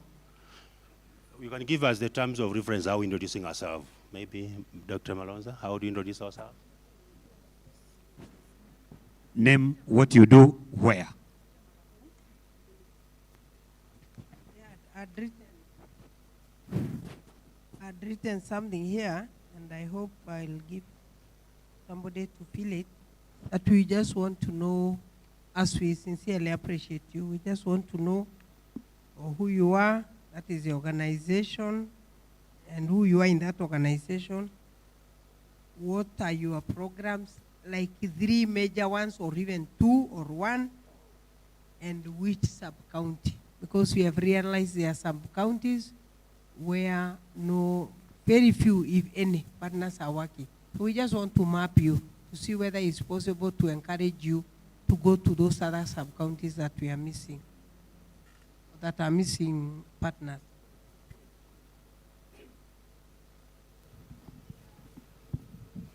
Hello, hi everyone. My name is Samuel Musau. We go to them. We go to them, we are based in Nairobi, but we are all over the country. We do, oh, sorry. Can't hear. Better? Okay, sawa. Yeah, my name is Samuel Musau. We come from an organization called We Go to Them. We do mentorship in schools. We also help keep girls in school. And like I said last time, our motto is one. We say Mungu moyoni, akili kichwani, pesa mfukoni, maisha level. God bless you. Good evening, everyone. I'm Sylvia Kasoa Maina. I'm Simama na Dada Initiative. Together with our partner, We Go to Them. We basically keep girls in schools, but we also keep boys in schools through mentorship program, specifically life skills, and then now on sexual reproductive health, that is on WASH. And we also support girls, vulnerable girls, on sanitary pads or dignity kits. Which sub-county particularly you work in? Basically Nairobi County. Okay. Yes. The entire county? Yeah, Nairobi County. Okay. Good evening. My name is Lynn. I'm from Shovco Health, based in Mathare and Kibera. We are currently in 4 counties. That is Nairobi, Kakamega, Mombasa, and Kisumu. And our services that we are offering, we are having girls' education, we have health, we have community participation, and also WASH. Good evening, ladies and gentlemen. My name is Christine Wafula. I work for Life Skills Promoters. As you can hear the name of the organization, we promote life skills, coaching and mentorship among children and youth in various institutions. Currently, we are in Embakasi and Starehe, implementing a project that deals with safe internet usage. But for life skills, we cover various counties. We also have other projects in Meru, Kwale, and Kiambu. Thank you. God bless. Good afternoon. My name is Gladys Abuta. Sorry, I have a colleague here. We were told to come, one of us, but it's okay. From Shovco. Shovco, we have a number of programs. We are based in, our headquarters is in Kibera, and we are doing a number of programs, especially in schools. Our major program in schools, we have a WASH. We have WASH and we have education for girls. For WASH, we are connecting schools with water, that is clean and safe water, through the aerial pipeline, that is the Sky Water. Then we're also doing the other WASH services, like doing hygiene promotion, behavior change communication in schools. And going forward, we are planning to do sanitation in schools. That is, we are going to do rehabilitation of sanitation blocks in school and also construct sanitation blocks for the schools which are needy. We also have the girls, schools for girls, that is in Kibera and Mathare, where we sponsor girls from needy families. So like they get scholarship and they're taken for, they're given free education for primary level. And we have a number of programs like library services. You had them, they were mentioned here by the one who was in the panelist in the morning. Thank you. Good afternoon. Elizabeth Waida from UNICEF Kenya. I had the privilege to introduce myself in the morning. Just to say that UNICEF, we target access, inclusion, quality, and we also do education in emergencies. And for Nairobi County, we are mostly in sub-counties where we have the informal settlements. And for service delivery, we do supply teaching and learning materials to schools, and also capacity building of teachers, of BRMs. Thank you. Thank you so much. I believe it's a wonderful afternoon. My name is Joshua Umweno from CFK Africa. It is based in Kibera, where the headquarters are, and we work to support locals from informal settlements in improving public healthcare and youth leadership and education. A number of our interventions are in the field of education, youth trainings in entrepreneurship, using the power of sports as a tool for cohesion and peace building, provision of quality, access to quality education for both boys and girls and also teenage mothers to access quality education in high schools and also technical training institutions. Thank you so much. Good afternoon. All protocols observed. Shisanya Johnston, my name, from the East African Center for Human Rights. We have 3 programmatic areas: right to health, education justice, and business and human rights. Particularly on right to health, we've been engaging both at the national level and the county level. With the national level, we've been supporting mostly the registration guidelines and the dissemination of the same, but also with the standards issues with the quality assurance and standards. And then at the counties, we support the capacity building for board of management for schools and also the quality assurance at the sub-county level. Thank you. Amjambo. How are you doing? When we were doing the panel, it looked like the house was a bit more full. We thank God that a number have moved, but we still have a huge representation. My name is Dr. Jackton Akelo. I serve with Pesetas Foundation as an executive chairman. And basically what we are trying to do is, if we can transform one life, we believe we will be transforming and making contribution towards good citizens and towards the transformation of the whole society. We work in the area of education, we work in the area of food security and livelihood security, climate change, and women empowerment. Specifically in Nairobi, we work with the children we support to access, but we also support partners to monitor the children who have been funded to go to school and be sure that we can be able to have those children be very articulate to present their reports and just check those reports and monitor the progress or the downward trends that they have. Our partners are majorly you and me, and the children that we support, who sometimes you are too busy to even check their report forms. So we do that for most of our partners. We work in Nairobi, in Kibra, Embakasi, and Mathare, but we also work in Kajiado, Kisumu, Homa Bay, and Siaya. Thank you very much. Good evening. My name is Mercy Kimani from Bethel Network. At Bethel Network, we have 3 major programs where we look at supporting the teachers in building capacity for psychosocial support, mental health issues, and also we look at building capacity within the students, right from grade 6 all the way to TVET. In Nairobi, we are working in Dandora. We are also in Kibera. Also, we are in another 14 counties around the country. Thank you. Once again, my name is Mary Olubai from the Kenya Private Schools Association. We work with the government in the provision of basic education by providing a space for learners to be in our schools, and at the same time TSC in the provision of employment opportunities for staff. Asante. Good evening. Good evening.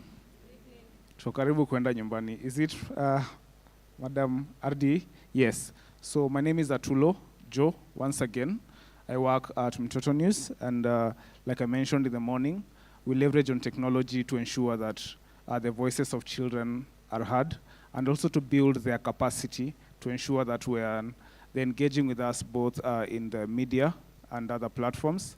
They are able to have the right information and also be safe on these platforms. So our areas of intervention are mostly on capacity building to ensure that we train these children on areas like advocacy, so that when we are telling them what the law is saying, they are also able to understand and they know this is what the national goals for education are, and also being able to understand so that we can also be on the same page, and also ensuring that we listen to their voices, whatever they are doing in schools and whatever they are learning is able to be brought out, and policy makers, decision makers are able to understand everything from a child's perspective. Thank you. Hello, good afternoon, everyone. Madam Director, Mr. Chairman, thank you for having me here. My name is Giovanni. I represent the Still I Rise. The Still I Rise is an international organization whose mission is to provide the best quality education to the most vulnerable children. We operate in several countries, but here in Kenya, we have established the first ever international school offering the IB framework, the International Baccalaureate Framework, completely free of charge for vulnerable children. For those of you who are not familiar with the IB, so IB, as I mentioned, stands for International Baccalaureate. It's one of the most widely recognized and most prestigious educational frameworks in the world. It's actually offered by a very few elite schools here in Kenya. I'm sure you know some of them. ISK, International School of Kenya, St. Mary International School, Braeburn. All these schools offer the IB at a very high cost, around 2 or 3 million shillings per year per student. So the mission that we have here as an organization is to provide that same level of education completely free of charge for children that are vulnerable. So we serve Kenyan children, we serve refugees children, we serve boys, we serve girls alike. Our children come from Mathare mostly. We're based in Mathare North area 3, across from Mathare North Health Center, for those of you who are well acquainted with the area. But our children hail from all over Nairobi. We have children coming from Kawangware, from Kibera, from Dandora, from Kayole, you name it. Any area that needs our impact, we are there. We try to support not only in Mathare, but also in other constituencies. We believe in democratizing access to education, and therefore we provide very high quality services to children who would otherwise never be able to access them. On top of this, we also run food programs for the children. We run healthcare programs with NHIF, so all our children are medically insured, they have medical coverage, and we try to bring a holistic approach to education. So anyone who is interested to look us up, we are called the Still I Rise. This is the name of the organization. Still I Rise International School is the name of our school. Thank you so much. Okay, good evening. My name is George Sikulu. I work at the National Parents Association Secretariat. I'm the head of the Secretariat and the Chief Executive Officer there. Our mandate is to promote parental empowerment and engagement in education through the PTAs at school level. And so we achieve that by, one, raising partnership resources to run PTA programs that can be shared across the country, but two, also to support in capacity building of PTA management, and lastly, to be a resource to the county education boards in terms of compliance and effectiveness of PTAs. Thank you.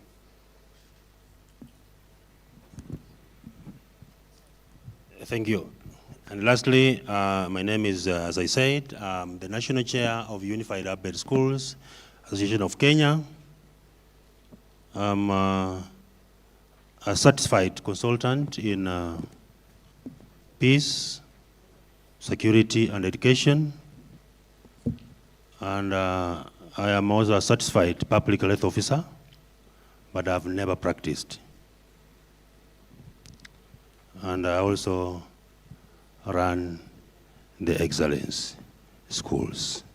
At UWASA Kenya, that is Unified Upgrade Schools Association, we champion for equity, quality access, and are preaching cups to empower the children in the slum settings in this country. May God bless you. Now it's my humble pleasure. If you allow me, we hand over this to our chair. Thank you. Let's give them a better clap. Let's give our partners a better clap. Asante. Nataka kila mtu ainue mkono, kila mtu ainue mkono na kunipungia. Kila mtu ainue mkono.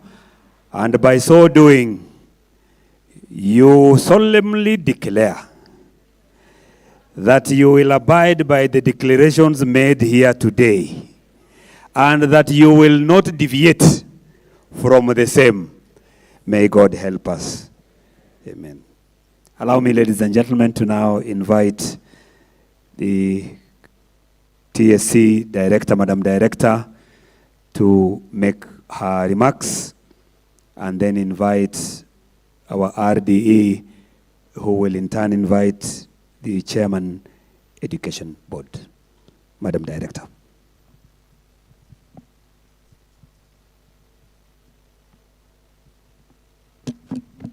Thank you so much. Good afternoon.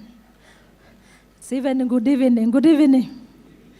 Yeah, so without wasting much time, let me say thank you to our RD for organizing this kind of engagement, this kind of conversation where all of us have been brought on board so that we can engage on issues of education in Nairobi. And all of us agree that we are so much important as far as making education tick, as far as making education work for Nairobi, because that was the theme of our engagement.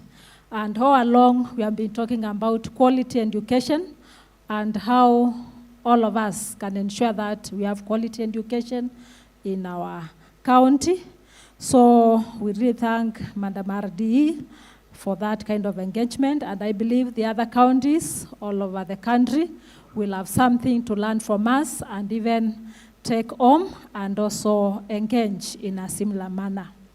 We have seen that we require affirmative action for our county because we have several issues which require attention, bearing in mind that our public schools are very few, and as a result, we have a lot of enrollment, overcrowding in our schools, which has also strained the teacher resource.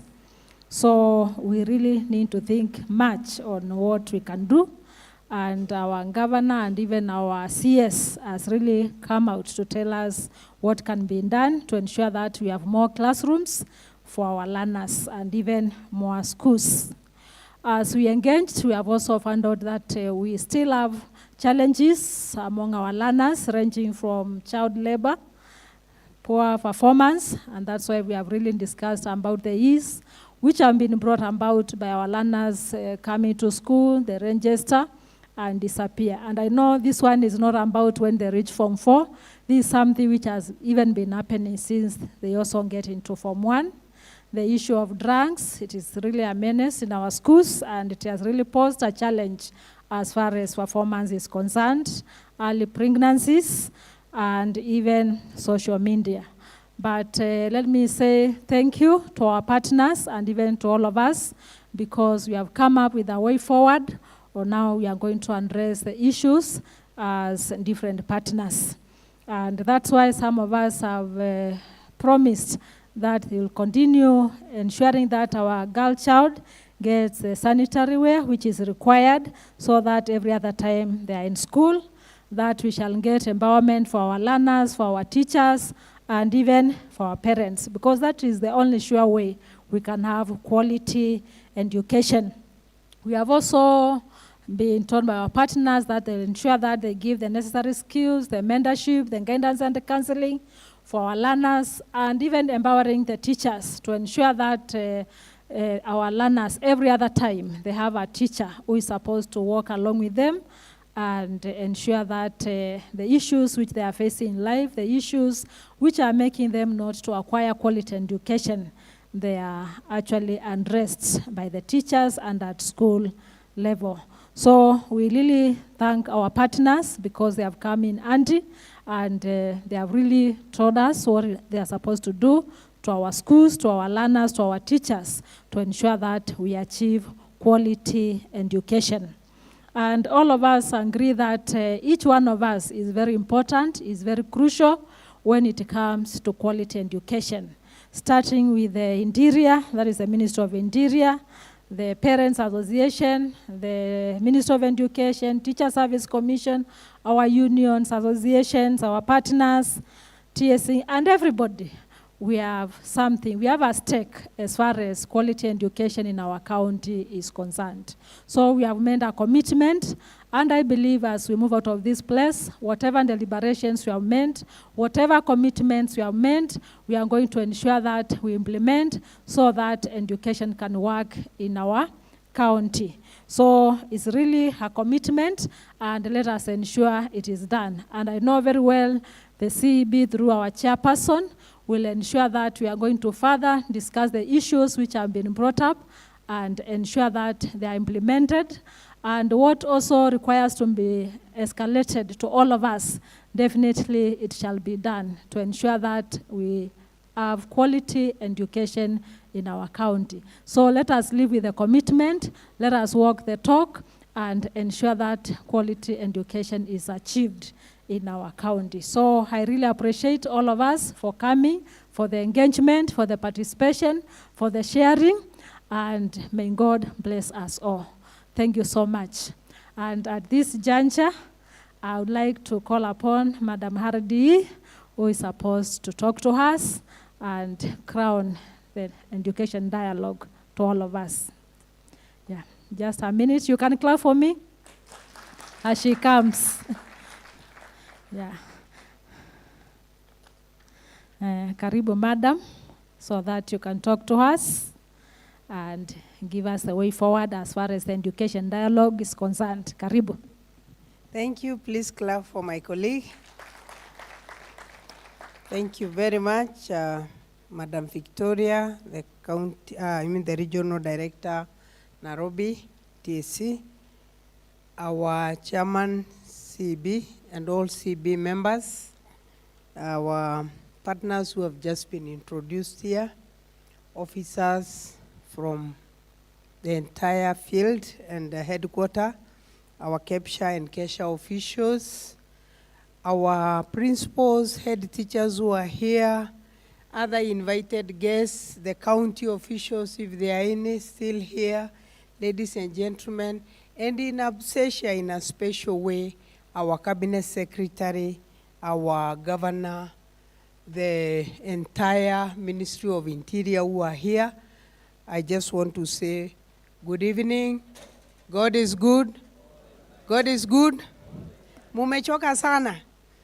Saa hii ndio mimi naanza kuamuka. Nafikiri nililala mbele yenu mpaka usingizi ikaisha. Thank you very much, and I want to apologize to some who sat here and there's a time I had a blackout, but I still heard what you said, and I thank God that we have had that presentation, that commitment. That commitment is not to ourselves. It is commitment to our children, and above all is commitment to God, because the jobs we hold are a gift. They are gifts from the Lord. You've been given time, and that's why sometimes I used to tell teachers whenever they asked for, when we were still transferring them, whenever they asked for a transfer, I would tell them, I'm not the one who have put you where you are. It is God, because God puts us where He wants us at whatever time, and can remove us when He wants. Hiyo ni kweli? So we have been put to those positions that we hold. And I just want to say, Bwana Chairman, that even before I invite you, we have been having the office of the president here. They have been holding our hands. Sometimes we remember them most during exams, but I just want to thank them. I really want to thank you, sirs, that you know the role you play to make us survive wherever we are. Some of us, when we think of going to Mathare, you are always there working with us. And I want to thank even the security you provide for our offices to make them what they are. Also want to thank our officers to hold the field that we have very few. When I came to Nairobi first, I almost ran away the first year because there were so many complaints coming, so many bloggers writing. Even Jogo has confirmed that that blogging has gone down, complaints have gone down, and that is not by us sitting in the headquarters, it is by you people in the field. So Julia, who is the chair of our, we may not give you time to talk today, but I just want to say that we thank you so much, our quality assurance. Madam, who is Madam Maudo? Yeah, she was here with us. Yeah. Madam Maudo, or even Madam Wenya, who got transferred, you have really done a wonderful job in terms of quality assurance in Nairobi assessing. And what I didn't hear, I don't know whether you were given a chance to say what we wanted. Did we say?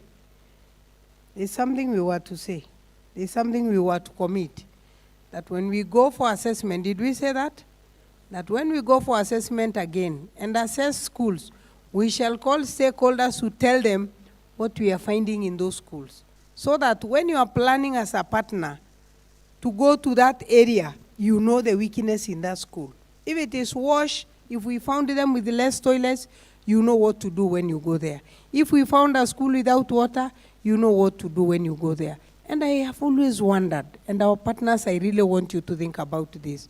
When we are talking about our schools being grabbed, and some of you are in the human rights departments, you are dealing with the human rights. That is the rights of the child being abused. Why don't you help fight for those schools so that that land does not go? Because that land is there to make that child comfortable. Please think about that. We have so many lawyers who want even to do pro bono services so that they can be able to support that child so that that land doesn't go. I also want to say that as an office, we have been looking forward to this day. And I want to thank Malonza in a special way. The team that from my office that has been working closely with Malonza, just stand up, please, before we even tell the partners to stand up. Wamejisahau, wapi Nyagaka, wapi Malonza, hata yeye mwenyewe ametoka. Oh, you are this way. Where is Kereka? Where is Nyagaka? Susan, we always wrote to you some data. All of them, Kareithi. Oh, he's at the back. Please clap for these people. They have been working round the clock in our absence. These partners know that. Can I see the partners who have been sitting with them? Just stand up. Yeah, stand up, please. Let's clap for them wherever they are. Thank you so much. Thank you, entire team. This is the day the Lord has, and we shall rejoice and be glad in. Yes, haven't we rejoiced? And we will rejoice more because the commitment, the requests, those children aired there. And I'm requesting Mtoto News, please edit that video because it's going to go far. We are going to use that video, not for our fundraising, no, but for reminding us that children said this, and we must tick the bullets. So whatever we have talked here, if those bullets are not ticked, we have done nothing. So let's go back, revisit what you have done. As an office, we want to, and I don't want this team that I've told to stand to get tired. Don't get tired, also our partners. We will now sit and consolidate that, but let me not put it in the mouth of the chair. We'll come here to say maybe something about it. But I want to thank all of you, thank the CEB for coming in the last minutes. We brought you in, we felt you. Thank you very much for giving us that chance to continue until the last minute when we told you, come now, I think we need you. My dream or my vision is to live a better Nairobi, is to live Nairobi that cares about the child of this country, is to live Nairobi, to live the corners of Nairobi attended to. That's why I took that list. We are going to map you out, check whether there are areas that are neglected, check whether there is an area that needs you, and we shall tell you. Instead of going to many, many other counties, please think of also expanding in Nairobi. This is Kenya. Nairobi is Kenya. When you deal with the Nairobi, you have actually dealt with almost the entire country because people from all walks of life are here. So I want to thank you all. And as we depart today, we remember that the rains, I don't know whether you saw what happened in the rains. The other day, you saw that we could not access almost, how many? Almost 10, 15 schools could not be accessed. So when you talk of wash, please talk of wash by even thinking of how to clear Make your the computer easier. drainages around the school. That is the message I always forward those to the governor. They're very prompt to rush and unlock the sewer lines, the drainage lines and all that. But I want to challenge our partners who are here. Please, let's not wait for the rains. Let us start helping schools, because some of you are in climate change. So if you're in climate change, it means let's have more trees that can absorb that water, let's have more flowers, let's have plants, other plants, grass and all that. And let us also help these schools to fence and secure their schools so that we do not have the lives of children endangered. Last year, one of the worst experiences we had as a region is this young girl from Kasarani who was raped just immediately. She was dropped in school by the parent because the wall was very porous, somebody just jumped in. Let's observe that. When you visit a school to give bursaries, walk around, check whether there is something else that you can do, so that we don't always talk of how to empower the child, how to give bursaries. No, you can give money, but you can give money to a broken human being, a child who has been broken. I remember settling a child. I will not even say what she does, but I settled a child in Form 1 this year, and it really touched my heart. A very, very important person in this world. A person who should be a high flyer, a person who should be smiling wherever she is. But with incest in the family, finishing her simply because she's an orphan. She could be playing in America. She could be displaying her talents in America, in US, and wherever. But we shall work with her. It is not yet over. I wish I could get the bastard who is trying to make our life miserable. If you're in human rights, see me. I will tell you who he is. Hello? Si tutoboe? Tutatoboa. Anything with a child, we shall stand with those children. So ladies and gentlemen, nimefikisha hapo. Nashukuru sana. Thank you also for standing with me at a time when I felt weak when I arrived. I'm now feeling strong because we are seeing the results. You also had the sentiments of our governor, classrooms. In fact, I think you heard that already 1 billion has been released for classrooms, so you will start seeing changes. It's only the designs that are being worked on. You have also heard that we are going to have a task force. We will definitely involve you so that we come up with the right issues.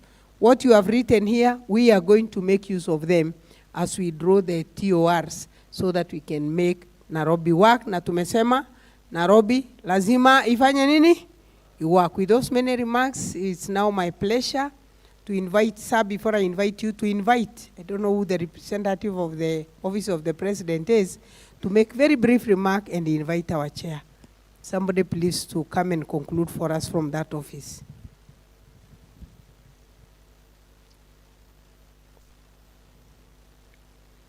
What I never know is their uniform. Mimi siwezi jua DC, PC, wanaitwa RC, chief. Mimi uniform ni uniform. Na ni ya serikali, si ndio? Asante sana, and we respect you, madam. Karibu. Asante, Madam Ardi. Good evening. Mine is going to be very brief.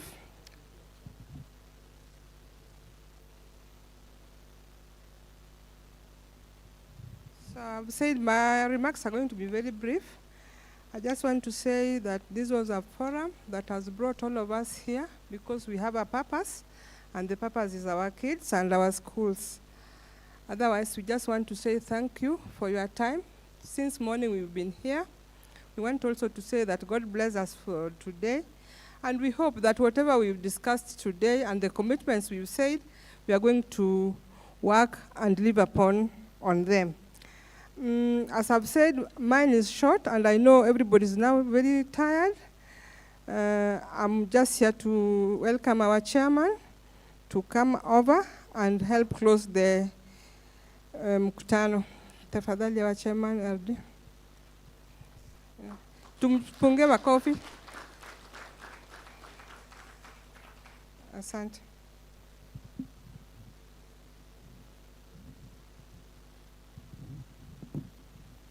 Welcome. Thank you.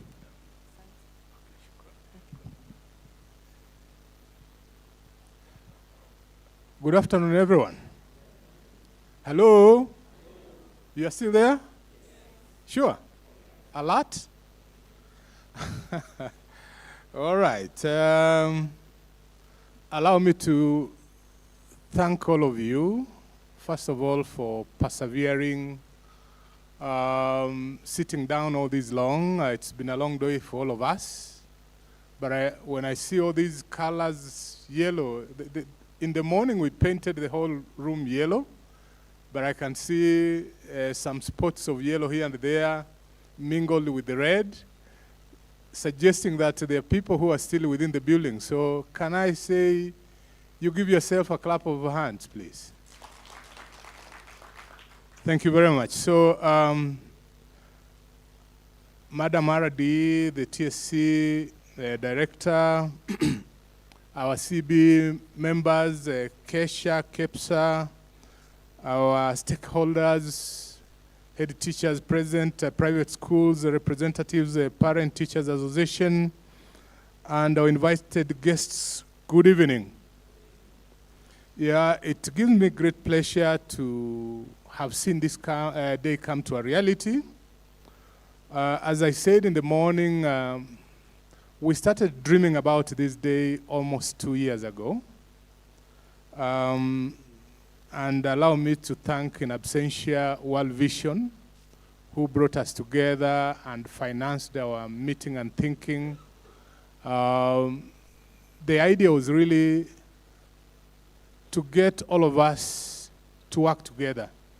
Because when you think about education, and more so a child's education, yes, this child belongs to a particular family.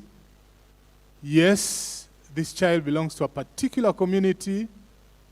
Yes, this child belongs to a particular nation. But guess what? Who will ultimately benefit from this child? All of us, isn't it? Hello?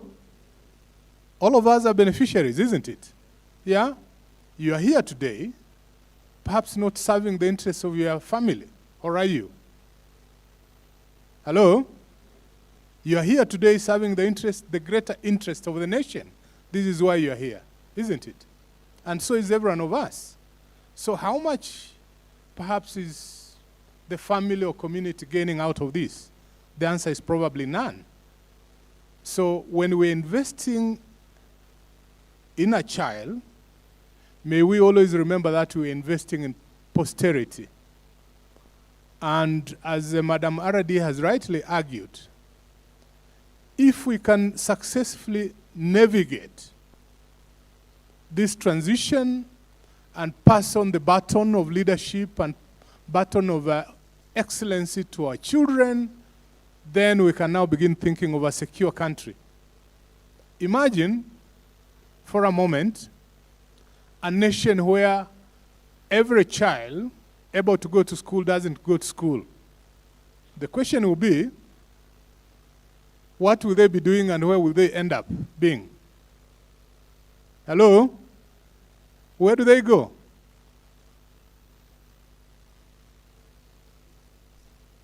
They'll end up in the streets. What will they be doing in the streets? Will your investments be safe?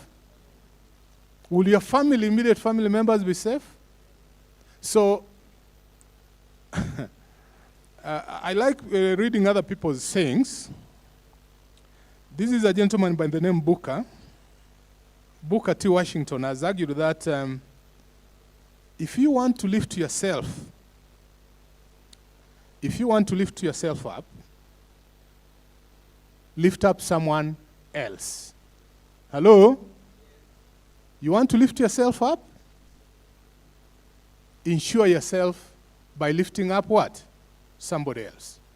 Because if we do that, then we can even begin talking about peace and security. If a good majority of our people out there, our children out there, are not engaged in any meaningful activity, then even if you are a millionaire here, you won't enjoy that which you have. So let's learn to lift up others. And in the process, we will be investing in ourselves and our future. No wonder, Lukoc also argues by saying that, look, no one can whistle a symphony. Hello? No one can whistle what? A symphony. It takes a whole orchestra to play it. So, my brothers and sisters who are stakeholders, teachers, parents, the RDs, office administrators, the CB, we all have a role to play towards making education work for what? That Nairobi child.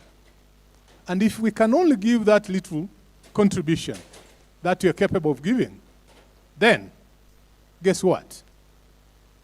As rightly argued by Henry Ford, success will take care of itself. So the invitation I'm giving each one of you this afternoon is that just do that which you've committed yourself to do. And if you do it, guess what? We'll all have played that symphony.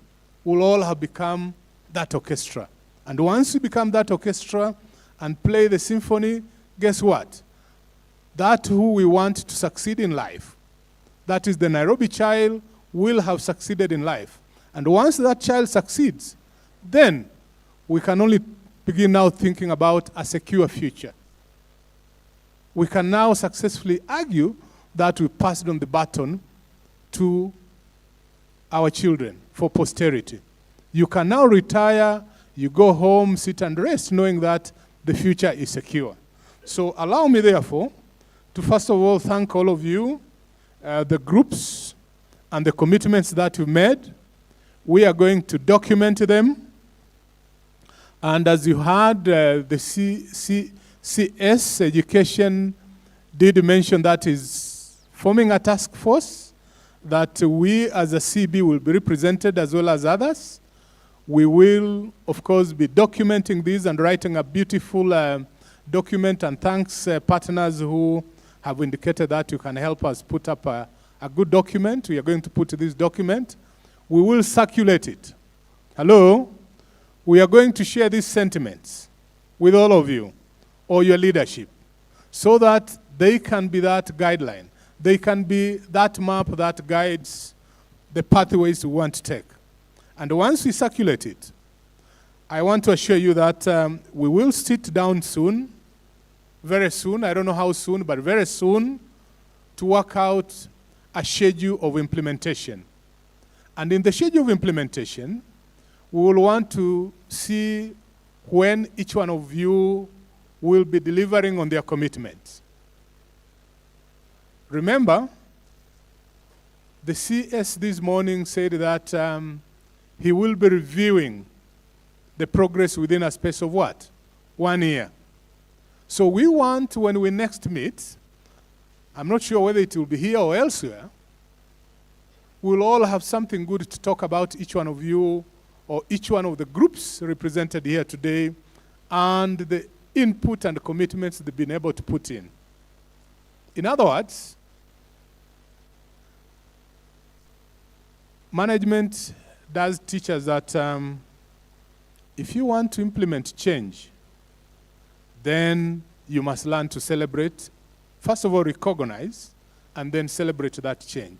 So what we are going to do by the end of this year, by God's grace, we will want to recognize the individual efforts put in by each of you groups so that we can celebrate you. And celebrating you may be probably even a mention,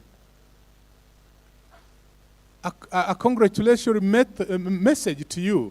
And I want to say therefore that whatever challenges you've been facing, one of you, Moses, raised the issue of delays in approvals to work within our schools.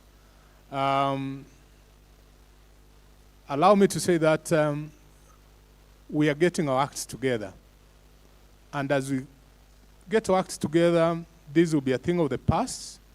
The approvals will be quick so that we can get going. So we will support your implementation, and we'll sit down with yourselves and map out when and where.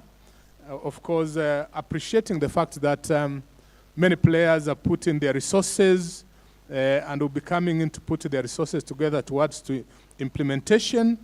And then we'll go through a period of implementation, monitoring and reporting to the CS about who is doing what, where, for purposes of records, so that at the end of the year we can celebrate. We'll celebrate you partners.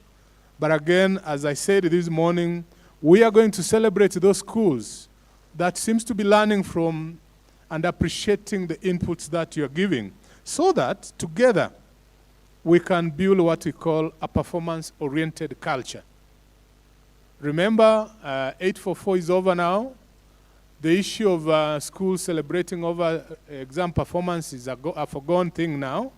All that we need to look at and begin building now are the competencies, and therefore rewarding those schools and teachers that are making progress in meeting and building those competencies will be the new thing that we want to entrench ourselves in. And I tell you what, if we can succeed to do that, guess what? We will have built a legacy. And in life, one of the most important things really is to leave behind a legacy. None of us lives forever. None of us holds positions forever. There will come a day when you've got to surrender and allow somebody else to do your work. The question is, what would you want people to remember you for?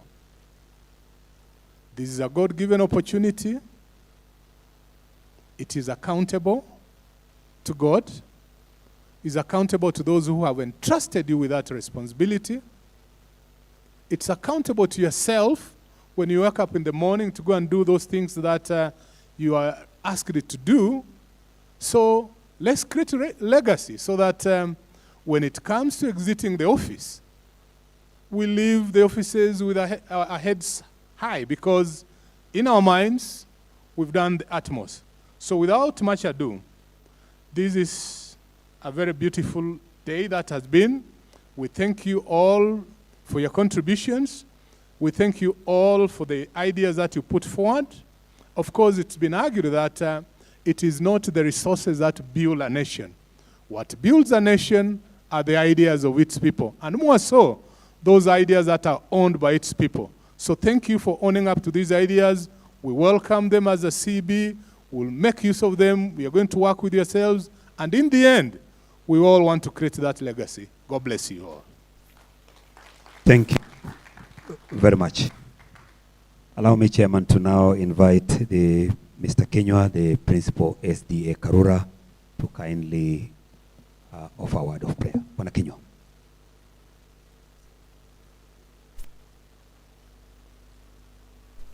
Baadaye kuna wimbo utaimbwa. Baadaye RD atatuanza kuimba wimbo baada ya maombi.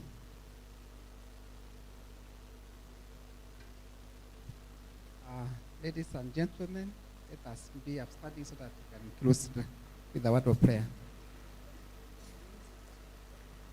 Wimbo. Nipe huo wimbo kwanza, alafu tutaomba. Nipe huo wimbo.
been realized for Nairobi region.